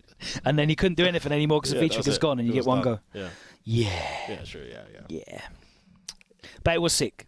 That was sick. That was a sick moment. It But was it did about 40% less damage than the He had to use the CA.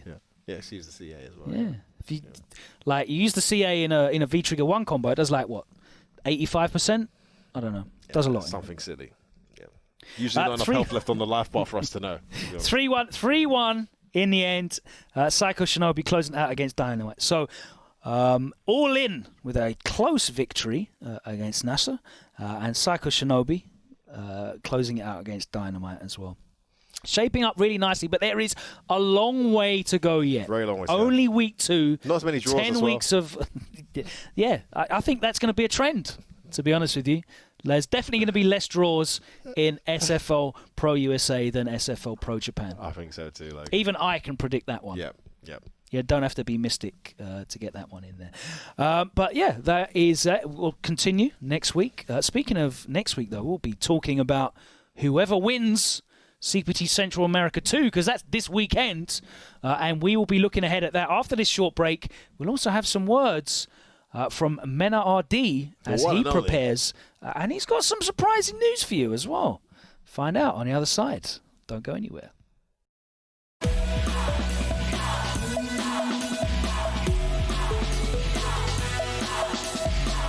Curtain falls. I'll take you downtown.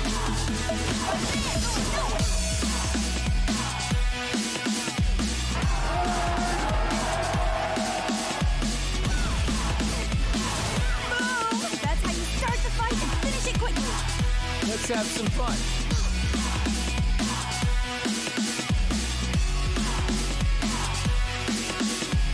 Let me zap you. Here we go.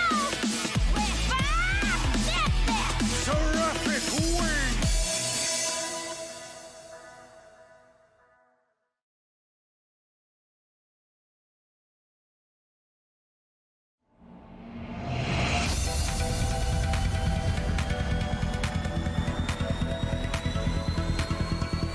Go beyond the battle. Get ready. Destroy! Begin! Let's go. Disappear! Kneel!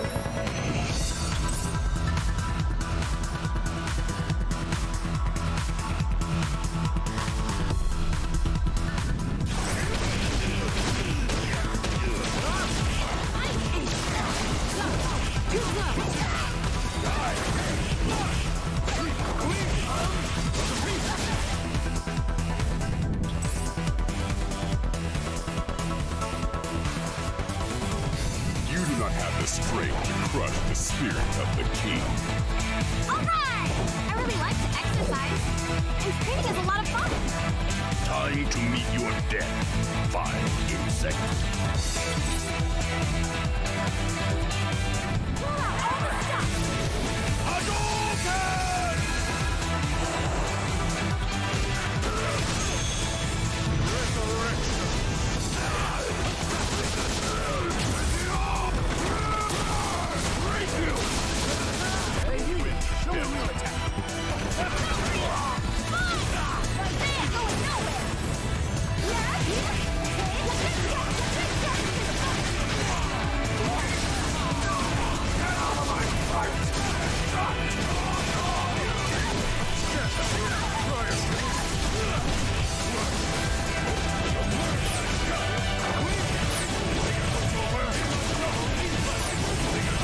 Witness the power of the continental.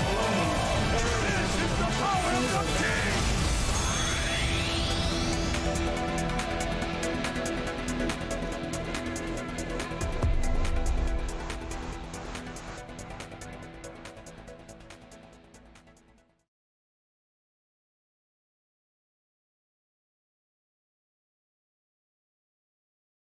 Paraneuro device expansion completed. Pseudo personality asset is imported properly. Biological brain connected. Dawn unit 0. Startup sequence will begin. Well now, little piece of junk. Time to wake up. Dawn unit 0. Activate. Well, Jordan, who is a piece of junk?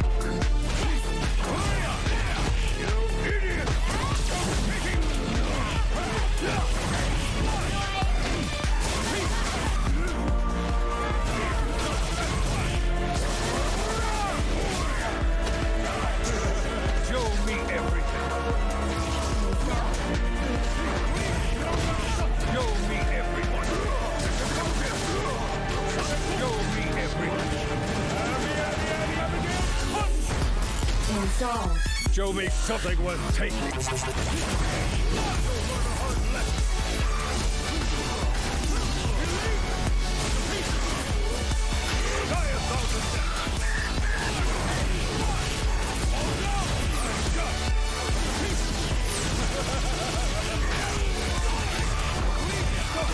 Your data is now useless. Witness the power of the content engine. This is the power of the king! Your data will reside in me for eternity.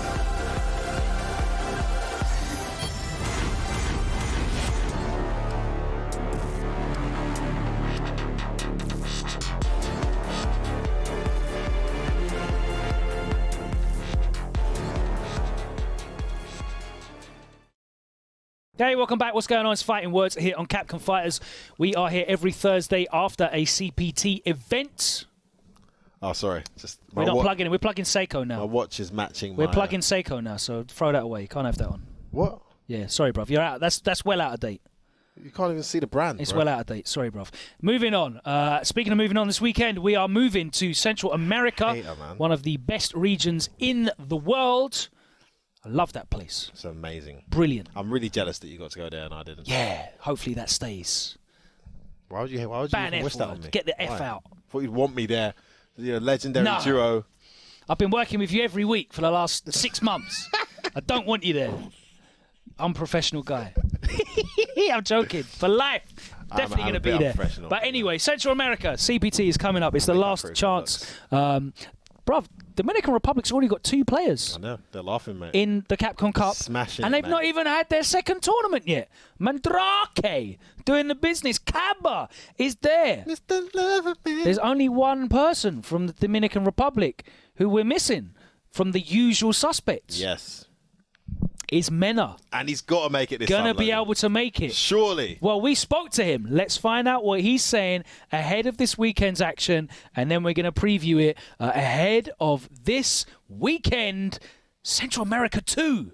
Oh, it's going to be hype. Let's hear from Mena.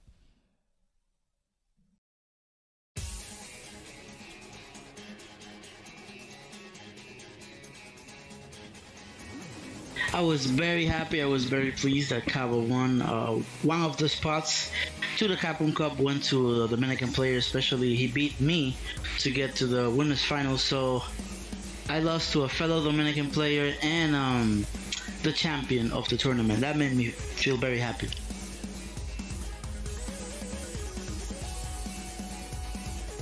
A little bit because I usually win versus Kusanagi, but obviously it's a different game now with the online. I wasn't really prepared as much for him. I didn't think I was gonna have to fight him, and he surprised me a little bit. He has gotten better, and of course he adapted better to the environment. The online, he played well there. I didn't play as well, so props to him. But this time I think I will be more ready.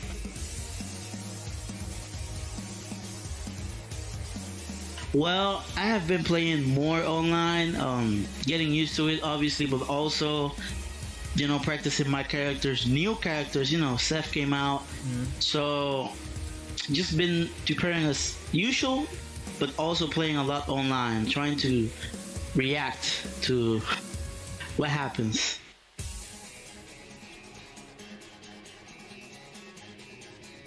Well, you know, I'm using more Seth. Seth is a character like he doesn't really have to confirm that much. Like it's better if you confirm, but if you don't, it's alright. Then he's solid itself. Like I don't know, this character is perfect for online, and also just not only the characters but matchups per se. I have prepared more for the matchups. What I can have used that doesn't require reactions, that doesn't require confirms, that is just neutral things to bother you, to annoy you, and to make you lose. So that's the different approach this time. That type of character that don't really have to see what you did, punish you, but just remember the last interaction and then just change it and nothing happens. They have advantage online, like Guile, Bison, very very strong characters online.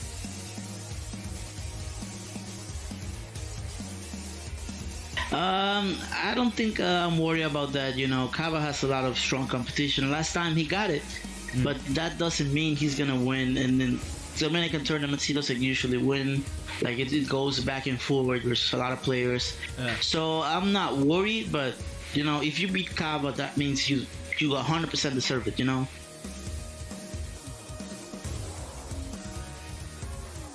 Well, I'm very happy about that with Mandrick and Caba there, but also I won 3. I will work very hard for that third to be me, but also I will be just as happy if a Dominican player makes it. We already have a lot of Latin American players. We have Piccolo, we have Jalex, but I don't know. I want another Dominican player, and I will work very hard to do that.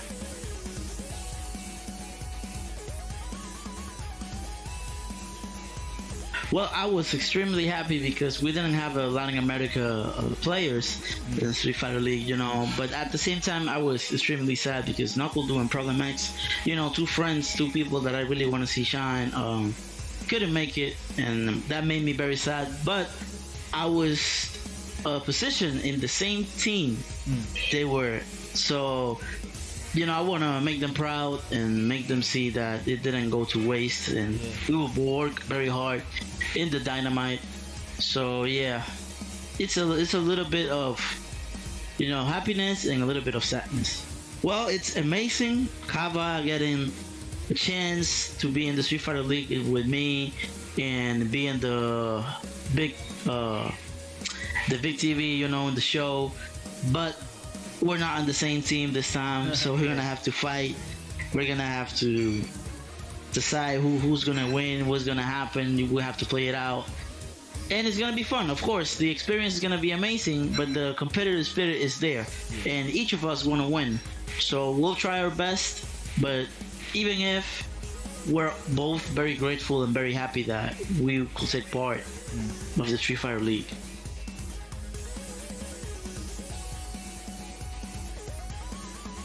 Well, I would love to see more opportunities for the Latin America region. I think the talent is there and everything, and I understand how hard it is for companies, to make that happen, to support it, because Latin America doesn't really have that much options for them also. But it's a dream for me to see more premier tournaments, to see bigger tournaments, to see all the talent all over the world coming here to the Caribbean, into South America, Central America.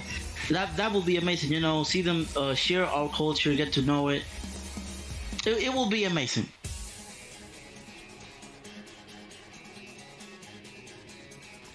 We need to pay attention, obviously, to the usual suspects of Mexico, of Panama, Doomsday, Kusanagi, El Tigre, Mono. But from my region, a lot of new players are in the come up. We're seeing Hermes Venatori, El Oscuro, Brian D. Brian D is on fire, man. That guy, I'm telling you. And the veterans, crossover, Hochi, DRA. It's going to be crazy. It's going to be a crazy tournament. But especially, I will focus in the DR on Brian D and Hermes Venatori. And also, Gran Todakai from Panama has improved a lot. I think he's going to be a danger.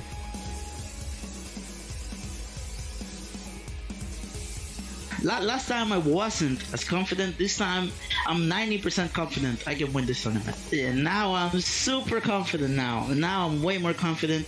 I feel stronger. Caba is not in the bracket, it's gonna be easier for me too. So I think I'm gonna be the next player to make it into Capcom Cup. If it doesn't happen, it's okay. Someone from my region will make it anyway, but I have a feeling it will be me.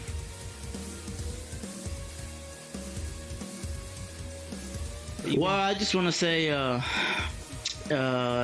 thank you to everybody that's gonna watch our tournament, the Central America one, and please support the talent. Follow on Twitter, support the content we put out, the streams and everything. And thank you for Capcom, for giving us all these chances, 2 tournaments for our region, inviting us to the Street Fighter League. So just a big thank you to the community. That's what I wanted to say. Surprise, surprise, guys. We have another Seth main. Chalk another one up. It's over, guys. Just delete the game. Keep Seth and happy days all around. We can all be like imagine we get to a scenario where you ban a character in SFL and no one can play because everyone's basically playing Seth. Yeah. Mena is a very, very clever guy. Strategic, ex-Capcom Cup champion. Knows what he's doing.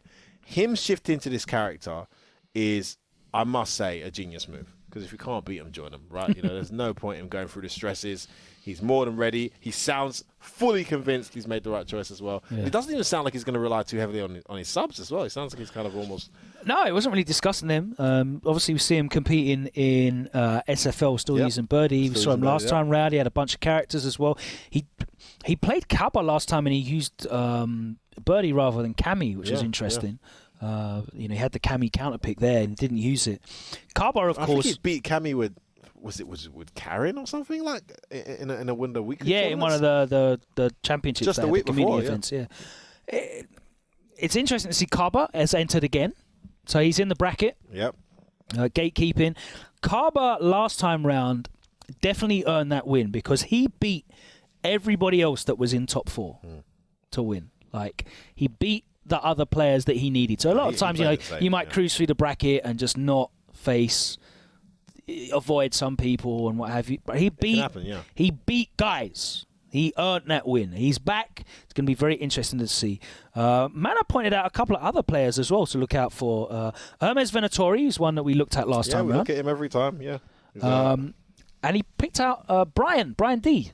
Yeah, so Brian D we didn't look too much into last time. I had him down as a Ryu, but you're saying he plays Gal, right? Yeah, that's right. Yeah, using him in, I think we saw him in some of the highlights we put up of their local tournaments. Yeah, exactly. Yeah, he was in that league that they ran, and yeah, he's pointing him out as one of the players to look out for. Of course, you've got the usual suspects in there. Kusanagi, there's Sakura out of Mexico. We looked at Mexico in depth after last time because super impressive. Dune Snake out of Panama. You got Mono. Always a threat. Dune Snake. Representing crossover there this time as well. I don't think I saw his name. Is he in it? I'm not sure if he's got crossover in there. We can check that, to be honest with you. Crossover, Yoshi. These are Yoki's in there and Crossover is in there, okay, yes. Great. Crossover didn't have a great performance last time, so he's not seeded that highly. AJ Martinez, a player that we needed to pay attention to last time, who's capable of a lot. Who else have we got in this bracket as we go through? I'm looking at my list. There as well. It's a competitive region, and it's not going to be easy. Did Strange Hell enter this time? I can't find Strange Hell in the bracket. Let me have a look. This is a guy to look out for from Puerto Rico, and again, he's not entered. Such a shame. No, can't see him. I know he had problems getting time off of work last time. Maybe that's still the same case. That's disappointing because he has looked impressive recently, and be cool to have a putting in some work. But alas, it's not going to be him. Other names include El Tigre, if he's there again. Looking at Laura Nabuki, Choco. And I think you mentioned Jazz there already, did you? Yeah, Louis Mann's in there as well. Yeah, it's going to be a very strong region. Yeah, very tough bracket to get through. The main threats, obviously, Cabba is going to be. It's going to be dependent on where you face Cabba. And from what I can see in the seeding, Cabba's seeded first, and Mena's seeded fourth, which means I think they're going to be in the same half of the bracket. Wow, that's an interesting decision from Cabba. I mean, these guys are good friends as well as training partners and countrymen, right? Does it not throw a massive complexity in this path? Well, Mena said that in the interview, we heard him saying that more often than not, he gets the better of Cabba. And Cabba hasn't been winning the online tournaments either. So, Mena is definitely good enough to beat every person in this tournament. Oh, no shadow of doubt, yeah. But can he beat them whenever he wants to on, like, you know. This is it. Because that would mean I have a 100% record against you. If I can beat you whenever I want, I must beat you 10-0 every single time. And we know that's not the case. It's online. You have the added variance there. It's all about who has their day. And might just not be Mena's day that day. It wasn't last time round. Well, Mena's had some tough things he's had to go through with birdie nerfs, and he's finally decided he's going to turn into a character specialist with Seth and multiple character usages as well. Yeah, I feel like he's overdue a victory like this. Yeah, I feel like we need more Seths at Capcom Cup. That's what we need. There's a shortage of Seths at Capcom Cup, and we just need more of them. It makes our job easier because we won't have to study bare matchups. True. All the frame data. Just need to learn Seth. It'd be great. Awesome. No, but I do feel like, having said that, I do feel like Mena bluffs a lot, and he's still very much in love with Birdie. I think when it comes down to it as well, like when it comes down to the crunch, he'll go back to what he knows. Yes, a lot of the time as well. And this is what we spoke about before when it comes to those subs. Are you really committed to that sub or that secondary? Because when it comes down to that match point both players and you have to pick, who are you actually going to pick? Trust me. Sometimes they don't know themselves until they get in a situation and they're like, ding, ding, ding, ding, ding, Birdie. So I think he'll always be a Birdie player at heart, and that's going to show. We'll see. Yeah, he loves it. I mean, he's got it on his skin now. He loves it. Got the Birdie tattoo. Say no more. So unless we see a Seth tattoo holding a Capcom Cup, then we'll know. But for now, Mena going into it, probably the favourite, even though he's not seeded number 1. Yep. Cabba, is he going to gatekeep? Whose dreams is he going to crush? Can another player come through the region? Is DR even going to be able to take it? Will Kusanagi, Doomsnake, Mono, or any of the other players from different regions be able to stop the dominant Dominican Republic? That's a nice little bit of alliteration there. Yeah. We'll find out this weekend. We'll be back for round 1 on Saturday before the top 16 kicks off, where we look through the bracket in more detail, some interviews with the players and some highlights. But until then, it's been... Logan, before you cut off, can I just say how great I look today? Yes, you can. You look all right. Are you guys not the luckiest buggers in the world? SFL JP, SFL US, regular weeklies. Bruv, we got another one. Thursday, Friday, Saturday, Sunday is stacked. Ridiculous. Obviously, you got SFL Pro-Japan tomorrow, dropping on the YouTube. If you missed it earlier, SFL Pro-USA just dropped as well. You can catch that on the YouTube as well. And this weekend, you've got Central American CPT action. It's going to be brilliant. Make sure you're subscribing. Capcom Fighters on everything. We'll see you on the weekends. Take care. Good night.